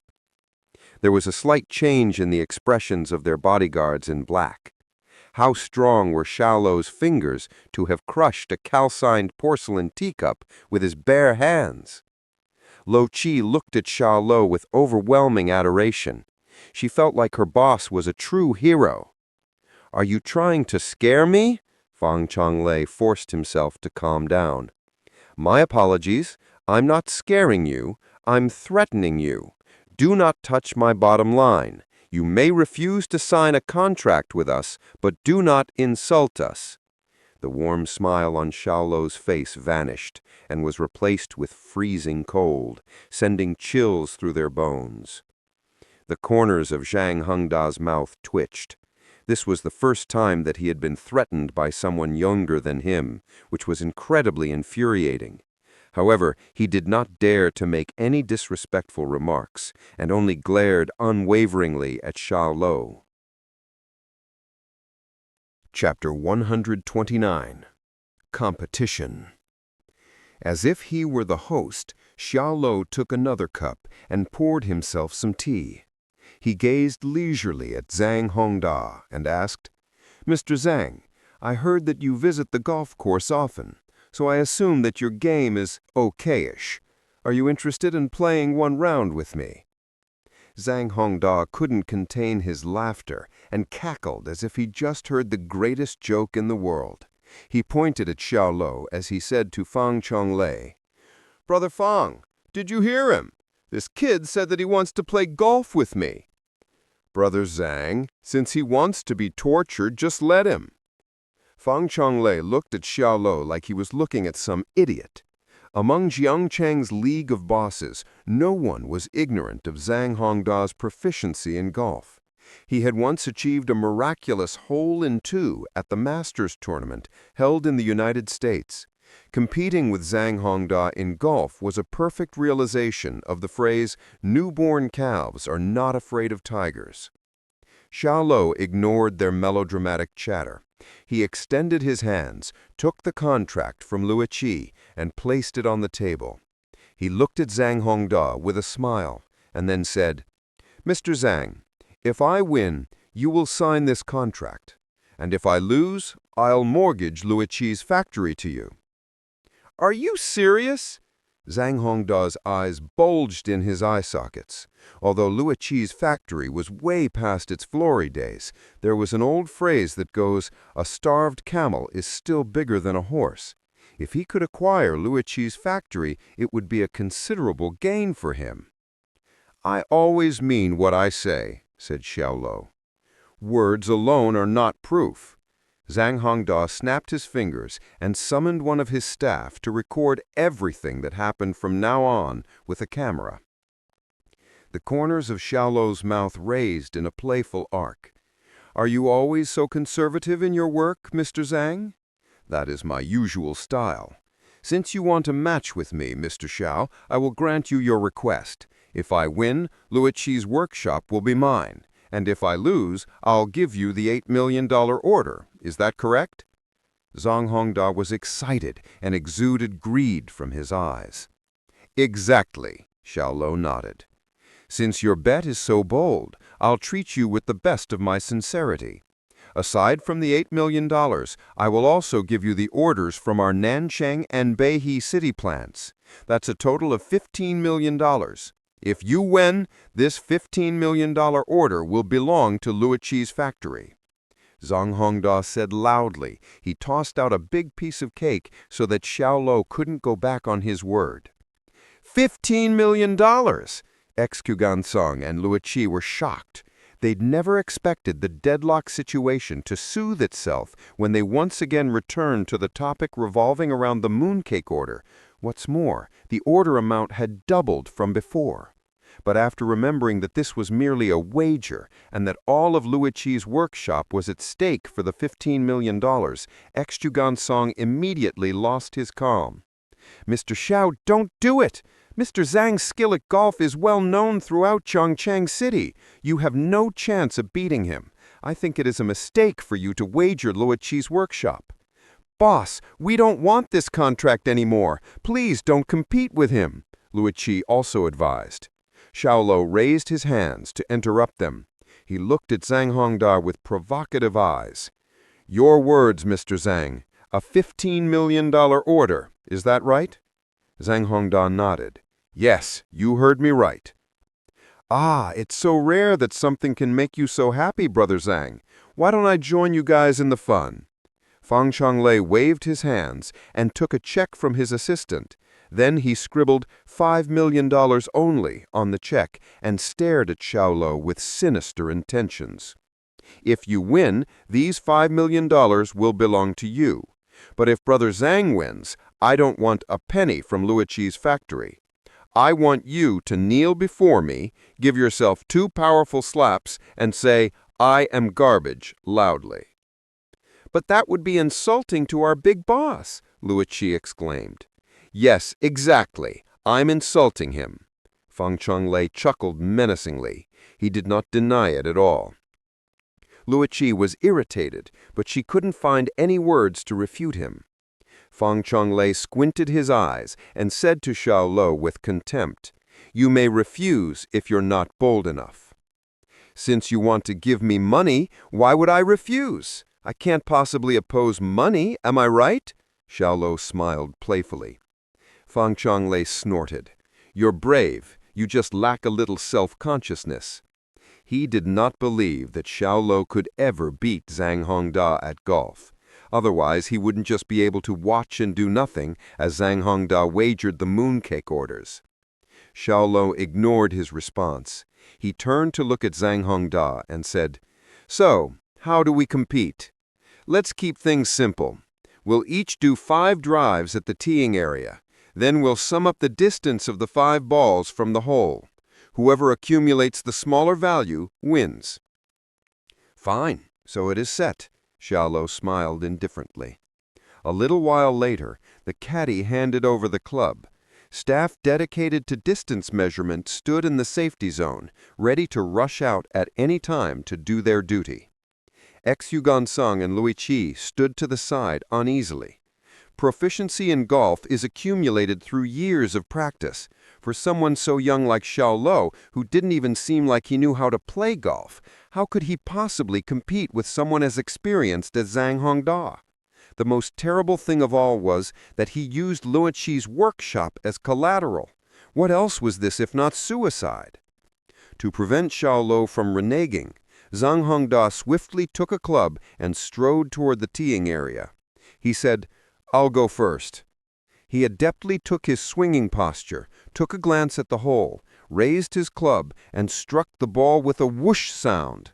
The golf ball arced beautifully through the air before accurately dropping onto the putting green and rolling some distance forward. The golf course staff ran over immediately with the measuring tape, accurately gauging the ball's distance from the hole. 1.3 yards. When the staff reported the result, Luoqi and Xu drew in jittery gasps.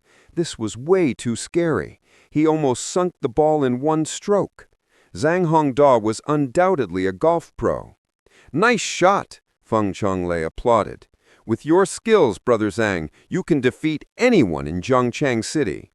You flatter me, Brother Feng, but this club isn't very fitting for me. I could have gotten the ball closer to the hole. Zhang Hongda was reasonably confident about this. He didn't feel like he was boasting at all. Ha ha, show us a hole-in-one next, Feng Chonglei laughed. Zhang Hongda didn't say a word. His silence was the best answer, although he did want to pull off a hole-in-one and make Xiao Luo give up altogether.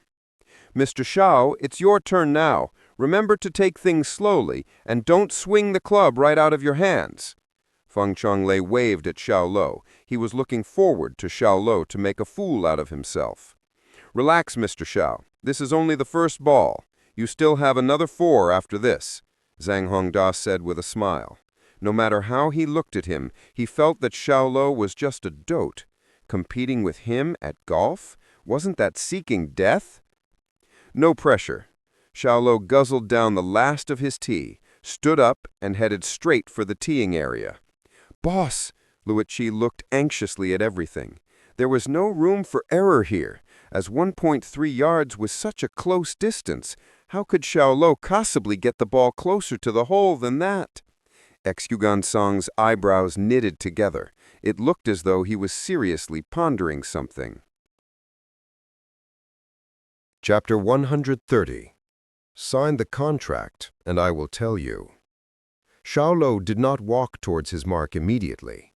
Instead, he motioned for his caddy to place the golf ball at the black tee marker, being the point with the longest yardage for that hole. "What are you doing, Chairman Xiao?" Feng Chonglei contemptuously questioned the move. He didn't try to hide his look of belittlement and jocose as if he was watching a jester entertaining his audience. Regardless of what Xiao Luo tried, Feng couldn't see how Xiao could recover his position against Zhang Hongda's lead. He found Xiao Luo's action hilarious. Xiao Luo didn't bother to respond to Feng Chonglei's derision. Stepping into the tee box, he took his driver from his caddy and walked towards his tee. Xiao Hongda asked the steward for a change of teapot to brew a fresh round of tea. Xiao Hongda was brimming with confidence, sipping slowly from his teacup with a deep sense of satisfaction. Halfway through the course, and there was no way Xiao Luo could even come close to his score. What a way to win Luo's workshop over a game of golf! He couldn't hide his glee. Ding! Congratulations! You've acquired the golf skills at the cost of 500 points. The system's digital voice notification spoke in Xiao Luo's cyber-enhanced mind. As the wind started to pick up, the fringe of his hair tossed about in a flurry, and his microfiber golf top billowed like ripples in a fast-flowing stream. The golf club felt natural to him as he closed his hands around the grip with his fingers locked. He looked at the hole a long distance away, the flag fluttering furiously. He checked the windage. Then, keeping his eyes on the ball, he raised his club back before it came down in a smooth arc to make clean contact with the ball. He held his pose as his weight transferred to his leading foot in his follow-through. He was in total control of the shot. Bing! The sheer speed of his club carried the white ball in a great distance, sailing handsomely over the fairway and high towards its intended target. It narrowly missed the sand bunker as it bounced and landed once on the green.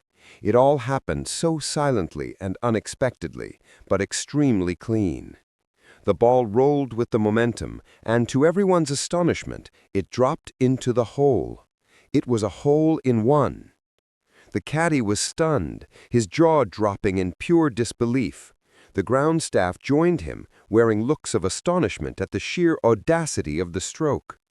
Rochi rubbed her eyes, shouted with uninhibited excitement. She didn't understand the game, but she knew that he did something spectacular. She swooned. "It's in! The big boss had sent the ball into the hole with just one swing!" Ushuangguan, standing just beside her, blinked several times unintentionally, unable to digest what had just taken place. Both Xiao Hengda and Feng Chenglei stood frozen. The smile that was so recently on their faces disappeared altogether. In their minds, they seemed to be saying the same thing. What the fruck? But this was just a beginning. Without breaking a step, Xiao Luo was already on his way to the next hole. Backswing, downswing, contact, follow-through.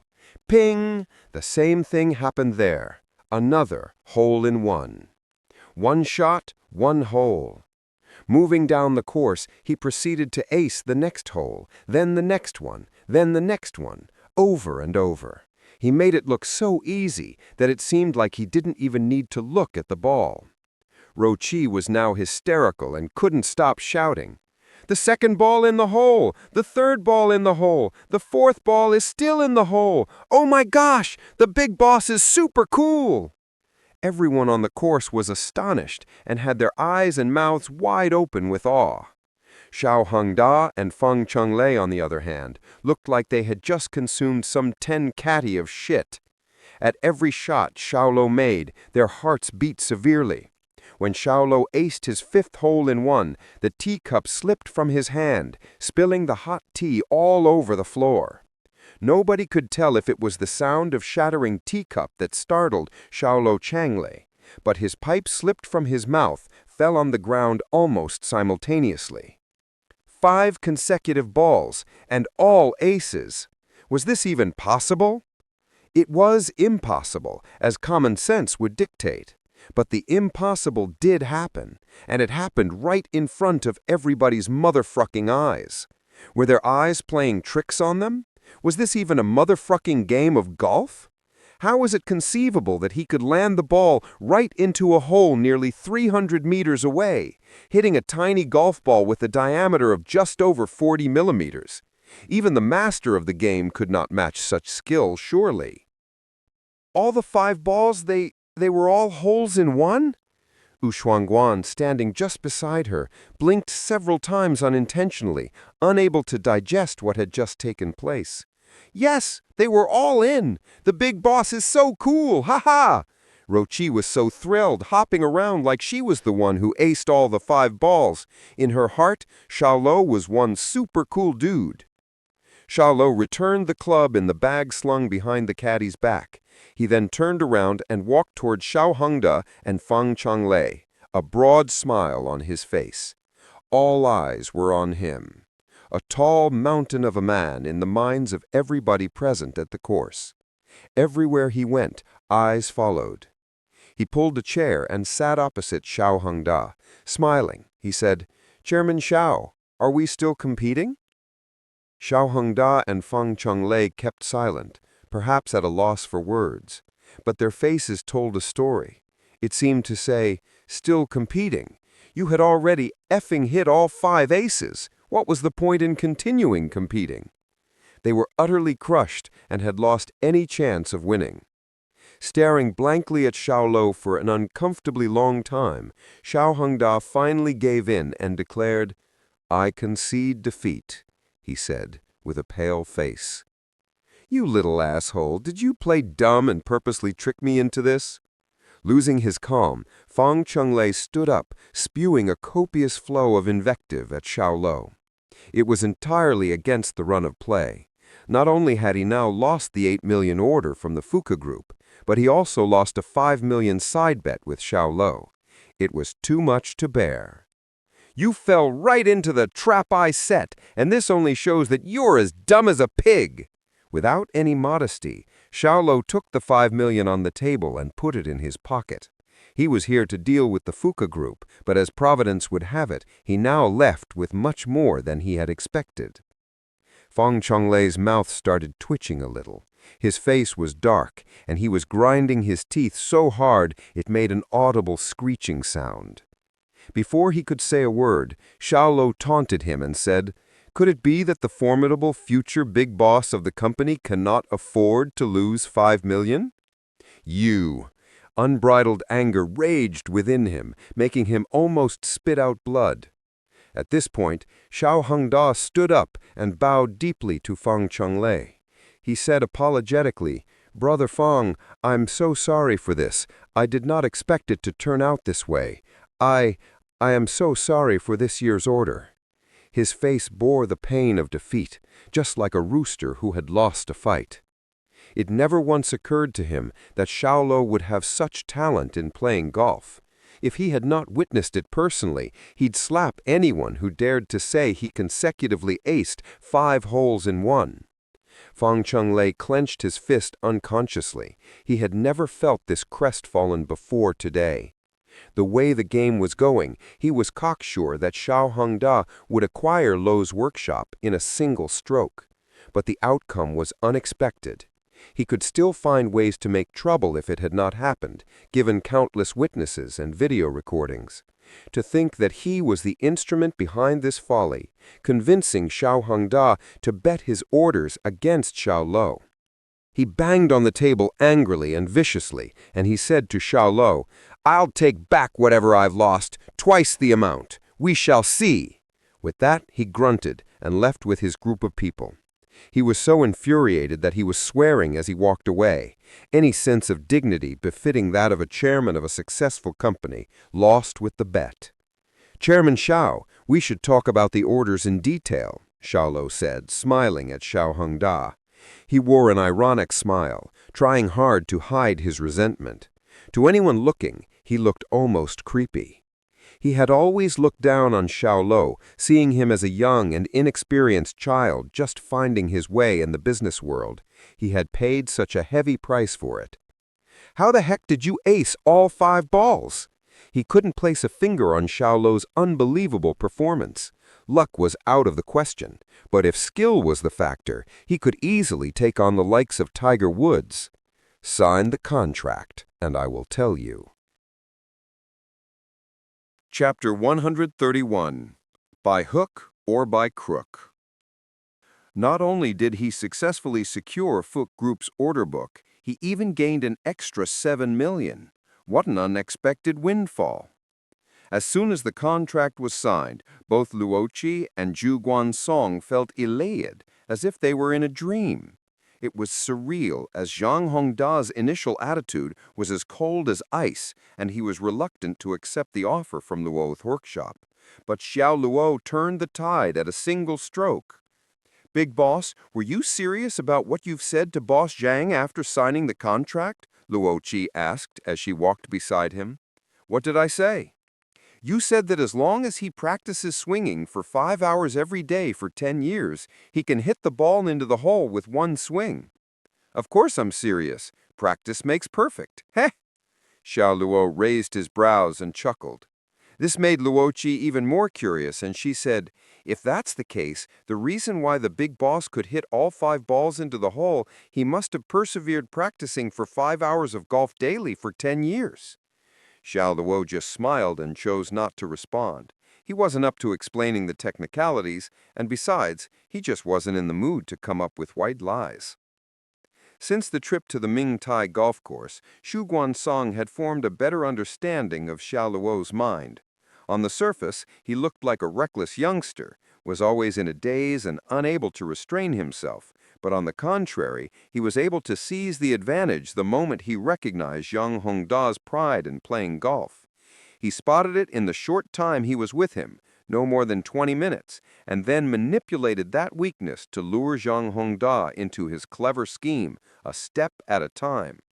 Not only was he a capable tactician with the ability to execute his plan of action, but he was also a bright strategist of the highest order. Within a short span of 2 hours, he secured the orders from Fook Group and got a $5 million payout from Feng Chonglei. This was even larger than the profits generated by a casino. He now knew why Chu Yun-sheng had placed such high regard for Xiao Luo. Such a character would shine anywhere he went in the world, what more in Luo's workshop. "Chairman Xiao?" Xu Guansong came running towards him with some urgency. "Chairman Xiao, I have business with you." "Do you have business with me, Vice Chairman Xu?" "Have you ever heard of the Dragon Gang before?" "The Dragon Gang?" Xiao Luo squinted. It was a name he had heard countless times. He had taken the lives of more than 100 of their gang members. Hearing that name spoken again, he once again was reminded of their reputation. Thinking that Xiao Luo might not have heard of them, Xu Guansong adjusted his glasses and explained. "The Dragon Gang is the biggest secret society around. It runs bars, restaurants, casinos, underground businesses including prostitution and drug trafficking. It has recruited about 3,000 members. The Dragon Gang has its headquarters in the Guangming district, but its members are scattered all over the streets of Zhangchang." As soon as he finished, he looked anxiously at Xiao Luo, waiting for his reaction. "Keep going," Xiao Luo said with mounting interest. "The helmsman of the Dragon Gang is called Long Song Kui, also known as Lord Long, and he has 3,000 students under him. Rumor is that he's a true master, capable of killing an opponent without spilling blood. He has a fierce face, and he's so ruthless that even a ghost fears him." "Okay, then?" "Chairman Xiao, do you know why taste buds could always suppress Luo's workshop? Take the case of the elderly dying from eating contaminated bread at our outlet. Isn't it obvious that someone was behind it? The purpose was to tarnish our reputation.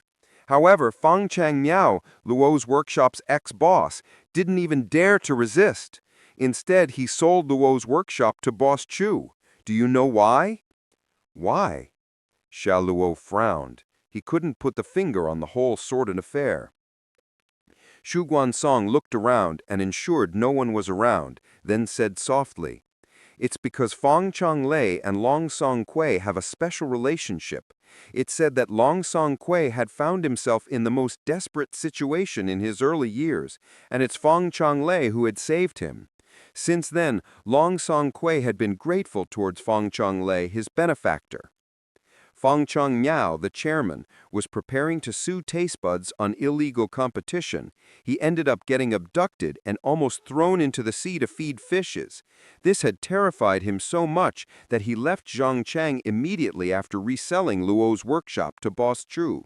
There hardly is any news about him even until now.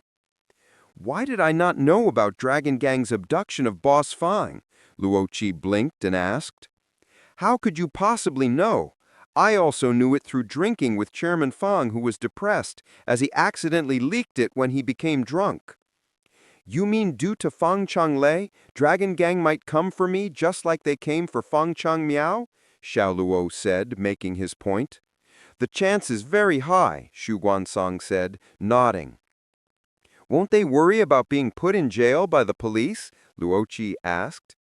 "Luo Qi, you are still as naive as ever. The world is not as beautiful as you imagined. All the filth is concealed behind a gorgeous facade. As of now, cruel crimes are taking place in every corner of the world.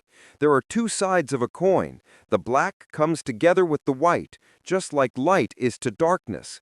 In such a tiny piece of land such as Zhangchang, Long Song Kui represents the black and the darkness." Xiao Luo agreed with Xu Guansong's understanding of the situation. He patted Xu Guansong on his shoulder and said, "Under the present circumstances, we can't do too much. Let's roll with the punches." With that, he opened the car door and got in. "Chairman Xiao, I still think it is best if you reconcile with Fang Changlei. Ordinary folks like us can't deal with the Dragon Gang. Not even the government can do anything to them. They can only be contained temporarily. Taking out the Dragon Gang would only lead to another gang rising in its place.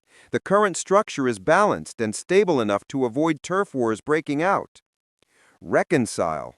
How to reconcile? By signing unequal treaties with him for a momentary truce, just like the latter-day king government?"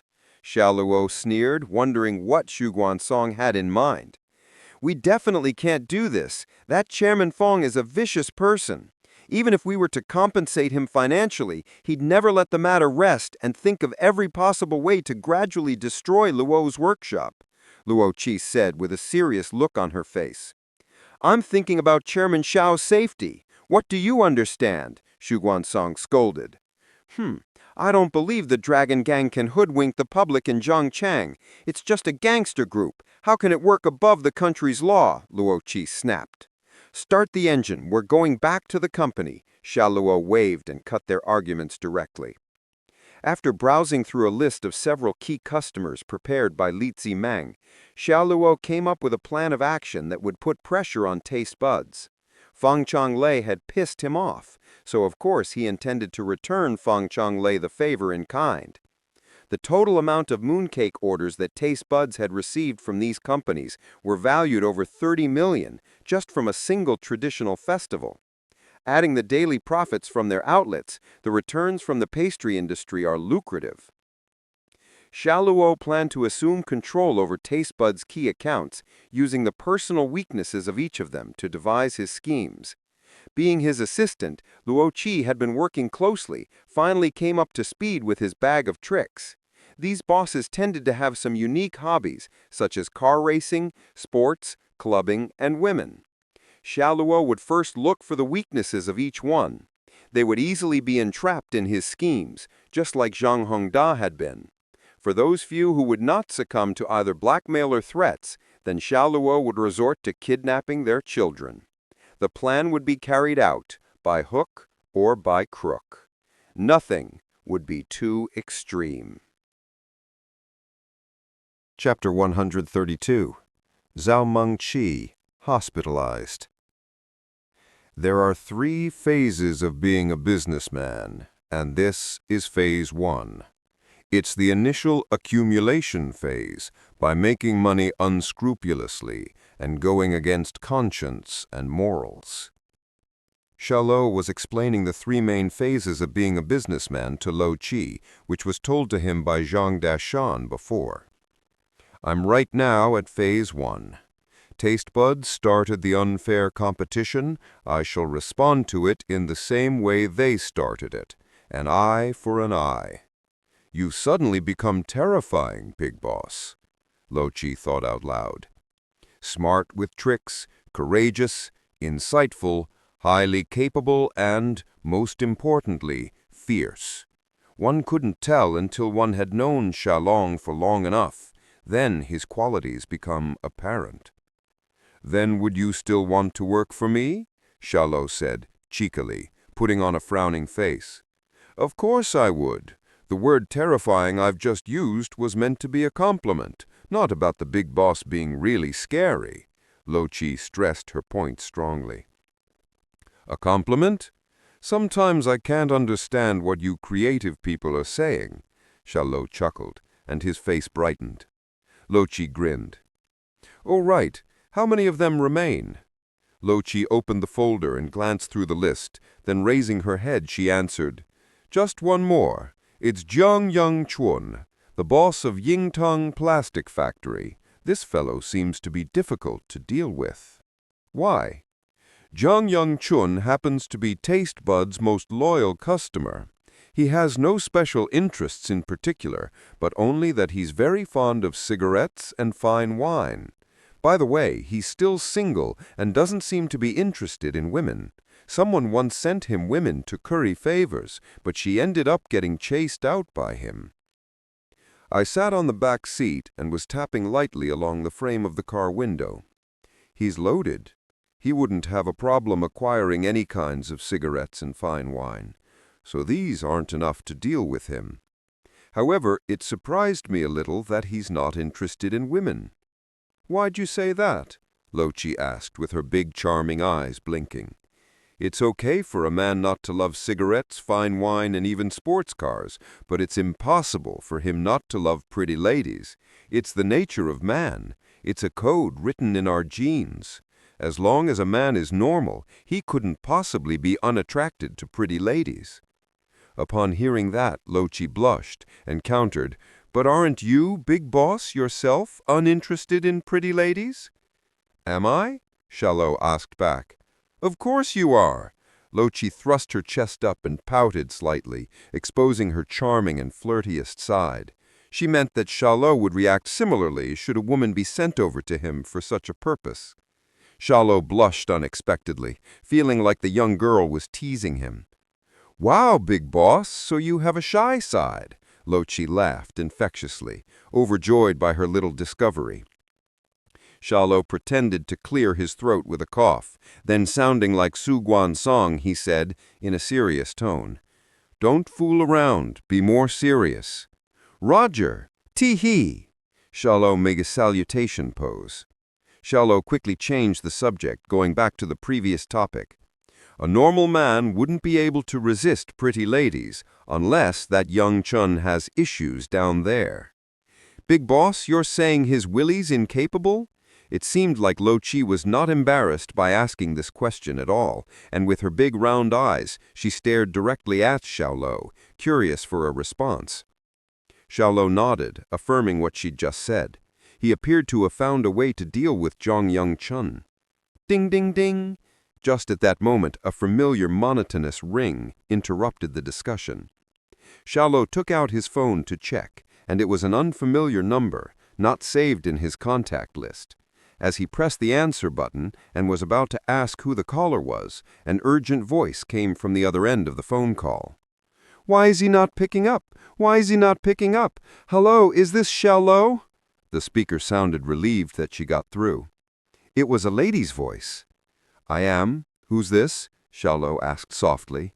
"Come quickly to the city-affiliated hospital. Meng Qi is hospitalized."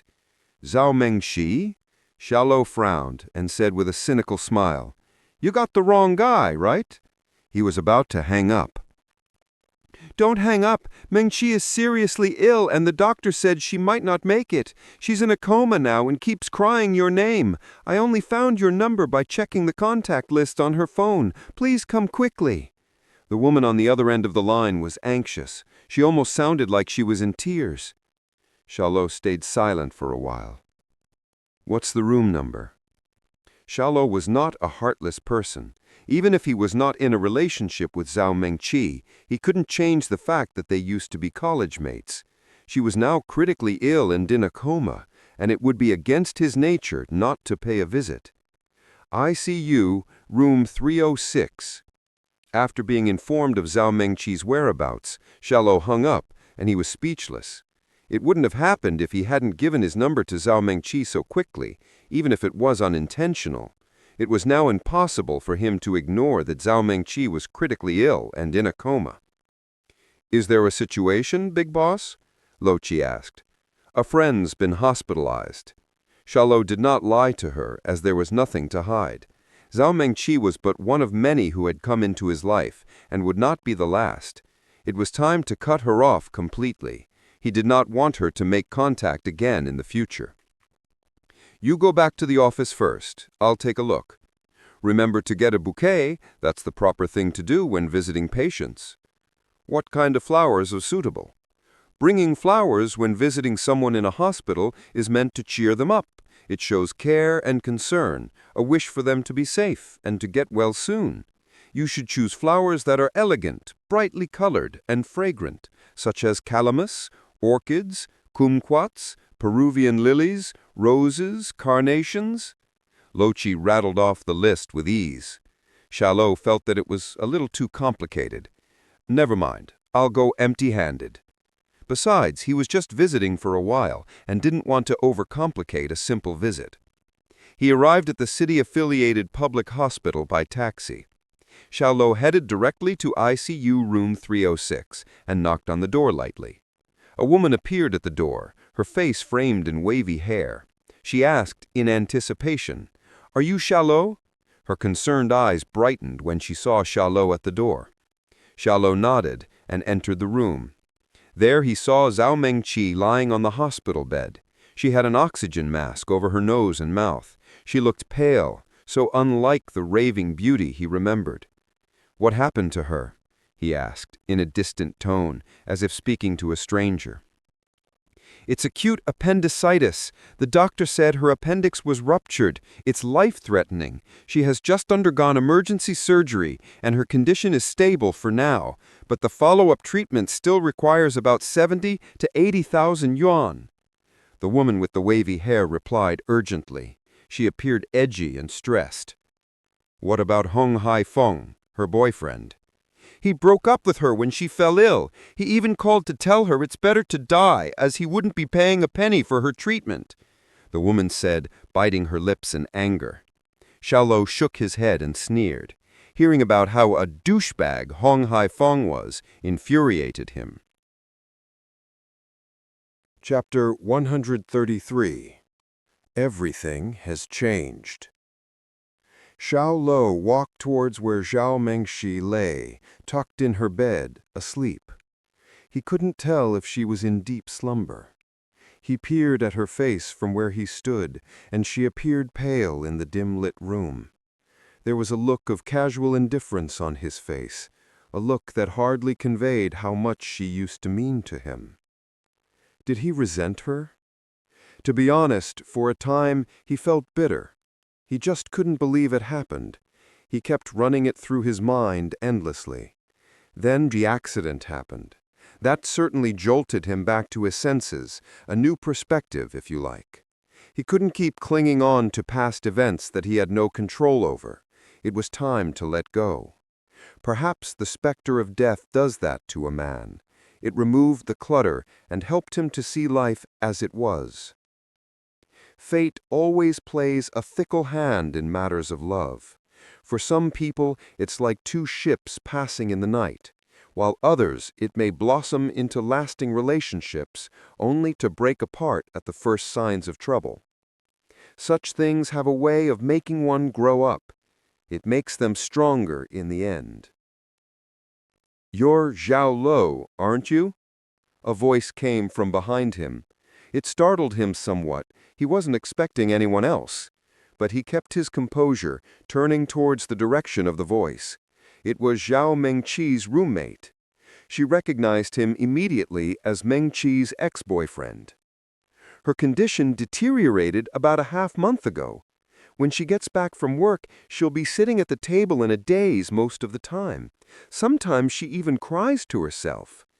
She felt compelled to fill him in with the details, her wavy hair framing her exaggerated expression of compassion. Without letting up, she chipped in, "Do you know, she said she was so silly to abandon a good man like you. You were so loving and always doting on her." As Zhao Mengqi's roommate, she felt duty-bound to bring the pair back together again, and she was doing so with such high drama. Xiao Luo stood facing the woman, hands casually in his pockets. He kept a kindly composure, but his face showed no emotions, in a deadpan kind of way. He turned slightly, tilting his head towards Mengqi, and spoke gently, almost to himself. "It's not too late to start over. Find the love you're looking for." He sighed quietly before he continued. 2 months is not a long time to find out a man's true character. Please forget about me." Mengqi stirred as she sensed a familiar presence, but she could barely open her eyes. It took a while to find her focus. Then a glow returned to her cheeks. She spoke faintly. "Is this a dream?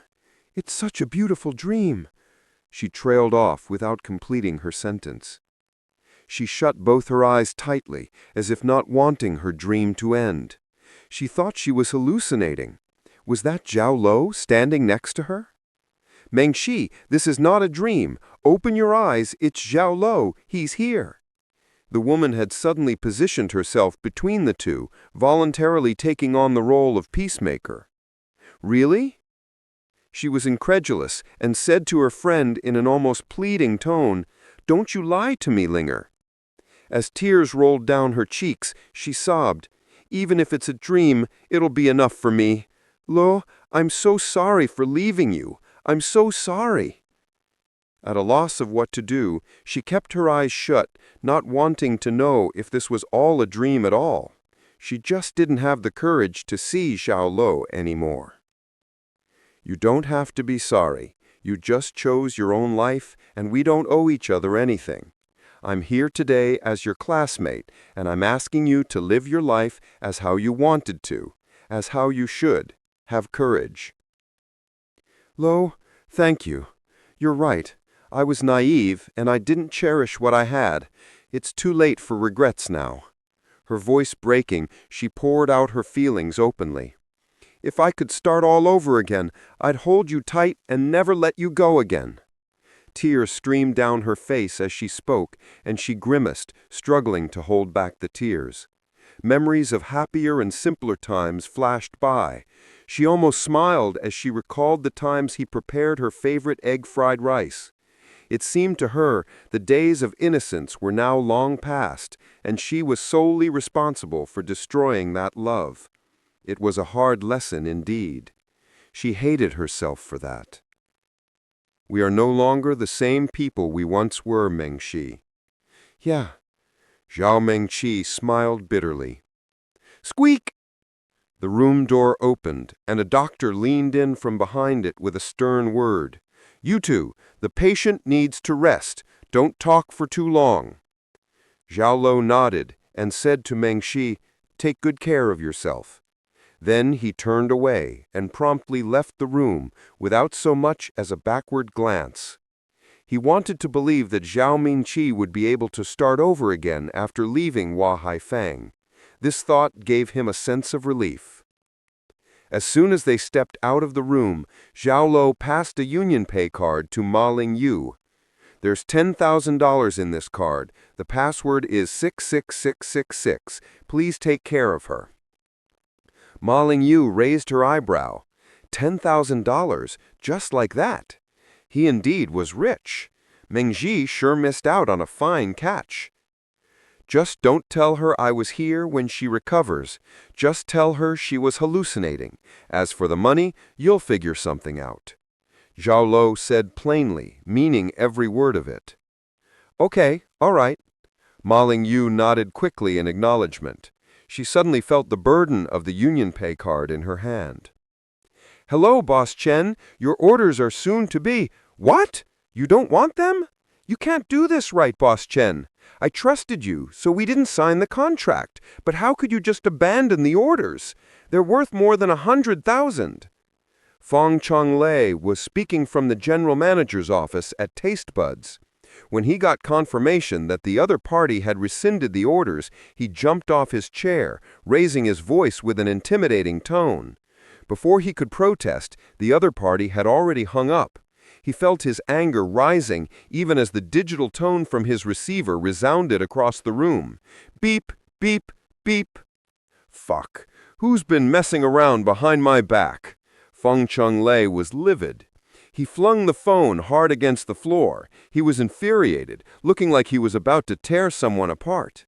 This was the 8th phone call, all of them to regular customers, each one canceling their orders. And these were familiar old friends and customers that he regularly plied with hostesses in steamy private rooms. They shared very solid business relationships, so it was indeed vexing that every one of them had called in to cancel their orders. Without a doubt, someone was messing with Taste Buds. "Chairman Fong, what did they say? Why'd they cancel the orders so suddenly?" The male assistant asked meekly, not at all sure what was going on. "I don't have the details, but they all said someone has a hold over them and had them sign contracts with some other supplier, ordering mooncakes from another brand." Another brand? Damn. Could it be Lowe's workshop? Fong Chonglei couldn't help feeling a sense of déjà vu. A few days ago, the orders from Zhang Hongda of Fouquet Group also slipped by from right under his nose. He pulled his pipe away from his mouth and voiced his thoughts out loud. Could it be that little asshole who's screwing me up from behind? The male assistant noticed his expression had turned dark. He stayed as silent as a church mouse, trembling in the corner where he stood. No, it's impossible. That little asshole never had this kind of muscle. Fong Chonglei couldn't stop waving his hand around as he ran through the list of possible suspects in his head. As he cupped his hand across his chin, he said to himself again, if Boss Chu was involved, it would be as easy as ABC. Boss Chu regarded that little asshole extremely highly, after all. As he pondered further, he looked more and more perplexed. So, is it Boss Chu who wants to mess with me? The more he thought about it, the scarier it got. Even though he had a good relationship with the Dragon Gang and Long San Kuei, he was no match to Chu Yun-chung. If the black force of Zheng Chang was the Dragon Gang, then the white force had to be Chu Yun-chung. If Chu Yun-chung wanted to deal with him, then he might as well. Feng Cheng-lei's head was in a spin as he explored the possible scenarios.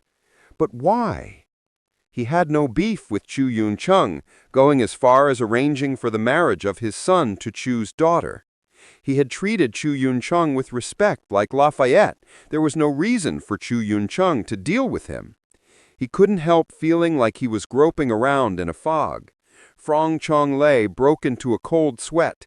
He barked out an order. "Quick, get the car. I'd like to visit Boss Chu." "Yes, sir." The male assistant jumped in response, nodded hurriedly, and left to make immediate arrangements. Feng Cheng-lei had to know for certain if Chu Yun-chung was the one behind this whole episode. If not, he would not be able to eat or sleep in peace. Chapter 134. I'll be waiting at Luo's workshop. The factory director, Zhang Yongshun, didn't turn down Xiao Luo's request for a meeting. His men led Xiao Luo to his office. Without even asking him to have a seat, Zhang Yongshun went hard at Xiao Luo. "Mr. Xiao, so you're some wise guy, huh? Manipulating Mr. Chen and the other buyers into your scheme and forcing them to sign contracts with Luo's workshop? Now you've even got their orders for Mid-Autumn Festival. Awesome strategy. Awesome strategy indeed."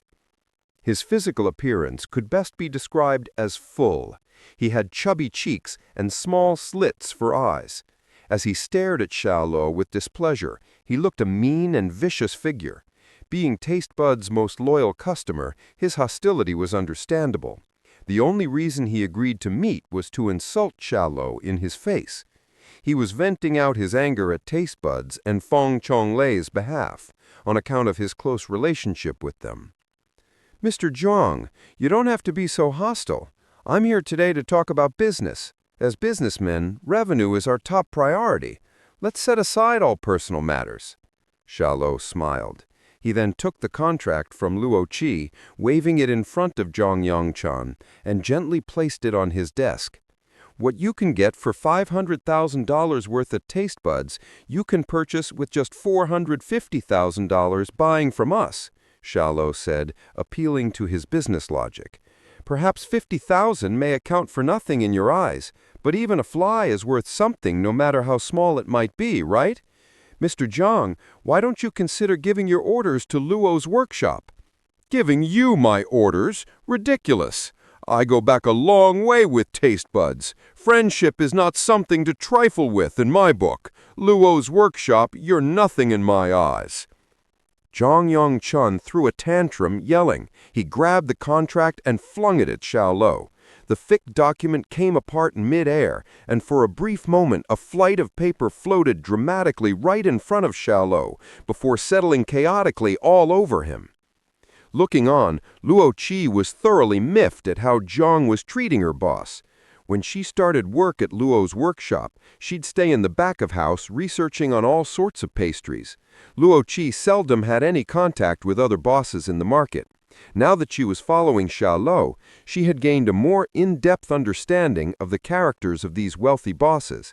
They behaved just like gangsters, insulting others as they like and getting their way when it suited them.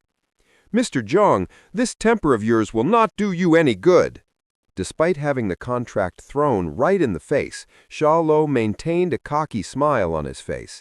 He hid his chagrin and contained the instinctive urge to kick the old geezer up his behind. On any other day, that would undoubtedly have been the outcome, but he was, after all, only there to conduct business. I get heated up just looking at your face, little boy. Do you know what kind of friendship I have with Mr. Fong? You want me to do business with Luo's workshop? Who the fuck do you think you are? What makes you think you can challenge Mr. Fong when your pubic hair isn't even done growing yet? Do you think you can get away with that? Not just Mr. Fong, even I, Zhang Chun, can smash Luo's workshop up like it's child's play. Don't mess with us. He pointed his finger aggressively at both of them. You and your little bitch get out of here, now. Don't come and provoke me ever again, or else I'll let Luo's workshop have a taste of my wrath. He warned them with genuine menace. It made him feel superior, humiliating Xiao Luo the way he did. It would be something to boast about when the boys got together. Xiao Luo shook his head and said to him in feigned concern, Mr. Zhang, if I guessed correctly, you've passed out 3 days ago without any apparent reason. Am I correct? As soon as he said that, Zhang Chun drew back, but managed to hide his shock somewhat. What did you say? Are you investigating me? In truth, Zhang Chun was aghast that Xiao even knew about it. He did indeed pass out 3 days ago. It happened at his home for no apparent reason. He immediately went to the hospital for examination and found nothing. They only said that he might have squatted for too long, and that combined with his low blood pressure had caused an oxygen deficiency in his brain. These ultimately resulted in him passing out temporarily.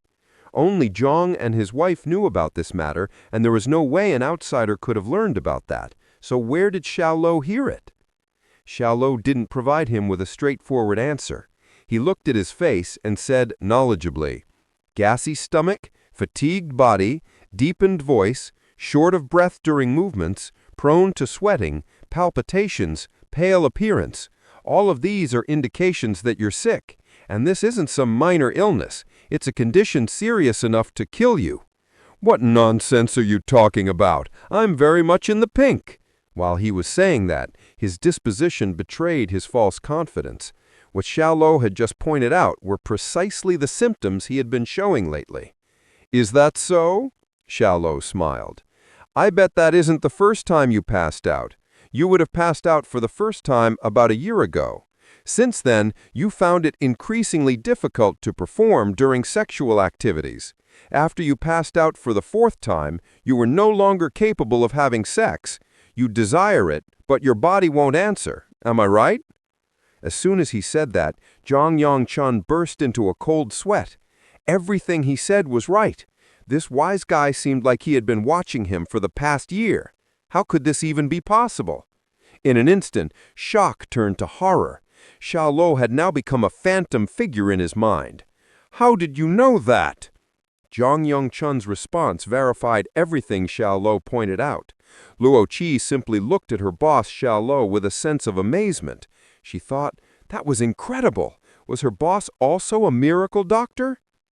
Xiao Luo was undoubtedly a miracle healer, as he specialized in traditional Chinese medicine. He exchanged the talent from the system with 800 points before he came to Yingtong Plastic Factory with the sole purpose of dealing with Zhang Chun. He knew that he was not interested in women. As a man, there must be something wrong with his body for him to lose interest in pretty lassies. In traditional Chinese medical science, seeing, hearing, asking, and correlating the findings are the basis for finding a path to wellness. Now that Xiao Luo had acquired this talent, the skill he possessed was the top-notch level, which allowed him to tell Zhang Chun's sickness at a glance. "I'm looking at you, of course," he said matter-of-factly. "Nonsense! Say another word and I'll call security." Zhang Chun refused to believe one bit of what Xiao Luo said. "You'll know whether I'm telling the truth in 4 days, because at that time you will pass out again for no reason. The shortening interval between your fainting spells is like a countdown to your life. If you do not hurry up and seek medical attention, you would probably live for another 6 months at most, while spending at least half of the time in a sick bed." 6 months left to live? At this moment, Zhang Chun felt his soul leaving his body. If Xiao Luo was able to diagnose his symptoms accurately, it would be unwise to refute his prediction that he may genuinely have only 6 months left to live. "You're just fucking trying to frighten me. I've been to the best hospital in Zhongcheng and they all say there's absolutely nothing wrong with my body. You're trying to—" While he was saying that, his face displayed his false confidence. What Xiao Luo had just pointed out were precisely the symptoms he had been showing lately. It brought newfound credibility to his prediction that he may genuinely have just 6 months left to live. Xiao Luo stood up, not planning to waste any more of his time there. "There's no reason for me to fool you. I'll be waiting at Luo's workshop," he said curtly, and added, "You'd better keep every piece of the contract on the floor. I will not accept it if any page is stained. Between Taste Buds and Luo's workshop, I believe you will make the right choice." Upon finishing, he waved his hand and promptly left with Luo Qi.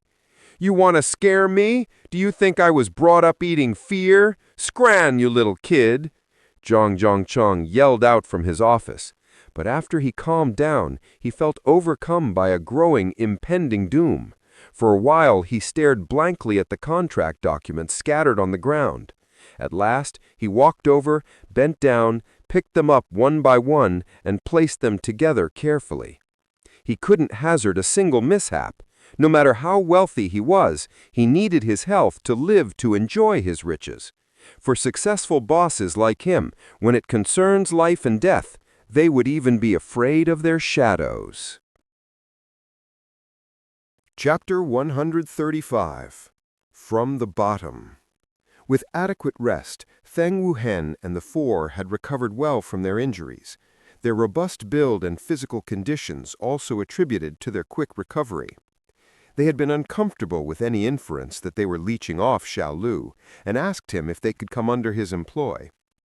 "Any job will do, Brother Xiao. Please, we aren't picky," Feng Wuhen had said with deep respect.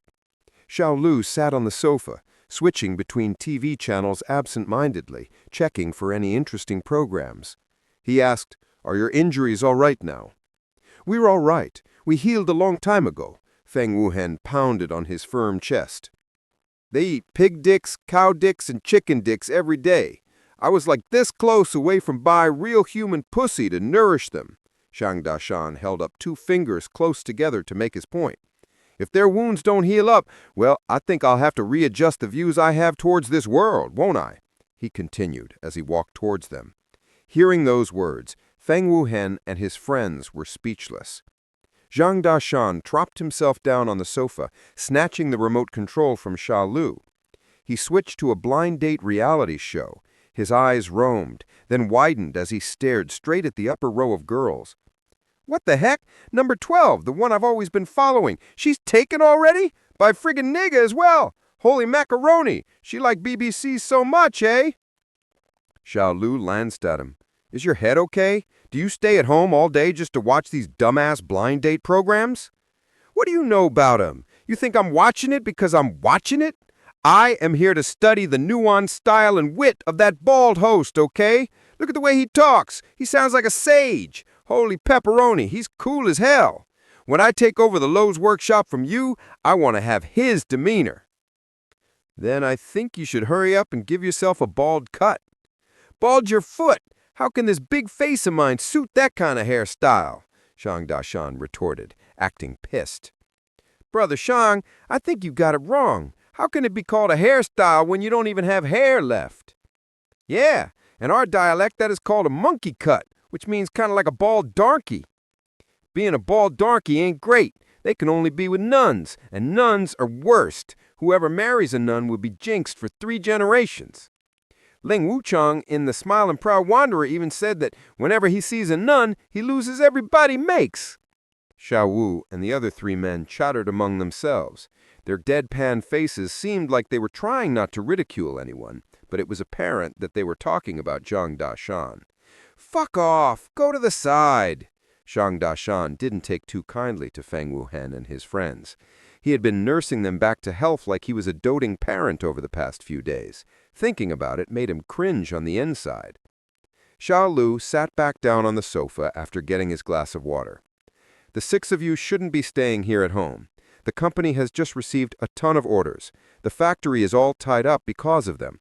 Ready yourselves and follow me to the company. We need to find Lin Chongdong from the Human Resource Department to get yourselves a job. Me included? Duh. Even these guys know how to feel embarrassed leeching off me. Don't you feel the same, even a tiny little bit? Xiao Luo sipped on his tea and said unhurriedly, I'll hand over the Lowe's workshop to you after the company has stabilized, so you have to understand the company's system, all right? I've thought about it, and I think you should start from the bottom. You may begin by learning our food processing technology. You shit! Actually making me a regular employee, bro! Doesn't your conscience in here even hurt a little bit? Xiao Luo ignored him and continued drinking his tea. Brother Xiao, how much do we get paid every month? Feng Warhan inquired with anticipation. Base pay will be 2.2K in the first 3 months and will rise to about 2.5 to 2.6K after that.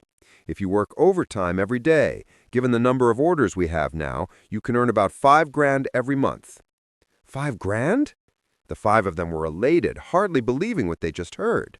$5,000 per month? That's right, Xiao Luo affirmed with a nod.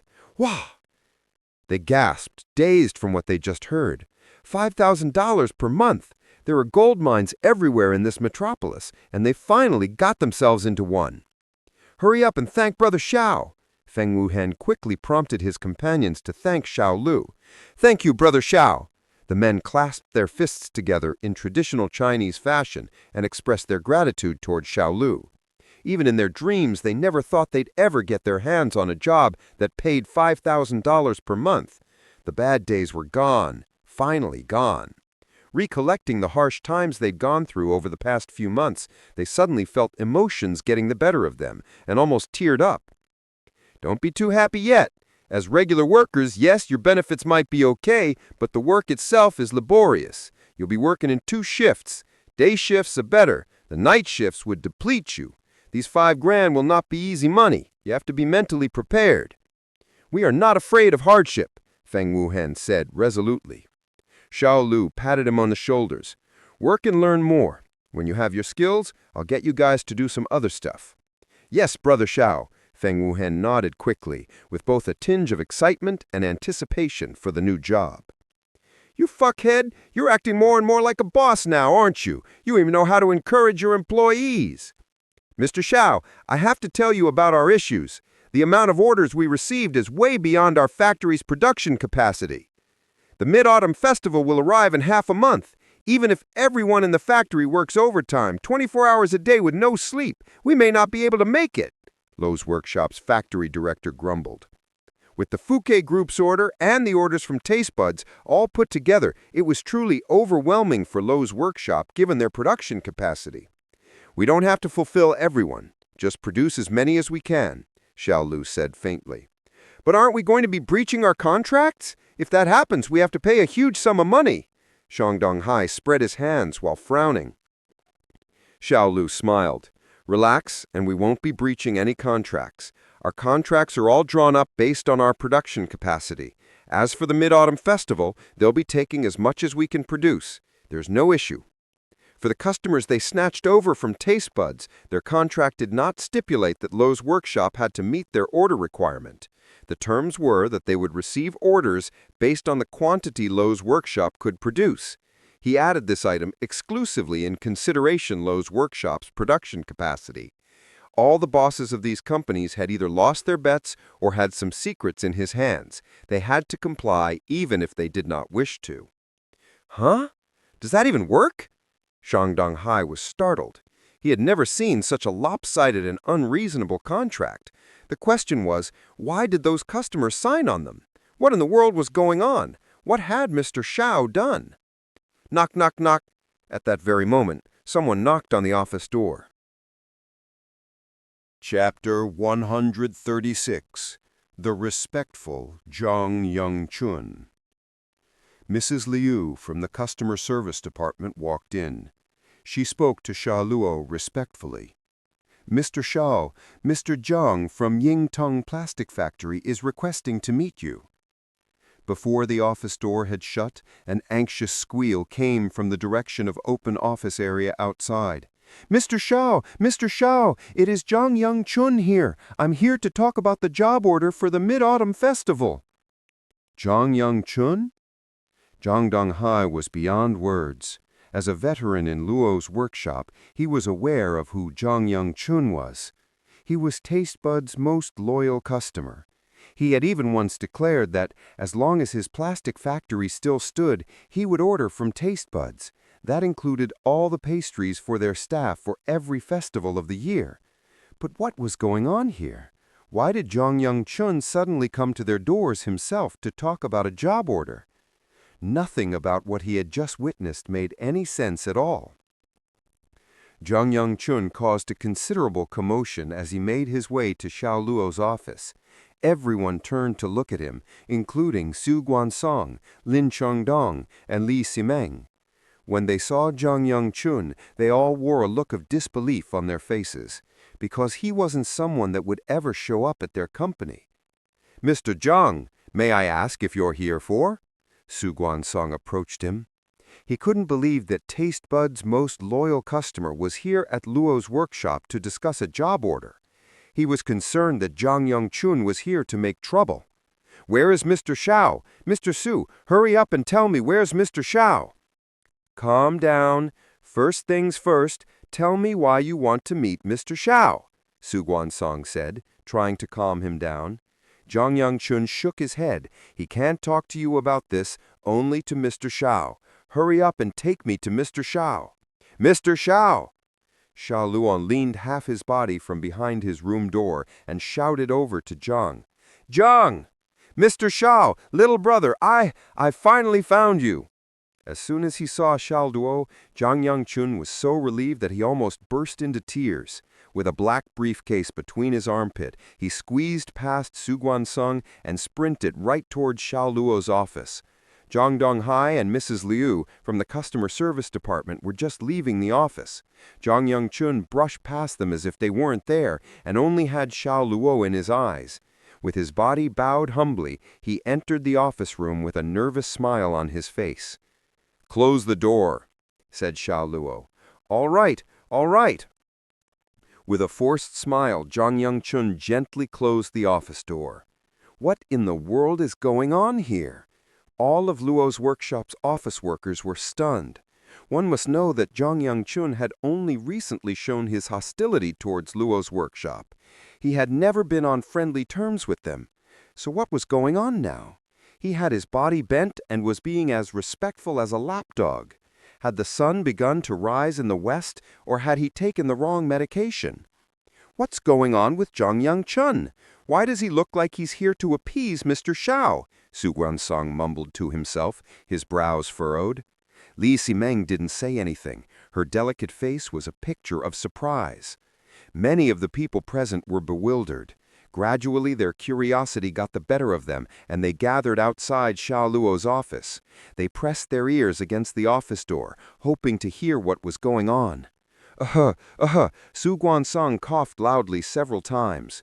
They thought he was asking them to get back to work, but when they were about to disperse, they heard him say in a serious tone, "Eavesdropping is fine, but don't get caught by Mr. Xiao." Everyone looked at each other, finding it hard to accept Su Guansong's sudden change in office etiquette. They wondered, according to the norms, shouldn't Mr. Su be reprimanding us? Inside the office, "Mr. Xiao, you have to save me. All those top-tier hospitals are garbage. They have no idea what's wrong with me. I can only place my hopes on you now. Mr. Xiao, you mustn't leave me to die." Last night he had passed out again in the washroom for no reason and was awakened by the foul odor from the toilet. What's more, he could even feel his energy sapping. What made him panic had been that it happened precisely on the 4th day after he met Xiao Luo. He was now even more convinced that Xiao Luo's diagnosis was accurate. He was close to his death. And that is why he rushed over so early in the morning. Facing such complications, he didn't care anymore about taste buds or money. Whoever could save him would have his eternal debt and unbending gratitude. "You are sure that I wasn't lying to you now, huh?" Xiao Luo said mockingly, looking up at him. Deeply regretful, Zhang Yongchun nodded in affirmation and said, "Yes, Mr. Xiao, I failed to recognize your talents. A person of great moral stature will not remember the offenses committed by one of low moral stature. I apologize for my rudeness back then. I'm truly sorry." He stood up and gave Xiao Luo a deep bow. Then he took out the contract that was scattered on the floor at their last meeting and carefully placed it on Xiao Luo's desk. "This is the contract from that day. I've wiped each of the papers myself. There is absolutely no dirt on them." Xiao Luo glanced at the spotless contract. He leaned by his chair and said with a smile while shaking his head, "This is the contract I prepared for you the last time. It isn't valid anymore. But since you're so sincere, Mr. Zhang, I'll draw up another contract for you. The order quantity will remain intact, but the cost, however, has to be altered." "Do as you wish, Mr. Xiao. It's all up to you," Zhang Yongchun said respectfully. 500,000 on the original base price," Xiao Luo said faintly. "An additional $500,000? Although he was already psychologically prepared, an expression of shock still washed over Zhang Yongchun's face. $500,000 by no means was a small number. The office staff who heard the words outside the door were equally shocked. They began discussing quietly. "How much does Zhang Yongchun want to order originally?" "Just $500,000, I guess." "Adding 500,000 on the original base price, won't that be directly doubling the price of each mooncake? Mr. Xiao is too ruthless, isn't he?" Su Guansong and Li Simeng, who learned the situation inside the office from these people, took a deep breath and thought secretly, $500,000 to $1 million. It's outrageous. Would Zhang Yongchun even agree to that? "The terms have changed. Mr. Xiao is demanding an additional $1 million. "Goodness gracious, Mr. Xiao said $2 million because Zhang Yongchun didn't agree to him immediately. Oh my heavens, it went up yet again. The price is at $4 million now." Voices that were getting more and more agitated coming from a line of eavesdroppers pressed against Xiao Luo's office door. Even a money-printing machine couldn't produce that much money in such a short time. "Preposterous! Mr. Xiao is doing monkey business right now, forcingly raising a $500,000 order to $4 million. Zhang Yongchun would be insane to agree to that." Su Guansong expressed his opinion doubtfully after recovering from the shock. "I feel the same way. It's not like our mooncakes are made of gold. Zhang Yongchun is dumb if he agrees." Li Simeng shook his head in disagreement, saying, "Mr. Xiao must have some hold over Zhang Yongchun, otherwise he would never be so respectful towards Mr. Xiao." "That makes sense." Lin Chongdong nodded and echoed, "I'm afraid that Zhang Yongchun has to agree even if he doesn't wish to." Chapter 137. A Good News and a Bad News. At last, the deal was closed at $5 million, which meant that he had to spend an additional $4.5 million in an order that cost only $500,000 a few days ago. When the news spread around, the entire office building of Luo's workshop erupted in cheer. $5 million? Oh my God, that's a tenfold hike. And Zhang Yongchun actually agreed to it? He is now signing the contract with Mr. Xiao inside the office. This is just too outrageous. It is unbelievable. Has Zhang Yongchun's brain hemorrhaged or something? The crowd was in a state of euphoria. They couldn't understand, nor could they believe any of it. Someone who had always been hostile towards Luo's factory was making an order to their company at 10 times the usual price. They would never have believed it had they heard someone else, even with a gun pointed at their heads. Su Guansong stood in a stupor, not moving from his spot for some time. After a while, he snapped out of it and just said, "He's mad," and then returned to his own office. He had to process everything he had seen and heard this early in the morning. "Is Zhang Yongchun a big frickin' idiot?" Zhang Donghai said, his eyes wide open in disbelief. Shaking his head, he turned around and left as he found it hard to accept that this could be happening. Li Meng and Lin Changdong were likewise stunned silly as they tried their best to digest Jiang Yongchun's incredibly high-priced order value. "Jiang Yongchun is coming out!" someone shouted. The crowd that had gathered outside Xiao Luo's office scattered like a flock of birds from the sound of a gunshot. They quickly returned to their respective posts, feigning ignorance. They appeared to be suddenly very hard at work, acting like they didn't know what had just transpired. Some were tapping on their keyboards, some were writing on notepads, some were making phone calls. They all looked like they had their plates full. The office door opened. As they left the room, Jiang Yongchun held Xiao Luo's hand earnestly and said, "Mr. Xiao, from today onwards, I, Jiang Yongchun, will dance to the beat of your drum. All of my plastic factory's orders will now belong to Luo's workshop." "I appreciate that, Mr. Jiang," Xiao Luo said with a smile. As he smiled, Jiang Yongchun only wanted to sing the blues. $5 million. In weight, it could even kill someone just by dropping it on them from the first floor. The thought that he had just given in to such an outrageous demand stung deep, but he still kept up his smile and composure. When he was leaving, he even waved his hands to Luo's workshop's employees who were pretending they were working. "You've worked hard, everyone. Remember to follow Mr. Xiao's footsteps. One day Luo's workshop will beat Taste Buds and become the best in Jiangchang City. Or wait, you may even become the best pastry enterprise throughout the entire mainland. Go, go, go! Fight, fight, fight! All the way!" To everyone there, it felt like he was giving an MLM motivation talk, clenching his fist and cheering everyone up. What in the name of heaven? What the heck is going on here? How could one be so happy after being scammed $5 million? It was like he was on drugs or something. Did Jiang Yongchun come after taking the wrong medicine? Little did they know, upon exiting Luo's workshop, Jiang Yongchun got into his car and bawled his eyes out. But after crying for a while, he was reminded of the fact that he could live on and even F around with ladies like in his younger days. He immediately regained his vigor, feeling that all the money was well spent. He had now placed all his faith entirely in Xiao Luo's hands. Only earlier at the office, Xiao Luo had pricked a needle into a specific part of his body. Immediately he felt revitalized and relaxed. It proved to him that Xiao Luo really knew how to treat someone. As he thought about that, he felt the prescription in his pocket getting heavier. At that moment, his phone rang. The call came from Fong Changlei.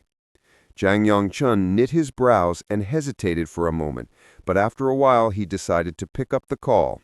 With a grin, he said, "Mr. Fong, I have some good news and a bad news to tell you. So, which do you wish to hear first?" Fong Changlei, on the other end of the line, was a little surprised, not at all expecting Jiang Yongchun to start the conversation with such a line. He asked, "Jiang Yongchun, is there anything wrong with you?" "Nothing, just a little excited." Jiang Yongchun laughed. "I think I'll start with the good news. The good news is, in half a month, I can get back to banging all the ladies with you, Mr. Fong." Fong Changlei was at a complete loss. He thought, what the heck is he saying? Isn't it a secret that he's no longer capable when it comes to that? He's a living eunuch, so why did he suddenly come up with that statement? Is he trying to fool me? Are you high on drugs? It was reasonable that Fong Changlei would assume so. Being all hyped up and spouting pure fluff, this was precisely how someone high on drugs would behave. "No, no, no, I'm not high. I've met Brother Xiao, and he can treat my illness." Jiang Yongchun was getting excited now. He was so excited that his speech became incoherent. He was like someone who had suddenly regained sight after being blind for 10 years. The emotions he was experiencing were several times more than being high on drugs. "Brother Xiao, do you mean that bastard Xiao Luo from Luo's workshop?" "Oh yeah, him." Jiang Yongchun smiled. "He can treat me, so I had no choice but give them all my factory's orders." "Is this the bad news you want to tell me?" Fong Changlei ground his teeth, suppressing his mounting anger. "Yeah." After answering him, Jiang Yongchun quickly pulled his phone away from his ear because he was well aware of exactly what was going to happen next. As he expected, Fang Changlei's bellowing voice came screaming out from the earpiece, every word heard crystal clear even from that distance. Yeah, your mom! Zhang Yongchun, has your brain been shat on by a donkey? Did he say that and you just believed it? Use your dog's brain and think about it carefully. He's fooling you. No, he's not, my brother. I've experienced it myself. Mr. Xiao is capable in that matter. You fool of a donkey! You are a stupid, dumbass donkey from head to toe. Aren't you clear yourself whether your junk down there is still functioning? How could you believe that little bastard? I'm already being reserved here, just calling you a stupid donkey. Fang Changlei was infuriated. He had already met Chu Yongchun, who gave him strong reassurance. Chu Yongchun made it clear that he wasn't against him. This would mean that Xiao Luo was the one that orchestrated the entire scheme all by himself. He was also piqued when he surprisingly found out about Xiao Luo's astounding strategy to scam them all. The reason he called Zhang Yangchun was to inquire about whether there were any developments at his end. As it turned out, Zhang Yangchun also canceled his orders like those heartless scumbags before this and turned their orders to Luo's workshop.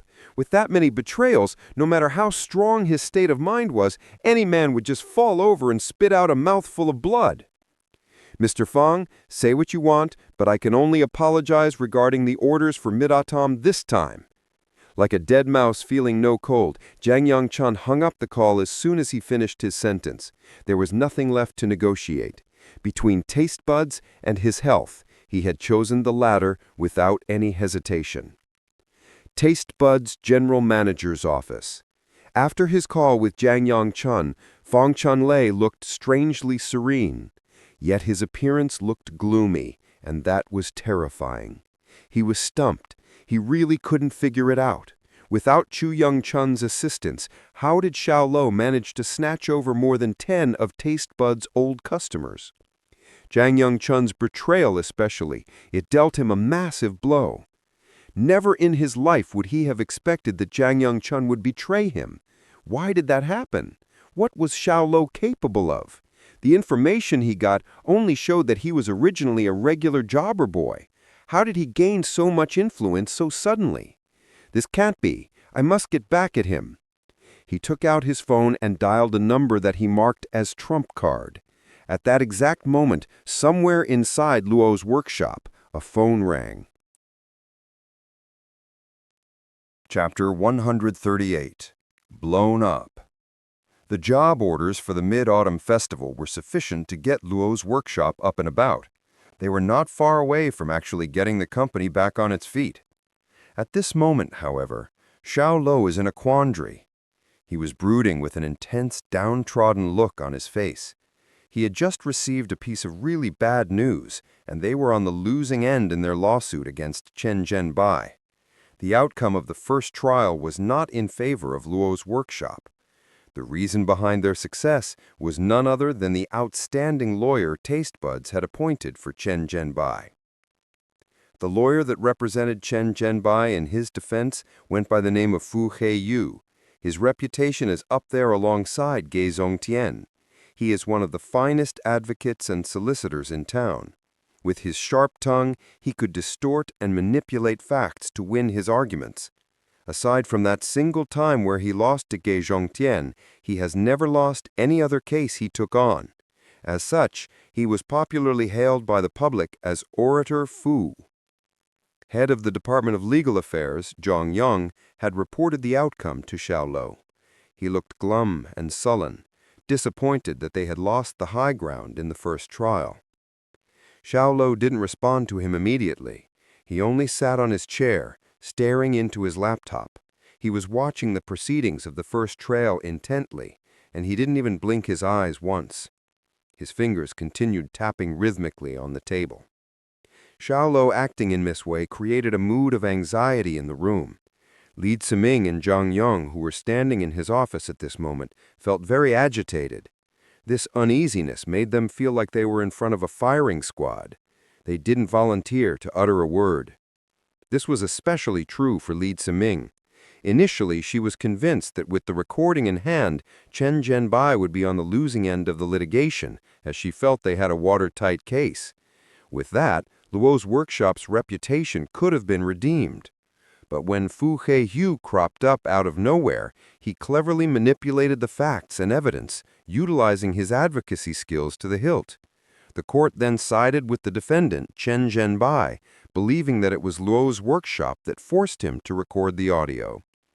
Luo's workshop was now faced with a few $100,000 fine for suspected threatening, intimidation, slandering, and defamation.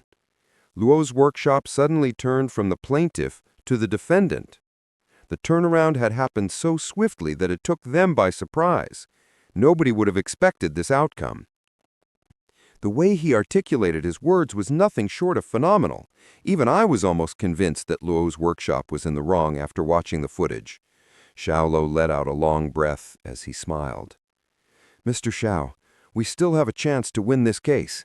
As long as we can engage Geizhong Tian as our counsel, there will be no need for us to be afraid of Fu Heiyu," Zhang Yang suggested. After the first proceedings, judging by the situation, only by getting Geizhong Tian to be part of their legal team would they stand a chance to win the lawsuit. Should they fail, Luo's workshop's reputation would inevitably suffer another fatal blow. Even with an unexpected increase in job orders for the Mid-Autumn Festival, it would only keep Luo's workshop sustaining itself financially for just a while longer. Xiao Luo stared at him with a chilling expression. "You are the head of the legal affairs department. It is your responsibility and your job to go to court for the company. You shouldn't be thinking about how to hire a better lawyer. I'd say you should be thinking about how to win this lawsuit." Upon hearing that, Zhang Yang remained silent and awkwardly lowered his head. At that moment, Su Guansun stepped forward and said, "I do have faith in Zhang Yang's abilities, but behind an able man will always be another even more able man. Fu Heiyu is one of the top lawyers in Zhongcheng City. To be fair, Zhang Yang losing to him is inevitable. It's like comparing a high-speed train and a railway train. We can't possibly be asking a railway train to outrun a high-speed train, can we? If something like that were to happen, it would be against the laws of nature, am I right?" He was obviously making excuses for Zhang Yang to relieve him of his responsibilities. Zhang Yang couldn't help but eye him with a look of gratitude. "Mr. Su, for you to be so calm, it seems that this is entirely within your expectations." Xiao Luo lifted his head and glanced at Su Guansun as he asked, probingly. "Mr. Xiao, it's not like I disagree with you, but I've already suggested to you not to file a lawsuit against Chen Zhenbai. It was just that you didn't take my advice." Su Guansun's tone of objection was quite harsh, but he had raised some relevant points. It was uncharacteristic of Su Guansun to react in this way. For whatever reason, he felt compelled to drive home his point. Taste buds will never just stand aside as watch Chen Zhenbai get sued. With their influence, and not to mention Fu Heiyu, even hiring Geizhong Tian to defend Chen Zhenbai could be possible. If that happens, then it is destined that Luo's workshop will lose. As a reporter, Chen Zhenbai has his own network of influence. I bet a horde of reporters are on their way to our company to demand an answer from us. So, it still comes to this. Su Guansun let out a long sigh. "I'll go deal with them. Their questions will be very tricky, but I should be able to handle them." As soon as he finished speaking, he turned around and strode out of the office. Li Ziming gritted her teeth. "Bastards!" As the one who personally went with Xiao Luo to collect evidence, she felt exasperated and wronged. It was Chen Zhenbai who deliberately slandered Luo's workshop's name.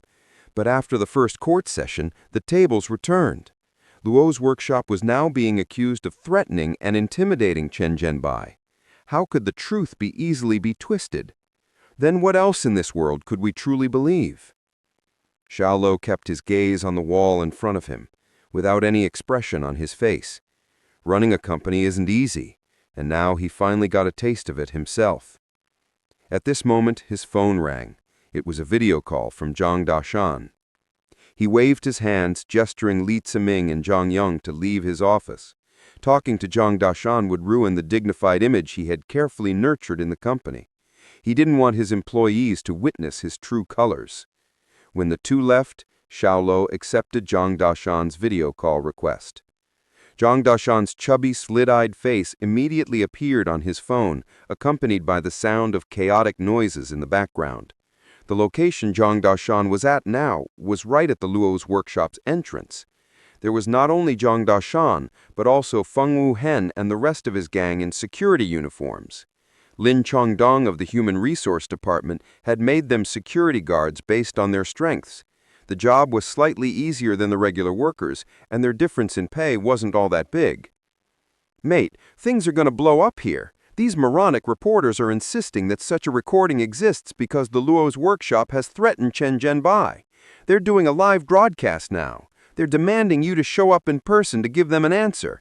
I'm afraid we'll be on the headlines if we don't deal with this smartly," Zhang Dashan said.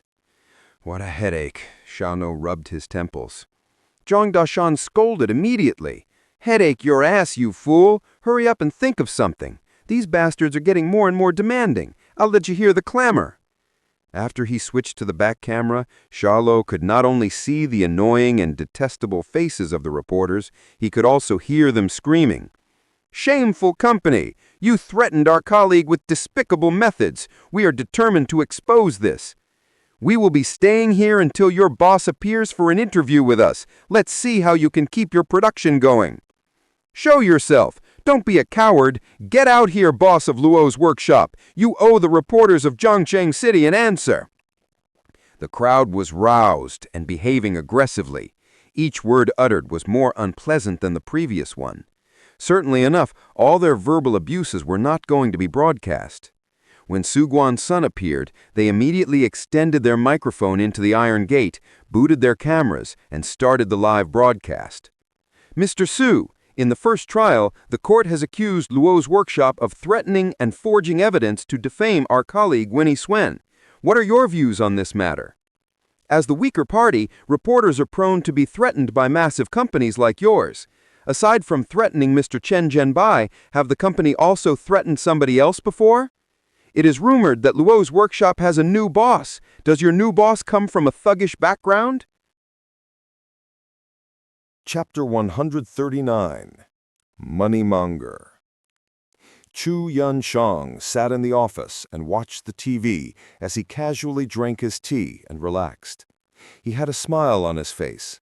Anyone that didn't know him would assume he was just an average middle-aged man.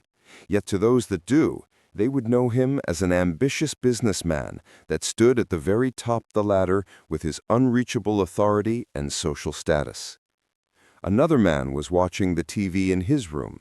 The man was well-dressed and wore gold-trimmed glasses. This was the famous lawyer Ji Zhongchen. The television was currently broadcasting Zhongcheng News. Aside from biased reports by journalists that held a grudge against the Luo workshop, thanks to Chen Jianbao, there were also some neutral reporters. These neutral journalists' reports ended up on the news of the Zhongcheng channel. Did the Luo workshop threaten and blackmailed Chen Jianbao to fake evidence, or was there indeed another story behind this? Chu Yunsheng shook his head and took a sip of tea as he looked at the large headline beneath the screen and said, "Fang Chonglei gave Xiao Luo another serious problem to solve." Ga Zhongtian nodded and said, "The head of the legal department of the Luo workshop is no match for Bo Heiyu. I couldn't say with confidence that I would be able to win a legal argument with him without having enough time to prepare ahead of time. That the Luo workshop will lose the first trial is expected, but new questions have arisen as a result of this trial. These could cast doubts over the countercharges brought against the Luo workshop. It is a question of motives. The first question is regarding the group of reporters. A majority of them were bent on ruining the Luo workshop's reputation. This even if it meant unrest in public. In these times where social media plays such an essential role in business and everyday life, the Luo workshop would suffer tremendous losses both in trust deficit and sales if they don't manage the situation accordingly. The actions of the reporters appear to be instigated, so who put them up to it? Next, Fang Chonglei could not merely sit and watch his business go down. Xiao Luo took away dozens of his old taste buds customers. It is clear he held a grudge against the young man for this, so there is a motive to get his revenge. That spy he planted in the Luo workshop will likely be on the move very soon. Finally, if the Luo workshop doesn't provide more tangible evidence and witness accounts during the second trial in 5 days, they will lose the lawsuit. They will then have to carry the crimes of threatening and blackmailing the media, which will further agitate the higher-ups of the court and stain the Luo workshop's reputation to a destructive end. To whose advantage is this? "What do you think Xiao Luo will do?" Chu Yangshang asked with a grin. Ga Zhangchen nodded and said, "This is a game he's doomed to lose. The 50 or 60 reporters gathered up at the Luo workshop's entrance is already hard to deal with, without even considering the lawsuit against Chen Jianbao in court. He cannot resort to violence, and the more he explains, the deeper the hole he'll be digging for himself. And if he makes even the slightest mistake in his witness accounts, or demonstrates a falsity in any of these pieces of evidence, it will be magnified by the media. This is something that reporters are good at. It is known that they have a hand in influencing public opinion, so every sentence and every word the Luo workshop says to them will have to be completely sanitized, with no loopholes. Otherwise, the Luo workshop will be walking into their graves." Ga Zhangchen paused for a moment as he pondered over the whole affair. Then he fixed the glasses on his face and said, "So I think Xiao Luo will come to ask for your help. This may perhaps be the only option left to him." Chu Yanshang's grin deepened as he heard this line. He placed his teacup on the table and waved his hand to say, "No, you don't interact with him a lot, so you don't know him how he's like at all. Xiao Luo will never come to ask me for help. He has his pride and his ambitions. He refuses to bend down before others, nor is he willing to owe anyone favors. He's the most unyielding young man I've ever seen." Ga Zhangchen frowned and asked, "But if he doesn't ask for your help, how will he walk out of this in one piece?" Chu Yangshang shifted his gaze back onto the television and said, "Xiao Luo is someone that can create miracles. That is why I am personally so fond of the young man and would give my attention to him." Recounting the time Fang Changlei came to visit him recently to test the waters, Chu Yanshang immediately caught on to Xiao Luo's plan of action. The Fouquet Group's orders and a few dozen orders from former customers of Taste Buds were all in Xiao Luo's hands now. This was evidence of what a formidable and fearsome young man Xiao Luo was. He had skill sets others could only dream of possessing. Even were Chu Yanshang to be in Xiao Luo's position, there was no way he would have been able to achieve such a feat. He smiled and mumbled to himself, "The golden koi fishes are already in your pond. It will only take a small gust of wind for them to turn into dragons. What kind of surprise will you be bringing me this time?" Ga Zhangchen stared at him speechlessly. He didn't think that Chu Yangshang would have such high regard for Xiao Luo. Taste Buds. "That Xiao bastard, I'd like to see what you can do this time. You sure don't cherish your life now that you made the foolish decision to fight me. Ha ha ha!" Fang Changlei laughed as he watched the news and released all the frustration that had been building up inside him lately. This time, he wanted the Luo workshop to be hit badly with no chances of getting back up on its feet. The office door opened suddenly, and Fang Shulan walked in, still in her school uniform. She glanced at him quizzically and said, "What's so funny, Dad? I can hear you laughing down the hallway." "A great thing, of course." Fang Changlei's eyes were filled with affection as he saw his daughter walk in. Luo workshop top brass threaten and blackmail reporters and fake evidence to rebuild their reputations through lies? Dad, this is another one of your plots again, right? Fang Changlei only smiled at her and didn't say a word, implying that he didn't need to explain. "That's so amazing, Dad. The Luo workshop won't be a match for you. They'll go bankrupt real soon, and our Taste Buds will monopolize the market." Fang Changlei lifted his head and said cockily, "That Shaw kid from the Luo workshop is too young to be my opponent. It only takes one little trick up my sleeve, and his arms are already tied up." "That Shaw kid?" Fang Shulan stared blankly for a moment, and a name flashed across her mind, Xiao Luo. She recalled the attack on Chu Yu at the Wild Boar Ridge. It took her a long time to get over it completely. If those mercenaries left such a strong impression in her mind, then her memory of Xiao Luo was no less traumatic.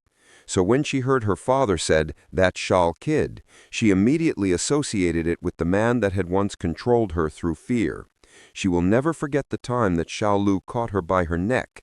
That experience was as if the god of death had walked right by her. It still sent chills down her spine every she recalled the scene. She shook her head as she desperately tried to remove those thoughts from her mind and whined to her father, "Dad, I'm out of money." She finally spoke her mind. "Didn't I just give you 100,000 half a month ago?" Fang Changlei's expression hardened. "I won't explain where the money went, but I just don't have money anymore. Deal with it, Dad." Fang Changlei turned his head away. Fang Changlei shook his head and once again submitted to her daughter's demands. Okay, since Dad's in a good mood today, I'll send another 100,000 over.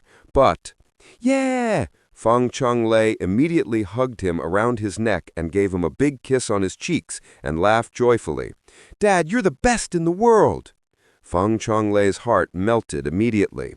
There was a saying that daughters were all lovers of the father in their past lives, and under the spell of Fang Shilan's affectionate, he had no more heart to worry about money, and could only warn her out of habit, saying, "Don't spend it all in one day." "I'm not afraid, since Dad has all the money in the world. Even if my brother and I tried, we wouldn't be able to use it up in our lifetime. Dad, I'll head out now. Don't forget to send the money to my account. I'll need it tonight." "You little money-monger." Fang Changlei shook his head in resignation, but still kept an affectionate smile on his face. Chapter 140. Locking up the dogs for a beating.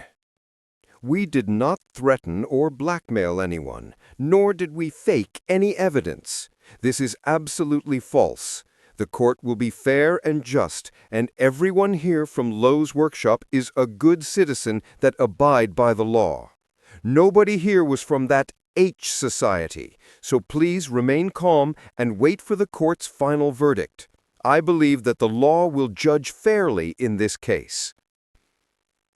Xu Guansong was fielding questions from a crowd of more than 50 reporters in front of the entrance of Luo's workshop. He simply couldn't be heard over the deluge of questions thrown at him. He raised his voice over the din, to the point his face was turning red from exasperation. "Vice President Xu, your carefully worded response is noted, but you're not the owner of the Luo workshop right now.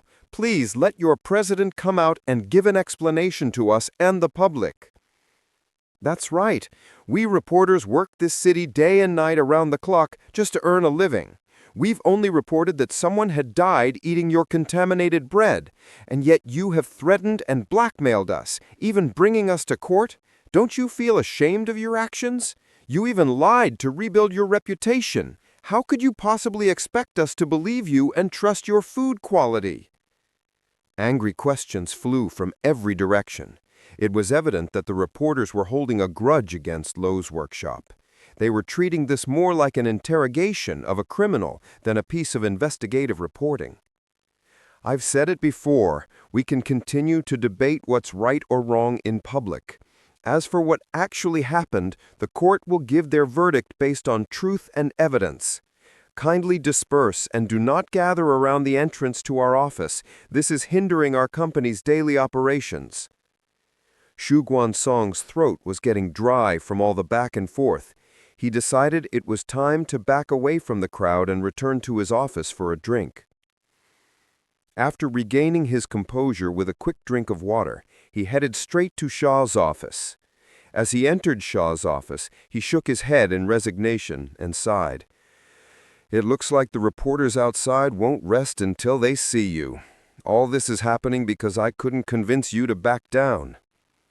And why does Vice President Xu need to pay any attention to them? Just pretend they're a bunch of flies. But they've been gathering outside and blocking the entrance. The trucks carrying our supplies and stock can't get in and out. We can't let this continue, or else it will severely affect our company's operations. Do you have any good constructive advice on this? I think you should go out and talk to the reporters. Try to calm them down. Don't confront them with any verbal threats. I suspect these reporters all came here on Shen Beibo's instruction to stir up trouble. Any kind of threats you make will only be manipulated and turned into slanderous reports. It will only serve to help them write something extremely negative about Luo's workshop and hurt us even more. I'll think about it. Let me be for a bit. I hope you take my suggestion to heart this time. I've watched the Luo workshop slowly grow into what it is today. I'll never do anything to harm the reputation of Luo's workshop. We can put a stop to all of this. Okay, I got it. Xiao Luo waved a hand to cut him off.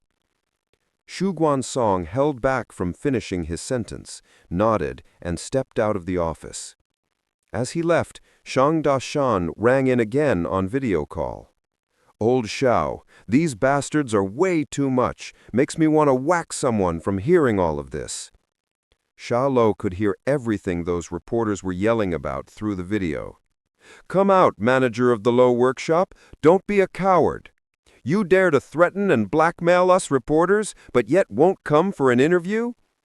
H Society, Black Company. The Luo workshop is a black factory that won't even let us report on contaminated bread that killed someone? Do you think you can cover everything up? Xiao Luo's demeanor turned for the worse as he heard the reporters calling his name out. Although he had built his reputation as a businessman, in reality, he was still a wild beast at heart. He found it difficult to accept the slanders and humiliation from those reporters. Dashan, inform the security department to bring these reporters to the conference hall. Are you sure you want to accept their interview? Zhang Dashan was shocked. If they were really here for an interview, I will definitely agree, but it's clear that's not the case here. Xiao Luo chuckled lightly. Remember, don't do anything and don't ask anything after you let them in the hall. Just tell them to wait there. What are you planning on doing? Zhang Dashan gulped. Despite being as close as brothers with Xiao Luo, he still felt a moment of fear just looking at the ferocious look Xiao Luo had on right now. Nothing. Just make sure you and the security guards do your jobs. Xiao Luo added with a mischievous grin. Also, tell Feng Wuhan and the guys. Xiao Luo's plans got to Zhang Dashan's ears. He was downhearted from all the commotion at first, until the news arrived. His eyes lit up the moment he heard, "Finally!" He cheered in excitement. "Shit, let's do it. I'll swear I'll scare the life out of these reporters. See if they dare mess with Luo's workshop again." Zhang Dashan hung up the call and yelled towards Feng Wuhan. "Hey, old folks, it's time for work." "Brother Xiao gave you a call? Right. I swear I've had my eyes on them for a while now. Don't worry, we'll handle these as the security guards. I can beat their asses up all by myself." Feng Wuhan rolled up his sleeves as he prepared himself, beaming from the excitement. "That's too uncouth. Don't forget, we're cultured men, and we don't go flashing our weapons around." Zhang Dashan made a show of his dressing down, and even Feng Wuhan and his brainless lackeys looked at him, then at each other in confusion. Zhang Dashan grabbed a speakerphone from the head of security. Clearing his throat, he called out to the reporters, You guys that represent the public and are hardworking journalists, listen up. I have some good news. Our boss agreed to see you. Here, please follow us to the conference hall. Please have a seat inside our fully air-conditioned room and wait for our boss." He almost erred with a monumental slip of the tongue when he called out to the reporters. Garbage was what he felt about these people, but he thankfully checked himself in time. The guards at the building entrance received the notice and duly pressed the remote switch. The automatic door opened slowly. The steel side door remained closed, primarily used as an emergency exit. "Now I'm talking about it. We'll just wait for Mr. Xiao in the hall. Tell him to come quickly. Don't play games with us or we will expose everything the Luo workshop does. It looks like your workshop does know how to read the mood of the public." The crowd of reporters appeared cheerful as they walked into the air-conditioned hall, strutting proudly with their chins up. Zhang Dashan smiled as he directed them inside. "This way, please, this way." Once the reporters had all entered the building, he shot a glance at the security guards. The guards promptly closed the door as if they were locking up dogs in a house for a beating. Chapter 141. I am a temp. You're not going to believe this. Something big is happening. Our security drove that group of reporters into the auditorium, confiscated their equipment and phones by force, and locked them in like prisoners. At Luo's workshop's office building, a gossipy female staff passed around the news to the people upstairs. Already filled with a low murmur of voices discussing the disturbance created by the reporters downstairs, the office soon boiled over into a commotion. The security department must act on President Xiao's request. What does President Xiao want to do? Judging by the situation, he may use brutal force on those reporters. But that will only escalate the matter with disastrous consequences. People's faces became frightened. This was such a reckless and irresponsible move. Didn't this reinforce the reporter's claim that Luo's workshop was a shady company with a bad reputation? The next instant, all of the department heads walked together towards Xiao Luo's office. Chu Guansong, in particular, practically sprinted there at full speed. The moment they knocked on and opened the door of Xiao Luo's office, they burst into a lively discussion. Like ministers advising an emperor in ancient times, everyone was anxious to put in a word. The main message was that they shouldn't treat the reporters this way. Otherwise, the situation would get even worse.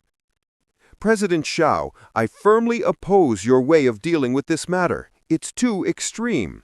People have already referred to Luo's workshop as the mob. What you're doing is undoubtedly going to prove that they are right. Lin Chengdong pursed his lips and said, "Even though I find these reporters detestable, we still can't resort to violence no matter how we feel about them. I hope you will think things over and consider carefully." Xiao Luo closed his laptop and stood up with his hands behind his back.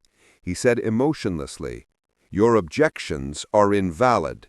For anyone who complains about me, I welcome your resignation at any time." After making his speech, Xiao Luo walked out directly and left his ministers to stare at each other helplessly. Ever since he'd taken over Luo's workshop, Xiao Luo had wanted to lead the enterprise with a wolf's spirit. What was a wolf's spirit? In his mind, it could be summarized in one word: ruthless. Instead of shrinking back in fear and being afraid to take action, he had to be ruthless and make Luo's workshop into a wolf's den. Anyone who dared cause trouble had to pay the price. Vice President Xiao, what should we do? Are we really going to let President Xiao carry on regardless of our protests? Before Guansong had a chance to answer, Li Zimeng rushed to reply first. "Please don't frame the situation that way. I support President Xiao." "You're right. These reporters have gone too far in their bullying of us. They thought we were pushovers. They will learn their place if we don't teach them a lesson today. Sister Zimeng, let's go watch how President Xiao will deal with these reporters." Ro Qi burned with anger. Li Zimeng nodded and left with Ro Qi. The rest of the group looked at Guansong and waited for him to make a decision. Guansong clenched his teeth, exhaled a deep breath, and said, "Let's go have a look as well." All of the executives marched toward the auditorium. At that moment, the auditorium was filled with sounds of protest. "You seized our equipment by force. I will expose this despicable act to the world. You're holding us prisoner. I will sue you in the court when I get out of here. Mob company, you will certainly receive your deserved punishment." The loud, cloying complaints echoed in the large auditorium, yet no one dared to put any of their threats of retaliation into action. A reporter who resisted was beaten and even lost a tooth. The security guards surrounding them held black batons and stared at them coldly, like a bunch of demons. The reporters could only shout in protest, but they didn't have the courage to do anything. Zhang Dashan followed Xiao Luo's previous order. He didn't care about anything else or ask any questions. He just left the reporters out in the cold. He also told Feng Wuhen that he could deter anyone who dared cause trouble. He even authorized him to use violence if deterrence didn't work. To the end of his order, he added, "This came from Brother Xiao," which dispelled all of Feng Wuhen's hesitations. The reporters gradually quieted down since no one paid any attention to them. But they waited in the auditorium for 3 hours in extreme thirst and hunger. A female reporter finally couldn't stand it anymore. She stood up from her seat and ran to the auditorium door wanting to leave. Feng Wuhen stretched out his arm and blocked her and said, "Miss, where do you think you're going?"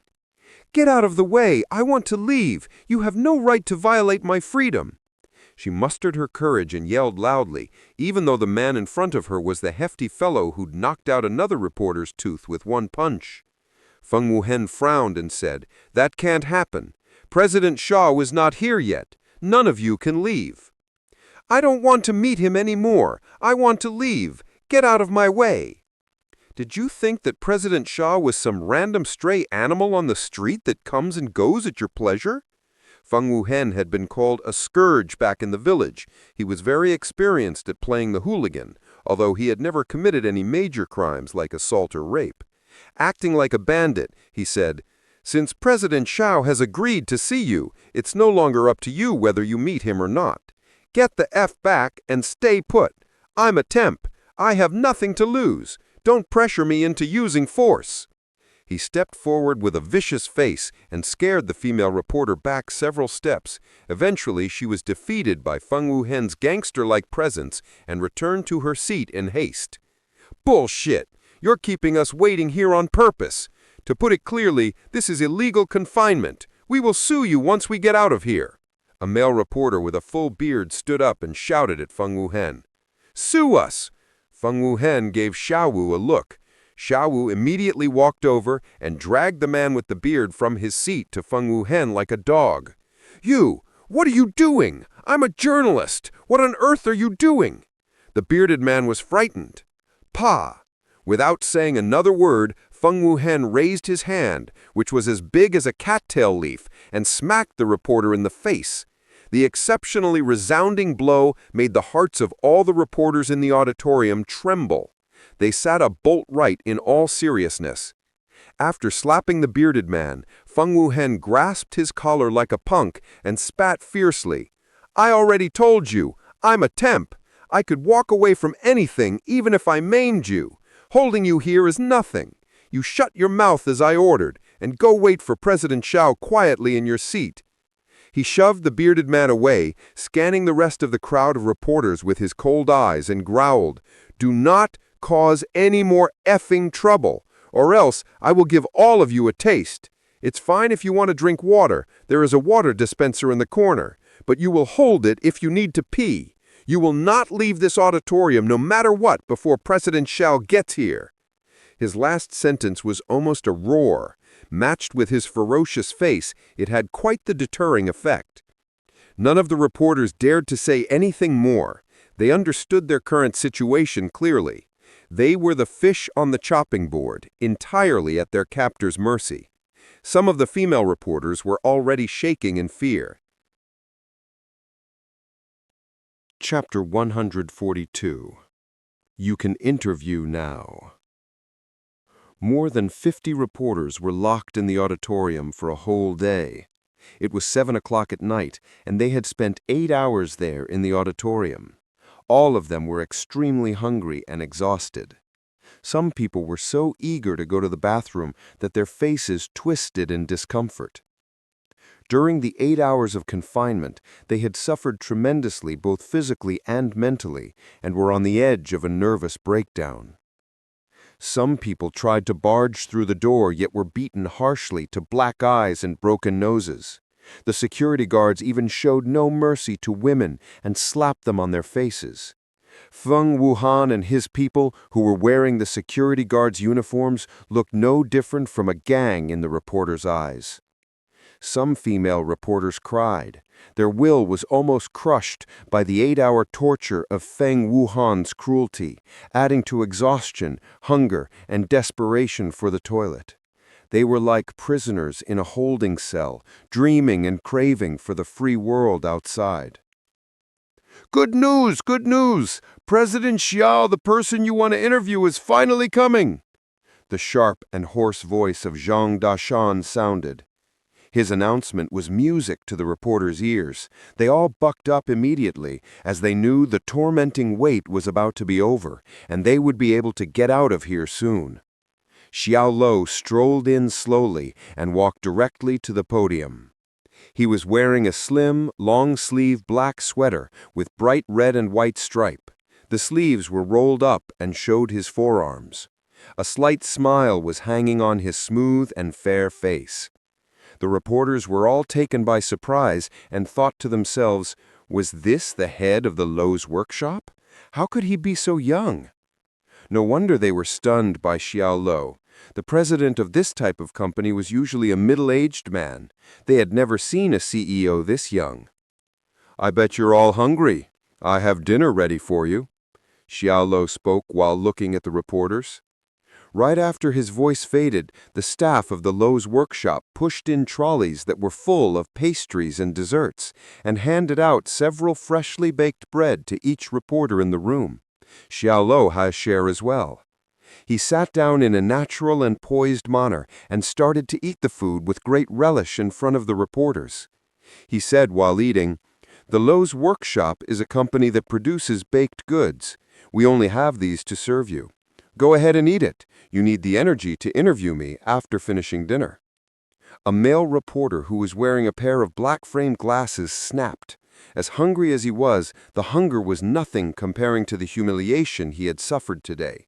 He grabbed the bread in front of him and threw it on the ground with all his strength, then stomped on it repeatedly and roared at Xiao Luo. "You don't need to be such a hypocrite. You have locked us up here for a whole day. Wait to receive summons when we get out of here. More than 50 summons. I don't believe you can get away from prison." The smile on Xiao Luo's face turned into a gloomy look right away. He said, "I hate people who waste food the most." Feng Wuhan put on a vicious face and took a big step forward. He pointed at the black-framed glasses guy and yelled, "Pick up the bread!" He enunciated each word menacingly. The guy with the black-framed glasses trembled slightly. Tamed by Feng Wuhan's despotic power, he picked up the bread unwillingly. "Eat it!" 2 dispassionate words sounded. It was not from Feng Wuhan, but from Xiao Luo, who was standing on the stage. His voice was soft and quiet, yet enough to make every reporter present feel a quiver from fright from the depth of their souls.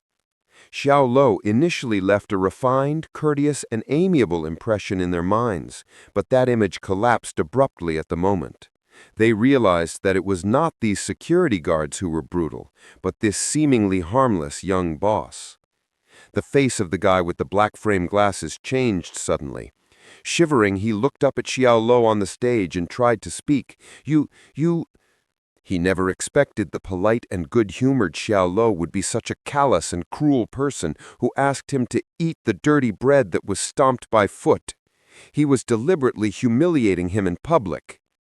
"You what? Brother Xiao asked you to eat the bread. Didn't you hear him?" Feng Wuhan said with venom. With his ferocious features, he gave off a fierce look. The fear for Feng Wuhan trumped everything else. The guy with the black-framed glasses did not dare to defy him and nibbled the dirty bread in his hand. He cried. A grown man was tortured to tears at the moment. Xiao Luo put on a smile again and became a vastly different person from his dark self moments ago. The former was sunny and simple. The latter was wicked and merciless. Other reporters met his eyes and hurried to lower their heads to bite the bread. "It looks like you are indeed hungry." Xiao Luo stood up in satisfaction and waved his hand. Zhang Dashan handed him a folder of file. The file documented the reporter's information in detail. Zhang Dashan gathered those through his connections based on the reporters' names. He didn't do anything else all day except for trying to sort through the data here. Ding Jiazhan, Xiao Luo announced a name, then continued to say, "Who is Ding Jiazhan?" It's me," a sweet-looking female reporter stood up awkwardly. "Your hometown is the county of An in Hu province. Your parents are still alive, and you have a younger brother still in school? Did I get that right?" The female reporter's eyes widened. She nodded on her instinct. Xiao Luo ignored her and continued to read out the next reporter's name. "Lu Dehua, your home is at Tian City of He province. You have a 6-year-old son. Lu Jinyuan, you're from Tang County of Zhangjiang. Gong Li, you're from the county of Hehua in Shan province." All the reporters who were mentioned by name, along with their exact home addresses and family members, turned pale in an instant. Even though Xiao Luo's tone was not threatening, they felt an undescribable sense of danger and horror. Xiao Luo read aloud more than a dozen reporters' backgrounds, then shut the folder closed with a bang. His hawk-like eyes swept the room coldly and said, "Now you can interview me." He turned his head to face Zhang Dashan and said, "Return their equipment to them." "Okay." Following the order, Zhang Dashan ran out obsequiously.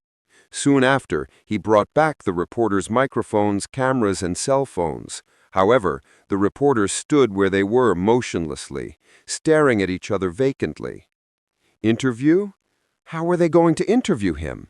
Their home addresses and family members were checked out by the other side. It was clearly intimidation. At the moment, they were convinced of one thing, which was the Luo's workshop was really backed by the underworld. The journalists were usually puffed with pride and didn't care for stars or rich tycoons. They were even confident that they could take down any public figure if they wanted to. But they were frightened from the bottom of their hearts when it came to the underworld. The underworld had no principles. They had to be prepared for retaliation if they offended the gangsters. "No, we will not interview you anymore. President Xiao, I promise there will be no negative news about the Luo's workshop on any major media outlets. Yes, the bread of the Luo's workshop is up to standard and tastes delicious. We sampled it ourselves. It's much better than taste buds. We are too shallow to recognize your eminence. President Xiao is a magnanimous and generous man. We hope you won't take umbrage at the likes of us." Conceded.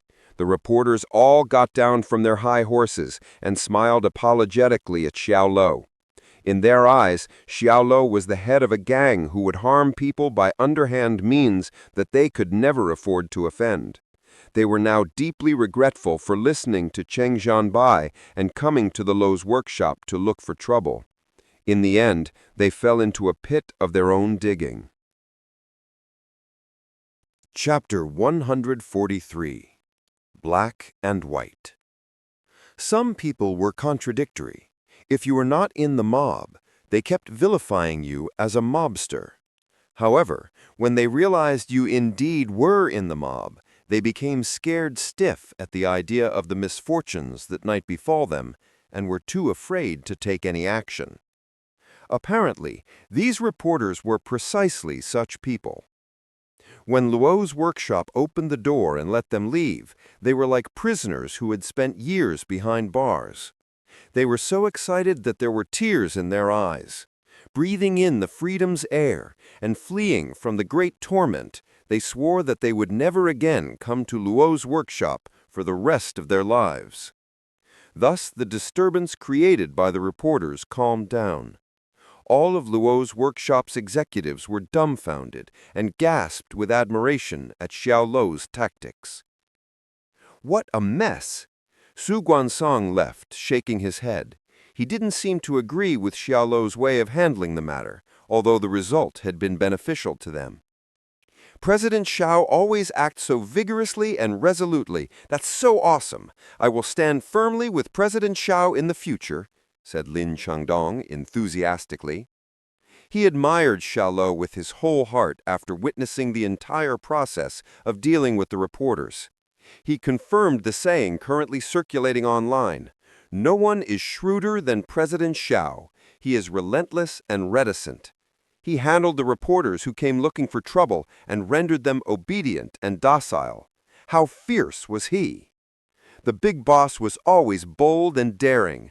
I find myself falling completely in love with him. Luo Qi winked like a young girl first beginning to think of love.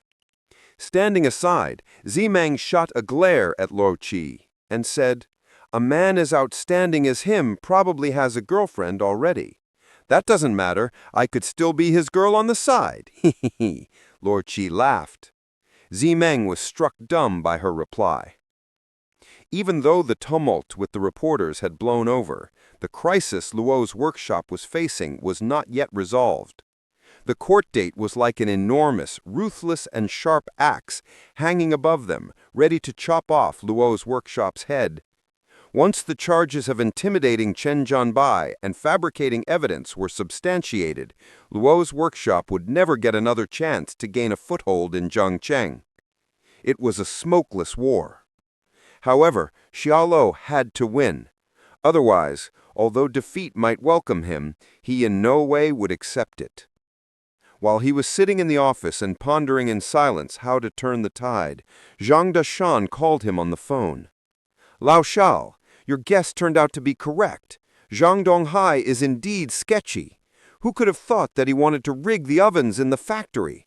Motherfucker! Thankfully, I had my eye on him. Otherwise, he might have had his way." Zhang Dashan's disgruntled voice came from the other side of the phone. Xiao Luo was not surprised by this news at all. He had been browsing in the system store one night some time ago and redeemed 800 points for the hacking ability, then hacked into the telecommunications company's customer management system and monitored all of Luo's workshop's vice president's phones. It was highly effective, if be it immoral. The day before the reporter's uproar, he heard the conversation between Zhang Donghai and Fang Chonglei, so he asked Zhang Dashan to keep an eye on Zhang Donghai. Unexpectedly, Zhang Donghai had put this plan into action in such a short time. "Where is he now?" Xiao Luo asked. "He's in the factory's warehouse. Brother Fang and some others are teaching him a lesson right now. I'll be there in a minute." Xiao Luo hung up the phone, put on the jacket hanging on the armchair, and rushed to the factory. The factory's warehouse. The warehouse was dimly lit and gave off a spooky feeling. Looking plump in his suit, Zhang Donghai lay on the ground in a very embarrassing state. Both his nose and mouth were bleeding, and his clothes were covered in dust. He had been beaten up by Feng Wuhen and 5 others. "Superintendent Zhang, I don't know what to say to you. What's wrong with working for Lao Shao? Why do you have to be a lackey for taste buds?" With sincere regret on his face, Zhang Dashan crouched forward in front of Zhang Donghai and said, "Your name is also Zhang. We might even come from the same family way back when. My heart truly aches seeing you beaten up to such an extent. Pooh! Sooner or later things will not end well for your hired thugs." Zhang Dashan spat Zhang Donghai's face. Contrary to his usual sycophant image, he looked surprisingly courageous and fearless now. "Zhang Donghai, you receive paychecks from Luo's workshop, but work for taste buds in secret. Do you think you're the fucking sensible one here? Don't you know that's corporate spying? The law will make you liable." "You think I will be held liable? Ha ha! Ha ha!" Hearing this statement, Zhang Donghai burst into mocking laughter, as if he'd just listened to a hilarious joke.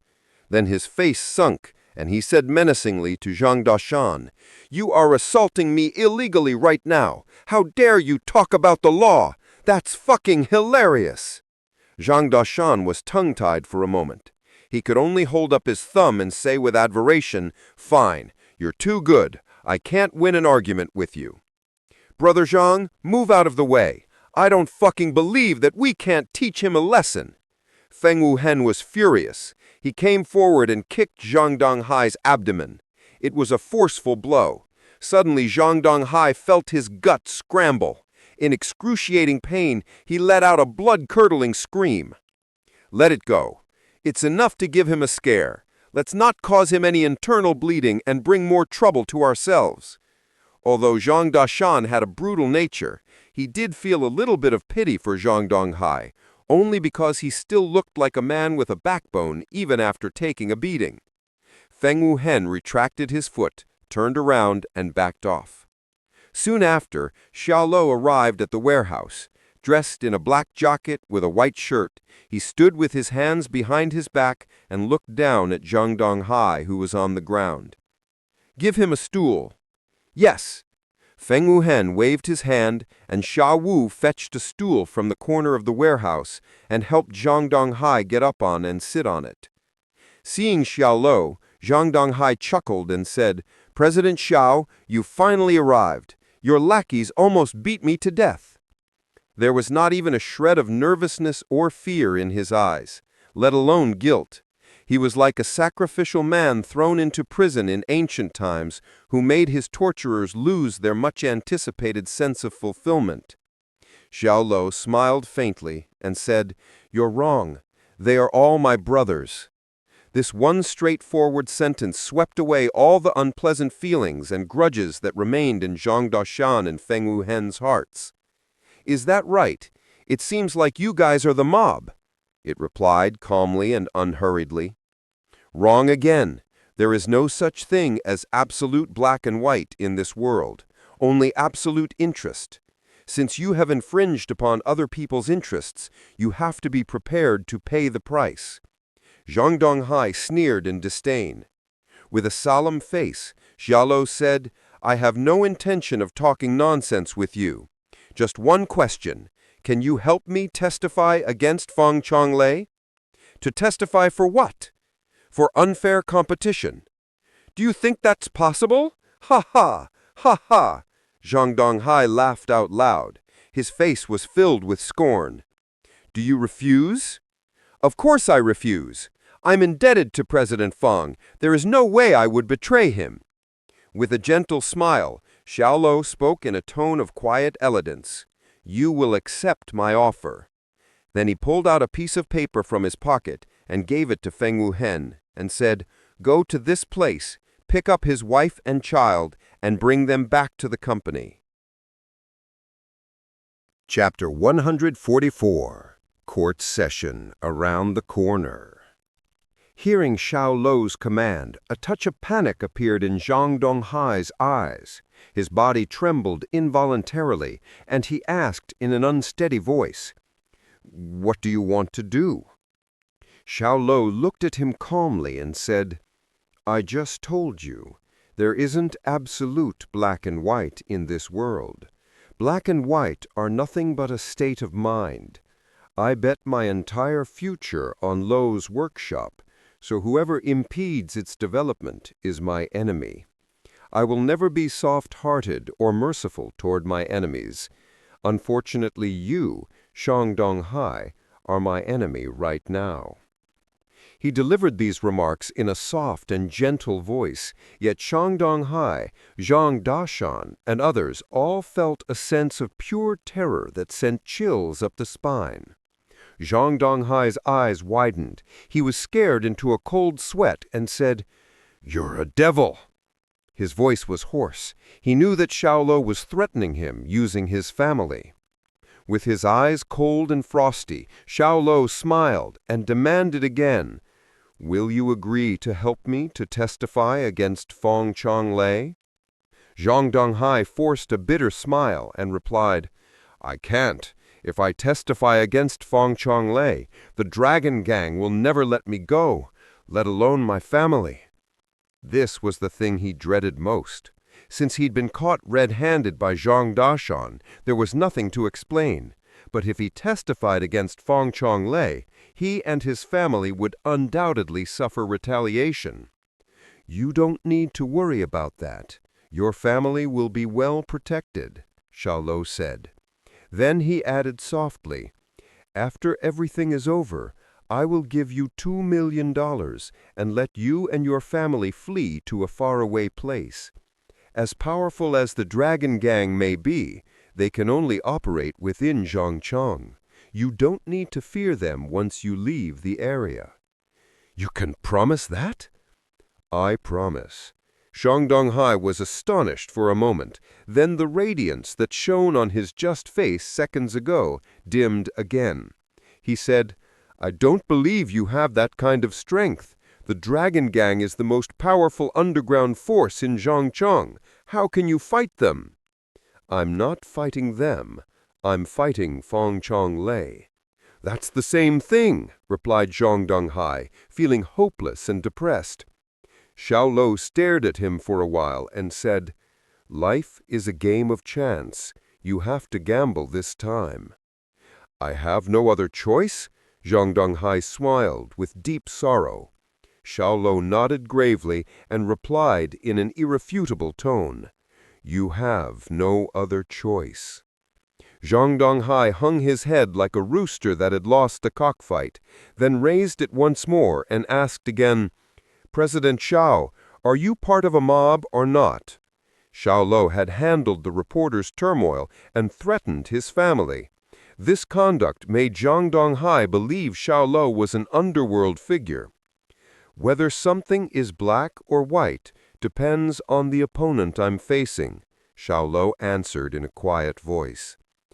I understand. Zhang Donghai gave up resisting and chose to get on board Xiao Luo's boat. Back at the residence, Xiao Luo and Zhang Dashan stood on the penthouse balcony. Facing the wind, they overlooked the nighttime scene of this remote area of Zhangjiang. A train thundered and pulled into the station. In the darkness of night, the long train looked like a giant python, glowing brightly as it slithered down the railway. Zhang Dashan lit up a cigarette and said, You've really helped me gain an intimate understanding of the first stage of being a businessman. Xiao Luo, self-possessed, chuckled lightly, but didn't respond. He knew that Zhang Dashan was saying that he might have gone too far by threatening people using their families. This tactic was as unscrupulous as those of the mob. But he had no choice. He wanted to succeed. It was necessary to use some unorthodox methods when his very existence was at stake. Zhang Dashan saw Xiao Luo's indifferent expression and changed the subject. He said, By the way, the court session is going to open in 2 days. Have you discussed things with Gei Zhongtian and asked him to be Luo's workshop's counsel? It's not necessary, Xiao Luo head shook. You will defend our case in court. What the fuck? Astounded, Zhang Dashan dropped his cigarette on the ground. His eyes widened, and he said, Are you crazy? Asking me to face off with those top attorneys? I'm no way cut out for that. What are you panicking about? Motherfucker, how can I not panic? I may have my ways around the ladies, but defending Luo's workshop in court like a real lawyer, I'm not that kind of attorney material. Don't worry. It's me who will do the real work, Xiao Luo answered with a smile.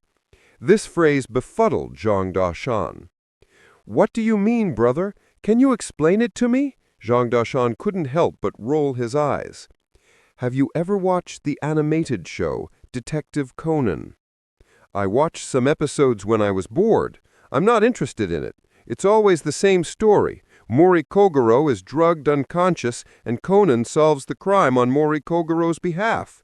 A couple of times when the girl started getting suspicious, I was hoping Conan's trick would be discovered, but nothing happened. Then the same plot structure just restarts. Watching it makes me annoyed. It's easier to explain it since you've watched it, Xiao Luo said with a serious expression.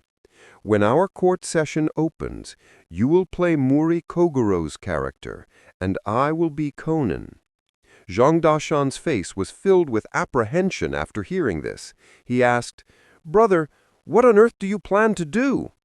I mean, you will wear an earpiece on the day of the trial, and I will tell you whatever you need to say from a distance so that you can defend Luo's workshop on my behalf. Are you looking for trouble? Are you going to be the attorney? Have you learned how to defend yourself in court? I haven't, but I'm confident I can do it. Xiao Luo gazed into the distance, saying, Well, we still need to gather some important files and evidence. You should do it together with me, so that you won't completely blank out in court. Are you serious? Do I look like I'm joking to you? Then why can't you appear before the court yourself? I have done things that are both legal and illegal. This kind of public appearance doesn't suit me. You're different. You have a clean record. Xiao Luo looked at him with a meaningful smile. Then he turned around and went inside the room. 2 days passed by swiftly. Then, at Zhongchong People's Court, there was another hearing in the defamation case of Luo's workshop versus Chen Zhongbei. The trial was open and accessible to the general public. The public gallery was filled, not only with Fang Chonglei and Taste Buds executives, but also Xu Guansong, Lin Chongdong, Lo Qi, and other employees from Luo's workshop. It was packed to capacity.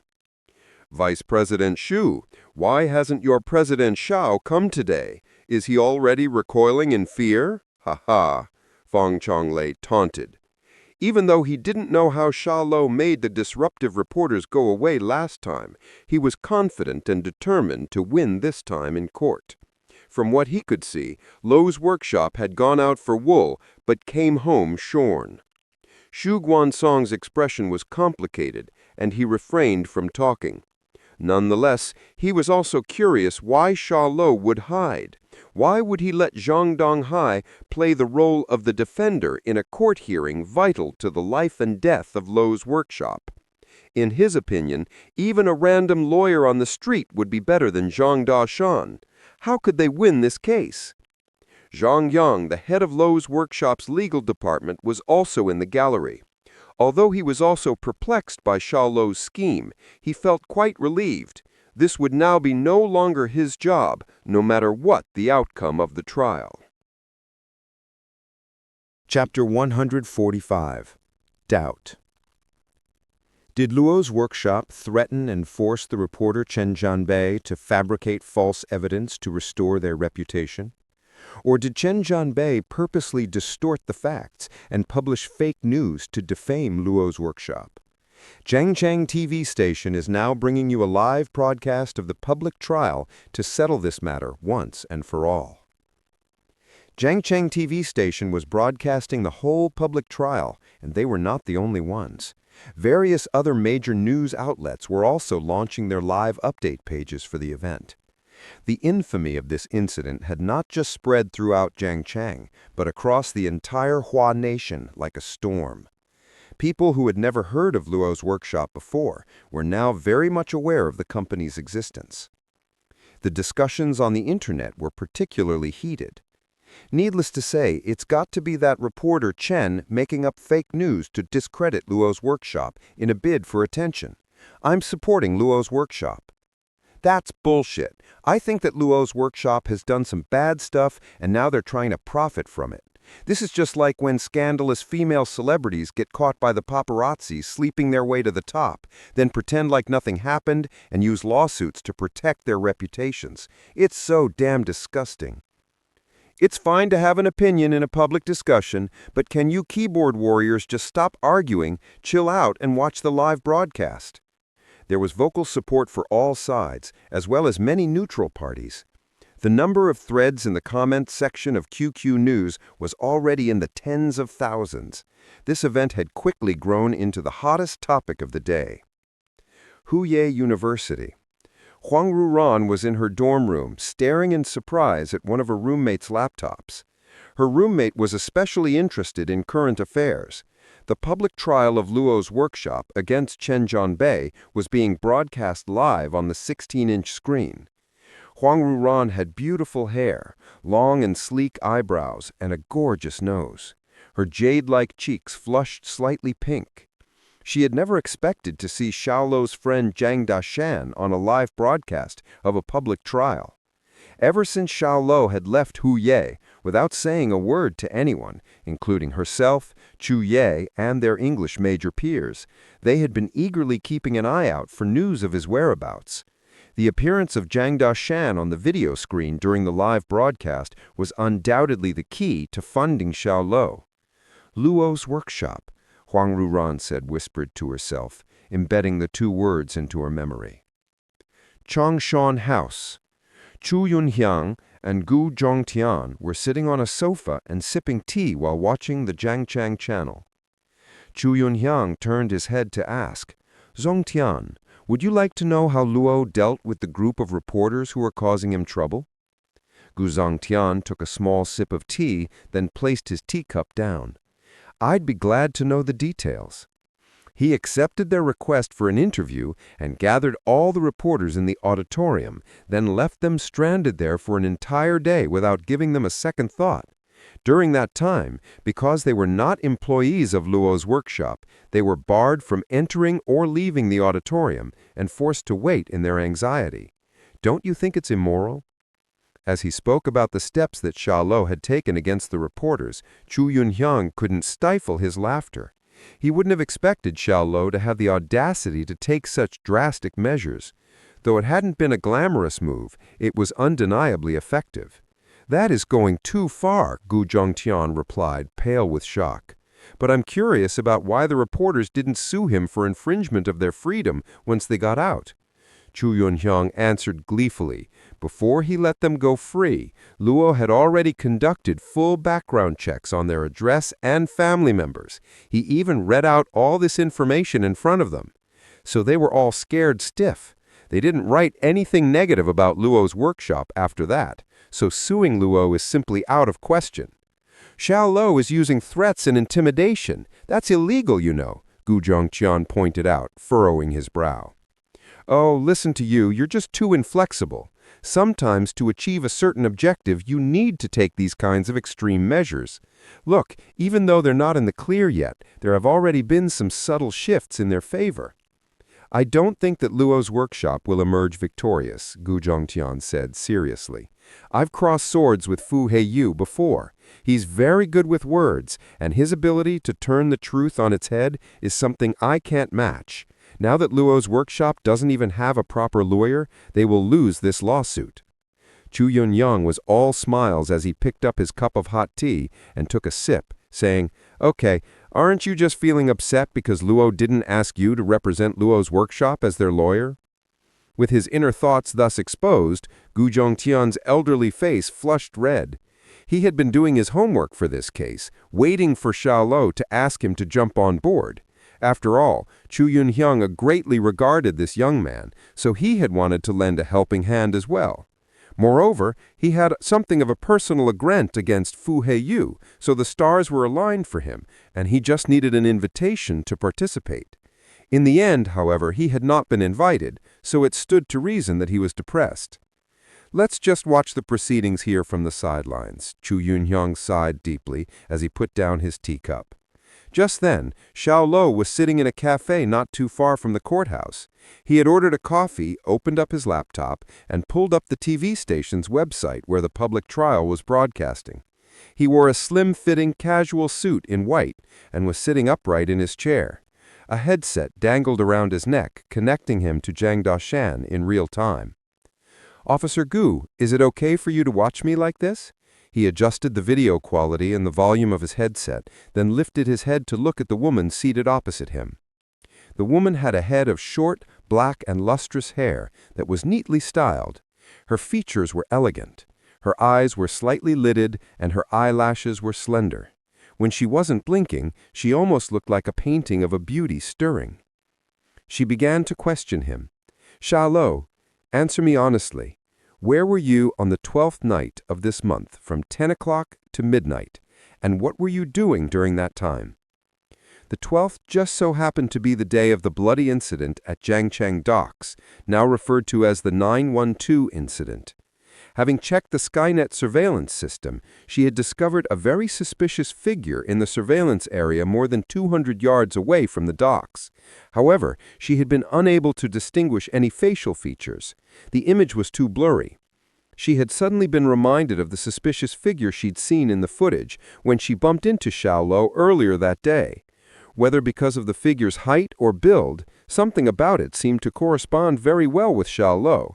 Furthermore, Xiao Luo was armed with powerful abilities, so she seriously suspected that the figure in the footage was Xiao Luo himself. In other words, the calm and calculated killing machine from that night could very well be sitting right in front of her. The 12th was a pretty long time ago now. I need to think about it. Xiao Luo shut his eyes and thought for a moment, then answered earnestly and assuredly, I was at home sleeping. Who can verify your alibi? I'm single, and though I have a friend who lives with me, I think on that particular day he stayed out all night drinking at the bar, so I don't think anyone can prove I was there. Xiao Luo shook his head. Gu Kanyan was feeling a little exasperated. She didn't believe what Xiao Luo said, but she couldn't detect any clues from his micro-expressions to suggest that he was lying. She was unable to determine whether the figure from that day had indeed been Xiao Luo.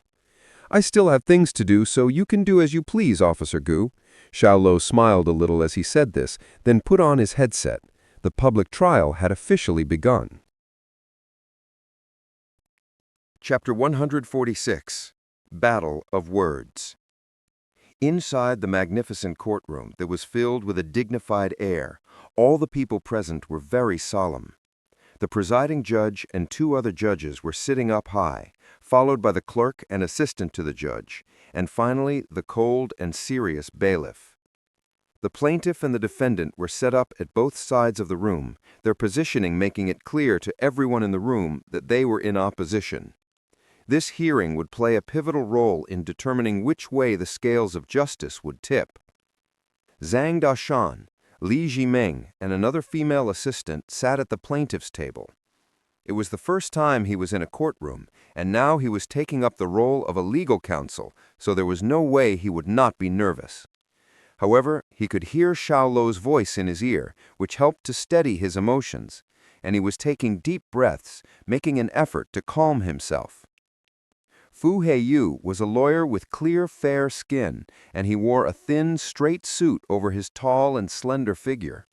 The spacing between his eyes was wider than that of the average person, which gave him a dishonest and slippery look.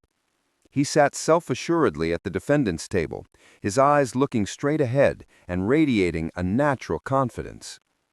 Chen Zhenbai sat next to him, not looking at all like someone who was being sued. He had a flippant attitude and was still casually humming a tune. When Zhang Dashan looked at him, he dragged a finger across his throat in a provocative gesture. Damn it! The number one thing Zhang Dashan could not tolerate was taunts like these, and if it weren't for Xiao Luo telling him to stop, he would have stood up to fight back against Chen Zhenbai. Though the silver lining was that Chen Zhenbai's provocations had erased all the nervousness he felt. Inside the cafe, Gu Chanlin was sizing up Xiao Luo in surprise as she asked, "What are you up to?" She realized that Xiao Luo seemed to be talking to someone in the courtroom through a long-distance call. Xiao Luo took down his headset, raising his head to look at her and rebutting, "Officer Gu, am I breaking the law now?" "No." "Since I'm not, please stop bothering me, okay? Thank you." Xiao Luo replied impassively. "You." As an elite member of the police force, Gu Chanlin had some measure of pride, and she felt extremely indignant at Xiao Luo's aloof attitude toward her. However, she managed to suppress her emotions in the end and waved him off, indicating that he did not need to pay attention to her, but she also had no intention of leaving. Ordering a cup of coffee, she took out her handphone and connected to the cafe's Wi-Fi, then entered the page with the live broadcast of the public trial. She wanted to see what Xiao Luo was doing after all. This court will now begin to hear the case of Luo's workshop suing Chen Zhenbai for publishing false news to tarnish the reputation of the company. If the plaintiff and the defendant have any additional statements to make, you can do so now. The presiding judge's ceremonious voice boomed out in the spacious courtroom as the curtains rose on the court trial.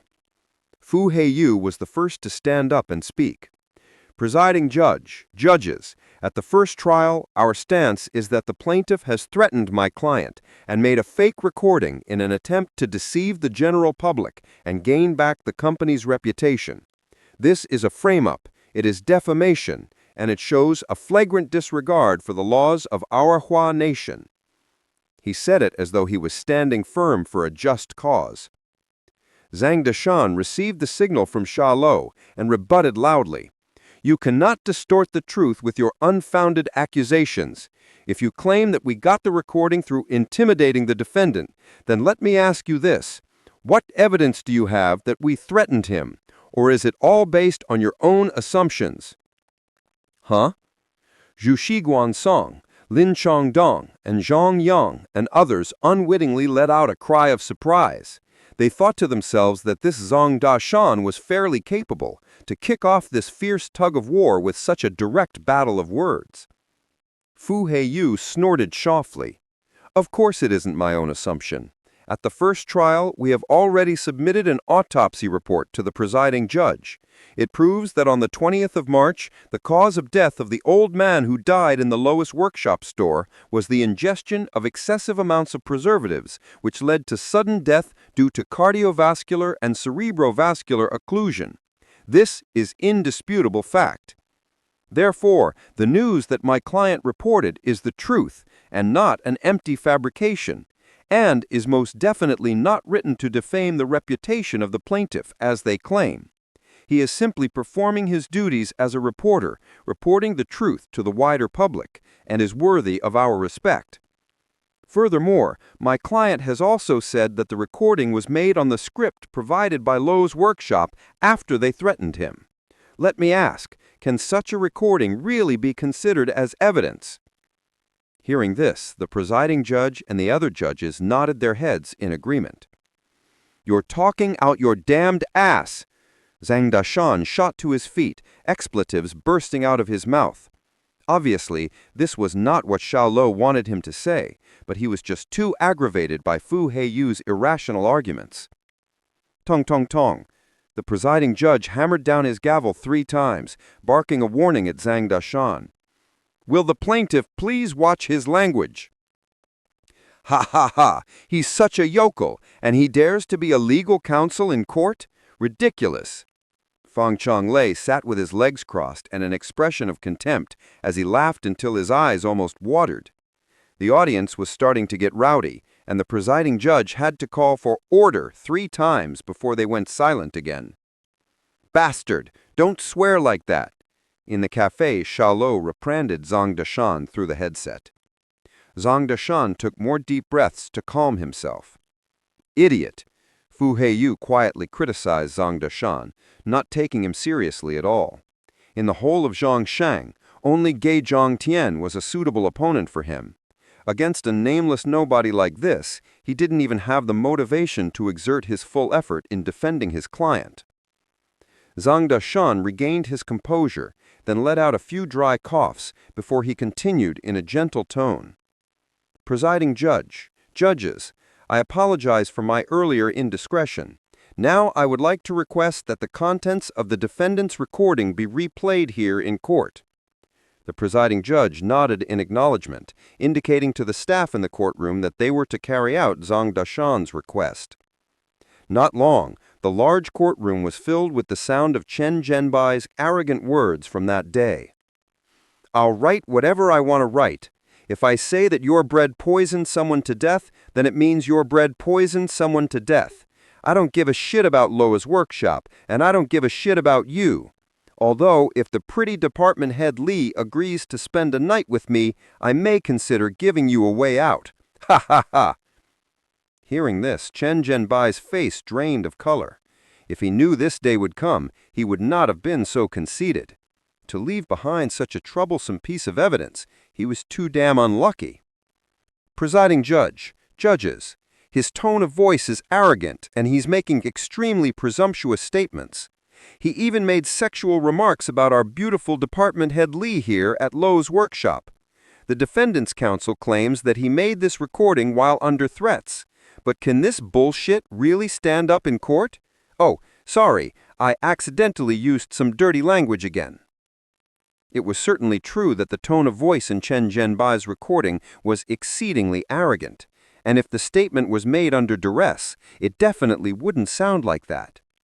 The presiding judge and the other judges nodded in acceptance, seeing the logic behind Zhang Dashan's arguments.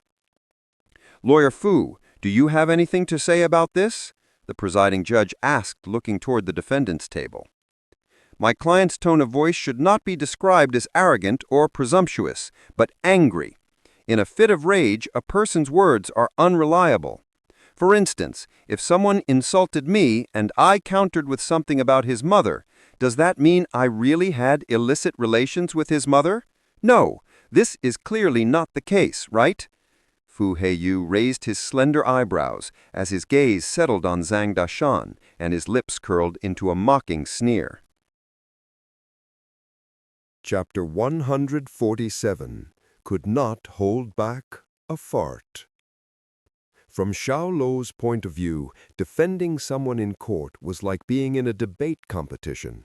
Besides, in addition to having the skills prioritized in a debate, quick, reactive thinking, and the ability to express oneself with language, one's defense in court also needed to be able to convince the presiding judge as well as the two other judges.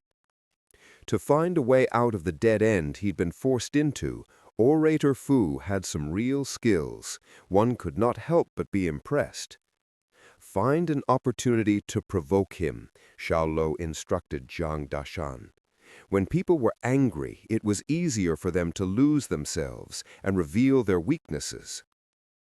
Faced with Fu Heiyu's calculated defense, Zhang Dashan stared at him solemnly, saying, "Didn't you say from the start that we were the ones threatening and intimidating him? Now what's all this about him getting angry? Are you saying that when faced with our threats and intimidation, Shan Zhanbai was in a position to get angry? Attorney Fu, you say some really interesting things, huh?" Why can't threats and intimidation lead to anger? When a person's id is dissatisfied and hurt, and pent-up resentment reaches a boiling point, they become angry. Threats and intimidation... He stopped speaking. His expression had suddenly changed because Zhang Dashan was making a degrading gesture at him. He was giving him the middle finger. At first, Fu Heiyu did not take it to heart. He chose to ignore the insult and continued speaking. However, Zhang Dashan upped the ante. He did not just raise his left middle finger, but his right as well. He even mouthed the words, "Fuck you," at him. Fu Heiyu was instantly infuriated, and his face flushed a deep red color. Pointing at Zhang Dashan, he shouted, "Presiding judge, he's humiliating me." Seeing that Zhang Dashan has his middle fingers raised, the presiding judge knitted his eyebrows deeply. "Plaintiff, please cease your vulgar gesture of pointing the middle finger at once." There was an uproar from the audience, who were shocked by Zhang Dashan's behavior. This was the first time any of them had seen the middle finger being given in a courtroom. "Is this guy trying to flip the script?" Chang Yang gasped. Xu Guansong's face grew paler by the moment. He was becoming apprehensive about the future of Luo's workshop. "What the hell? This bold guy is awesome! I can't believe that he pointed the middle finger at the opposing defense lawyer in a courtroom. I thought this would be a boring public hearing, but now, after seeing this, I see it's no ordinary trial. Ha ha! He's really a model for our generation! Powerful!" This incident created a considerable commotion online, and users left many comments praising Zhang Dashan for his exceptional feat. Zhang Dashan raised his eyebrows innocently as he replied, "Presiding judge, let me explain myself. Just a moment ago, I accidentally poked my finger with a splinter on the table and started bleeding. That's why I raised it. I didn't mean to insult anyone." "Then why do you have both of your middle fingers raised?" Fu Heiyu roared. To be humiliated in this manner inside a courtroom and by a nameless nobody had enraged him entirely. "Well, I felt like raising just one finger was too boring, but raising two was just enough. There's a balance between the left and the right which makes the viewer more comfortable," Zhang Dashan remarked, as if nothing was wrong. At this, Fu Heiyu exploded with rage. When it came to who could spout the most nonsense, Zhang Dashan was in the lead, and there was no way he could beat him. Pointing straight at Zhang Dashan, he appealed to the presiding judge directly. Presiding Judge, I strongly suggest we expel this man from the court. Someone like him, who blatantly challenges the dignity of the courtroom, has no right to be here and speak on anyone's behalf. I object. Zhang Dashan raised his hand in objection. Presiding Judge, Fu Heiyu is prejudiced. He's discriminating against me because I don't have a legal license, but everyone is equal before the law. If he can defend the defendant, then why don't I have the right to represent my company in this case? Can't you be reasonable here? Sustained. Attorney Fu, don't get so agitated. The plaintiff has explained in no uncertain terms that he did not mean to disrespect you and has merely injured his finger, so I will hear no more of this. Plaintiff, do not raise your middle finger again, or I will hold you in contempt of court. The presiding judge continued in a fair and strict voice. Will the two gentlemen please return immediately to the case at hand? Fu Heiyu was boiling with anger. His train of thought had been derailed, so he needed a moment to collect himself.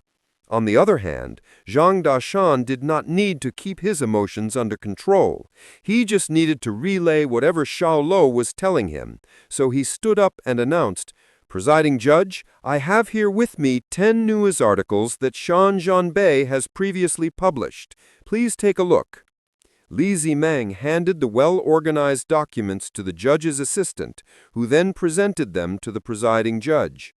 On the 4th of January, Shan Zhanbei published a news report about a magnitude 6.9 earthquake in Sunyang City with an epicenter longitude of 115.52, epicenter latitude of 29.51, and a 10-kilometer epicenter. Following this, the information was also spread on the People's Daily News app and the NetEase News app. However, this information actually consisted of data automatically recorded in the Seismologic Network System's backlog. When the news editors checked the data, they discovered it was false and apologized to their users. On the 7th of February, Shan Zhanbei published a news article entitled Peking University's Talented Alumna Returns to Her Hometown to Start an Express Delivery Company. He claimed that Miss X, the manager of the Yantong Express Delivery Company in the Shifang district, had won a place in Peking University's journalism course in the year 2000 because of her distinguished exam results. After she married, she gave up her professional life in Jingshen, choosing to return to her hometown to start her own business. Now, Miss X can not only drive a truck by herself to deliver goods, but she is also a strong woman who can carry around 100 kilograms worth of parcels. The reality is that Miss X had obtained an adult education degree and did not gain admission to the university through the intake exam in the year 2000. During the interview, she even highlighted that she took the specialized subject undergraduate entrance exams. Presiding Judge, I won't continue reciting the rest of the 8 articles, but let it be known they are all fake news published by the defendant Shan Zhanbei. As you can see, he is not an honest reporter who seeks out the truth. On the contrary, he goes crazy for the public's attention and will stop at nothing for it, not even caring about the integrity of the news he writes. Shan Dashan spoke in a loud and resonant voice, and his counterattack this time was very powerful. The color quickly left Shan Zhanbei's face as he sat at the defendant's table. In the audience gallery, Fang Xianglei's face changed in the same way. He couldn't believe that this unassuming small fry could whip up such an enormous wave, speaking with reason and producing evidence in such a convincing way. The presiding judge and the other judges quickly skimmed through the materials that Zhang Dashan had submitted, and then they began to confer with one another. Fu Heiyu saw that the situation was taking a turn for the worse and rushed to interject. Just because a person has done something wrong, it does not mean that everything he does is wrong, and that fact applies here as well. My client has indeed published several false news articles, but can you reject all the news he has ever published as invalid based on these few examples? Obviously, that is not possible. And going back to the case of Luo's workshop's bread poisoning people, the city hospital has already produced a thorough autopsy report. Here it is, in black and white, explaining how the man died from Luo's workshop's bread. It is an indisputable fact. It stinks. Pooh, pooh. Oh, it's so smelly. Zhang Dashan fanned the air in front of his nose and spat on the floor a few times before asking Li Zimeng in a loud voice, "Department Head Li, don't you smell something stinky? I couldn't hold back a fart just now and I almost sharted." As he said this, the audience was in an uproar, and many people watching burst out in uncontrolled laughter. They thought to themselves that this legal representative from Luo's workshop was really too amusing. On the internet, the commenters were getting heated up again. "This guy is a living treasure. If it weren't for the public trial live broadcast logo in the top right corner of the screen, I would suspect I was watching the comedy channel. What does sharted mean? What does it have to do with farting? He's talking about shit. Ha ha ha!"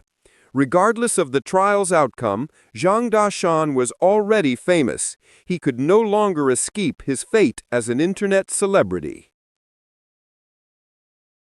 Chapter 148. An Incredible Feat. At the cafe, Gu Shanlin's heart was already in turmoil from the astonishment she was feeling. She knew better than anyone else that, even though Zhang Dashan was the one showing his face in court, the real representative for Luo's workshop was the man in front of her, Xiao Luo. How was this even possible? He was evenly matched with the great lawyer Fu Heiyu. She discovered that Xiao Luo was indeed a man with mysterious, unplumbed depths. It was like he was shrouded in a layer of mist that nobody could penetrate. At this moment, Xiao Luo was putting his heart and soul into the public trial. He was entirely focused on the laptop screen in front of him, acting as though Gu Shanlin, who sat opposite him, did not exist. You... Interrupted by Zhang Dashan's crude comments, Fu Heiyu pointed at him and his entire body trembled with rage. From a young age, he had received a good education, and he never used indecent speech. Even when he was scolding someone, he did not use profanity. He could not tolerate people like Zhang Dashan, who continually used coarse language. I what? Zhang Dashan mimicked Fu Heiyu's stutter. "I just had to let out a fart. It shouldn't hinder Lawyer Fu's defense, so get on with it." Next to him, Li Zimeng burned with shame. She was a lady, after all, and sitting here was way too awkward for her. She could not control her natural embarrassment. Every time she heard Zhang Dashan make a crude remark, her heart beat faster and her face flushed red. The solemn gavel sounded, dong dong dong. The presiding judge warned, "Plaintiff, please respect the rules of the court's discipline. The next time you say anything vulgar, this court will have you thrown out." "Presiding judge, I did let out a fart. Never mind. Let's get back to the topic at hand. As regards the defense lawyer's claim that the bread from Luo's workshop poisoned a man to death, I have a couple of doubts. Number one, why did Lu Huilong, the one who published the autopsy report, suddenly leave his job as a doctor in Zhongsheng and ensure his whereabouts remain unknown? Was it a deliberate move to avoid this trial and deny us the chance to confront him face to face? Number two, the old man who visited our Luo's workshop outpost to buy bread was already in bad condition when he stepped through the door. According to our investigation, he was already suffering from chronic rheumatic heart disease, a type of disease that can lead to sudden death upon stimulation. Is it therefore possible that the old man suffered a heart attack leading to sudden death, so his demise has nothing to do with Luo's workshop? Number three, based on the two doubts I've just pointed out, doesn't everyone feel like there's a huge conspiracy behind this whole incident? The doubts that Zhang Dashan threw out were like three huge mountains crashing down. Everyone watching picked up the scent of some kind of earth-shattering conspiracy. "Objection! The opposition is trying to throw us off. The topics of today's hearing are the threats and intimidation of Luo's workshop. All of the questions I'm asking are all related to this lawsuit. Why are you suddenly so nervous, Lawyer Fu? Are you feeling guilty? Zhang Dashan snapped, cutting him off. What nonsense, I'm not feeling guilty. Right, you're not feeling guilty, you just have a kidney deficiency. You jerk, what did you say to me? Fu Heiyu was incensed. Zhang Dashan had been hitting all his soft spots, and he couldn't hold back his anger. Lawyer Fu, don't lose your temper. Otherwise, you'll just confirm to everyone that you have a kidney deficiency. Right. I also heard that your wife is sleeping around behind your back. Is this also related to your weak kidneys? Zhang Dashan continued in an annoying tone.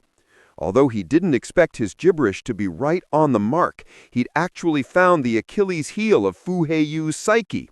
The lawyer's wife really had slept with someone else behind his back, and he had caught them in the act. Just then, Fu Heiyu lost all semblance of reason and went into a frenzy.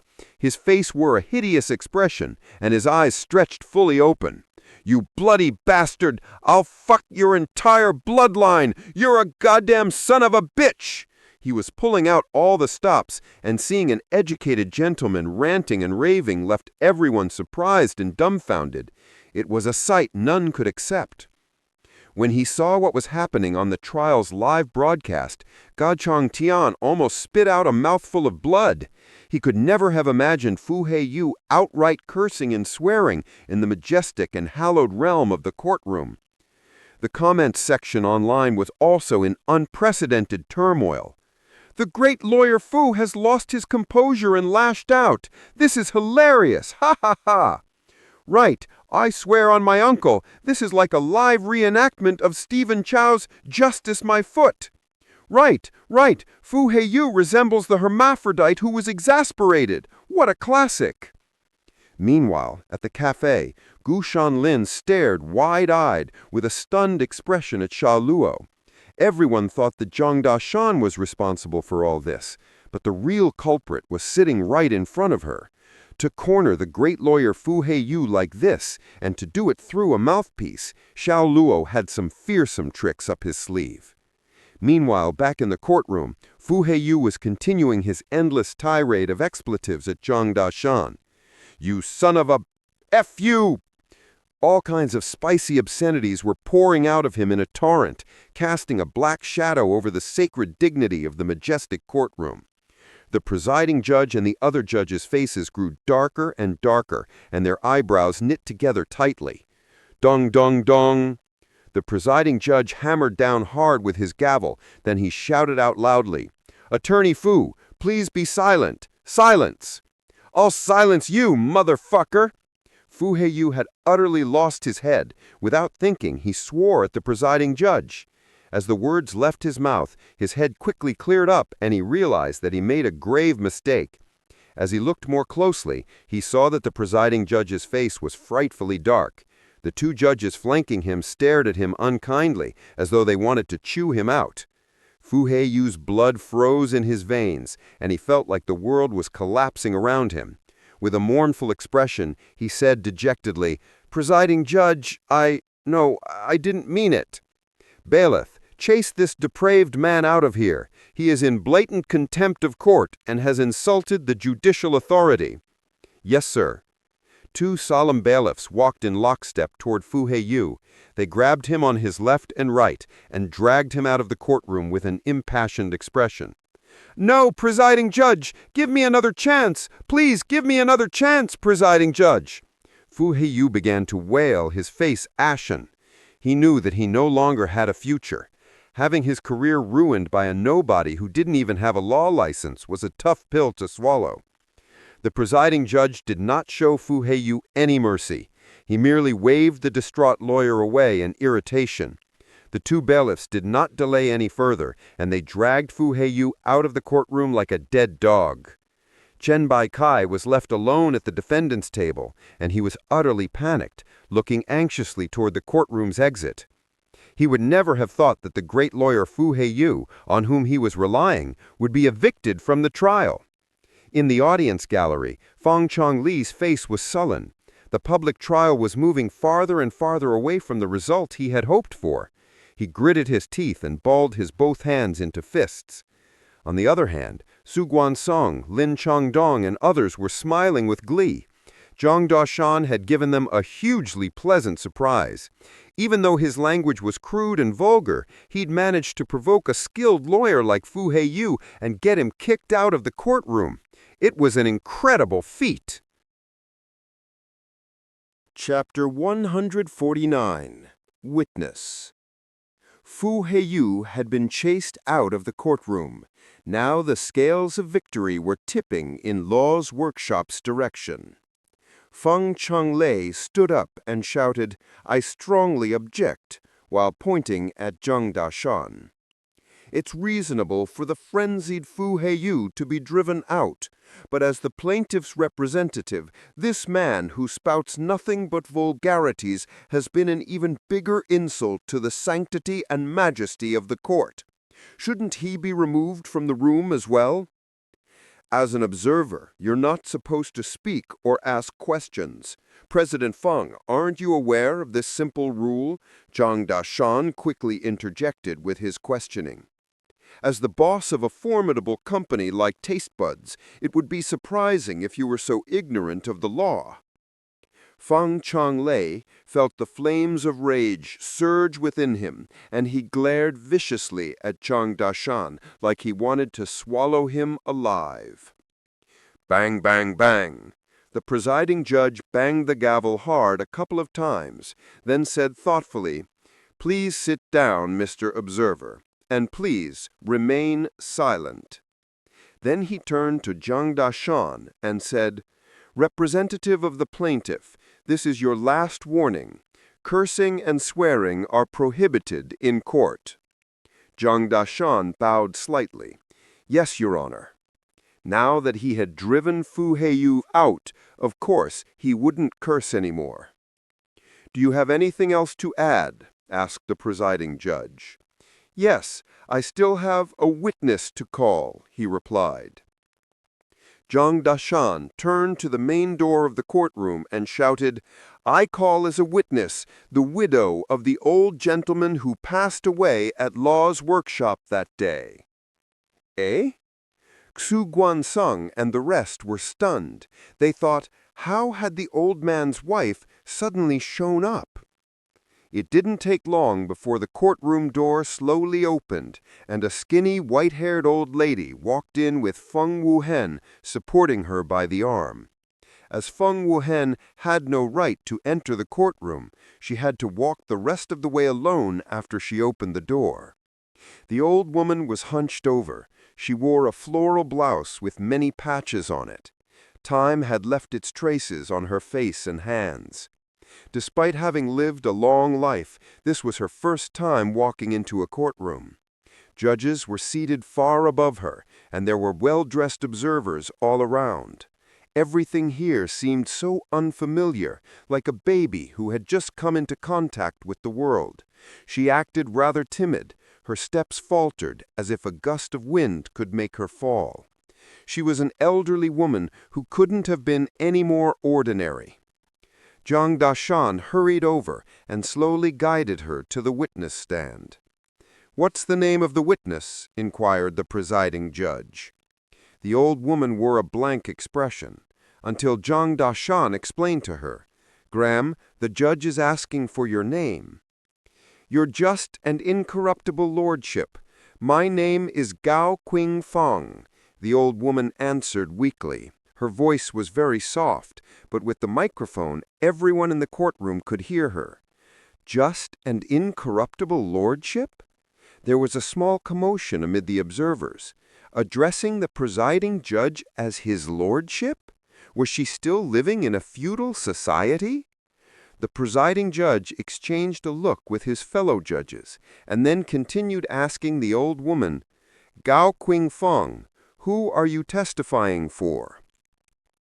The old woman suddenly lost control of her emotions and shouted in a high voice, "Your just and incorruptible lordship, I want to sue my unfilial son and daughter-in-law.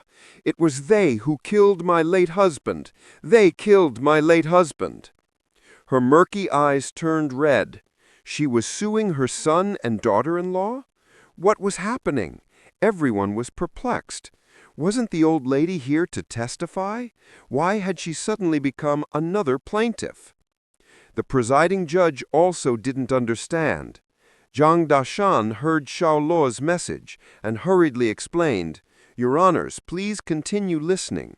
This grievance concerns an incident that could clear Luo's workshop of the charge of selling poisonous bread." He smiled at the old woman and said, "Graham, do continue. His lordship is listening." The old woman nodded, and her aged face was full of sorrow and pain. She choked on her sobs as she stated, "My unfilial son Wang Dechai and daughter-in-law Tian Guihua heartlessly kicked my late husband and I out of our home. My late husband had always had a weak heart, and his illness relapsed after my son insulted him that day. But he said to me, 'My old woman, I'm fine. You are probably hungry. There is a bakery nearby. Let me go and buy you your favorite Songhua cake.' I didn't expect that he would leave me behind and then leave this world on his own. It was my son and daughter-in-law who killed him. It was they who killed him." She wiped her tears, and her hoarse voice was extremely infectious with emotion, affecting everyone present sincerely. They could profoundly feel the old woman's sorrow. How much determination did it take to bring one's son and daughter-in-law to court? The backstory was even more heart-wrenching. Even the presiding judge and the other judges furrowed their brows after listening to her tale. "Gao Qingfang, why did your son and daughter-in-law kick you and your late husband out of your home?" The old woman let out a long sigh, indescribably forlorn. "When I was cooking, I accidentally knocked the rice cooker onto the floor. My daughter-in-law scolded me loudly, and my late husband answered back in my defense. My daughter-in-law then yelled loudly, claiming that my late husband had hit her. After my son came back and heard my daughter-in-law's complaints, he didn't say anything. He simply pushed and dragged my late husband and I out of our home and even told us to die outside." What? How could such an unfilial son exist in the world? The people in the courtroom were filled with righteous anger. Without needing to see them in person, they could already imagine how unfilial the son and how mean his wife must be. The comments from netizens online all condemned the old woman's son and daughter-in-law. "There are all sorts of trashy sons and daughter-in-laws in this world. If my son behaves like this in the future, I will slap him across the face. How detestable! I support the old lady's decision to sue her son. Filiality is the virtue held above all else. Trash like him, who are cruel enough to kick their parents out and tell them to die outside, must be losers in life." The presiding judge and the other judges looked sad and contemplative, and they seemed to be thinking about these hopeless phenomena in today's society. Zhang Dashan shifted the topic back to the case. Law's workshop was suing Chen Jianbai, after all. "Your Honor, the old lady's testimony should be enough to prove that the old gentleman didn't die from consuming bread sold by Law's workshop that day. Think about it. The old gentleman went to buy Songhua cake for his wife, so why would he have eaten it by himself without her? So there is only one possibility. The old gentleman died of a heart attack, and his passing has nothing to do with Law's workshop." His words were undoubtedly persuasive, and the old woman's story supported his main point. But the autopsy report showed that the old gentleman died after consuming excessive amounts of preservatives, which caused him to die of cardiovascular and cerebrovascular blockages. "How can this be explained?" the presiding judge asked, his brow furrowed. Zhang Dashan laughed, pointed at Feng Changlei sitting in the audience, and said, "You need to ask Feng Changlei, President Feng of Taste Buds, for that." Feng Changlei's expression was alarmingly dark, and the muscle at the corner of his mouth couldn't help but twitch. He hadn't expected Fu Heiyu to be kicked out of the courtroom, and he certainly hadn't expected to get involved in the case. He couldn't fathom where this bastard with a big round face had come from. How had this kid managed to control the direction of public opinion in court to the extent that even Fu Heiyu had been forced to leave in the middle of the trial? Chapter 150.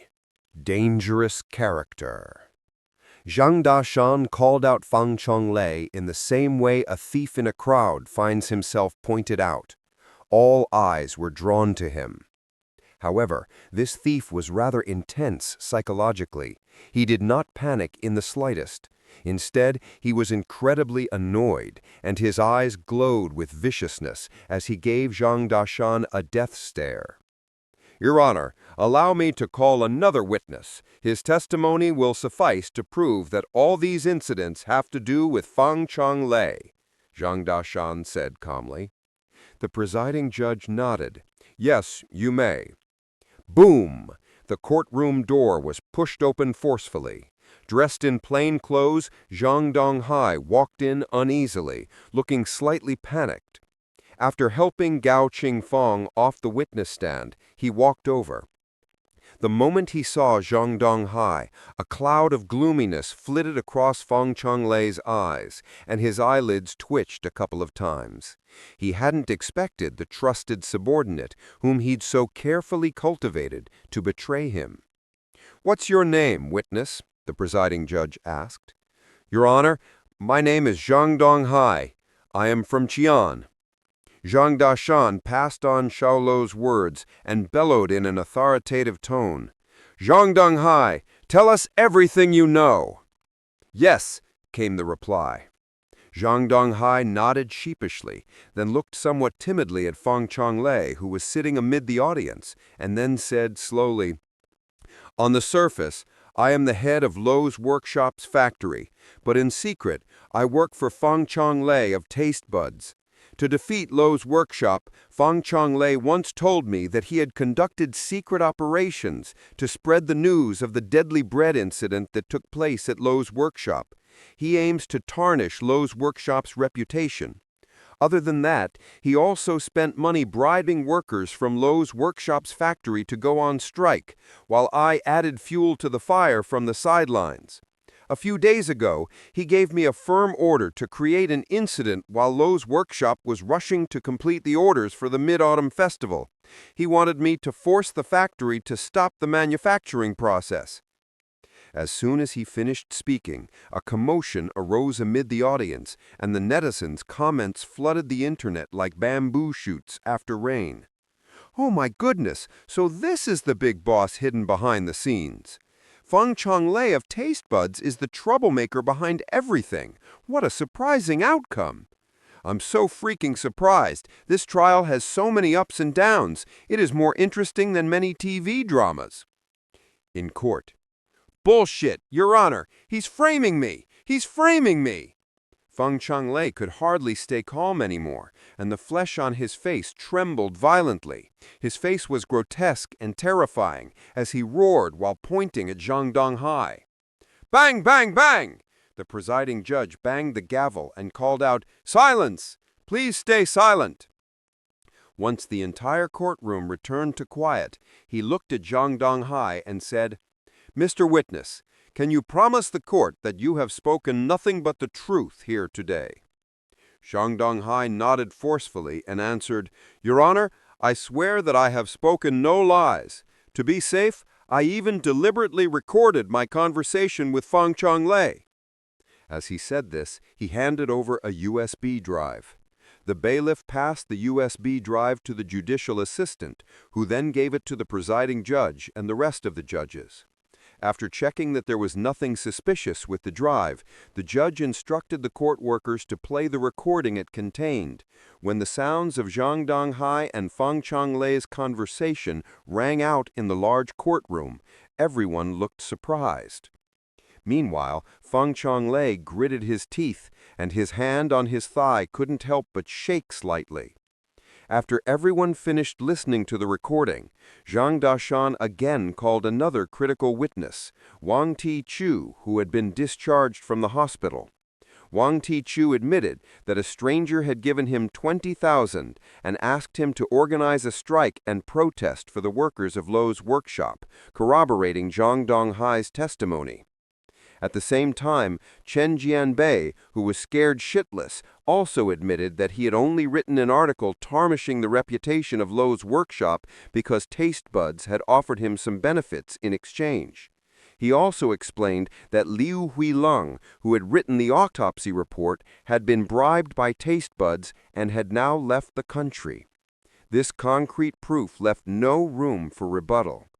From the presiding judge to the other judges and members of the public, everyone present had finally realized that everything they'd seen and heard in court was due to a conspiracy set up by Fang Chonglei, Taste Bud's boss, to target Luo's workshop.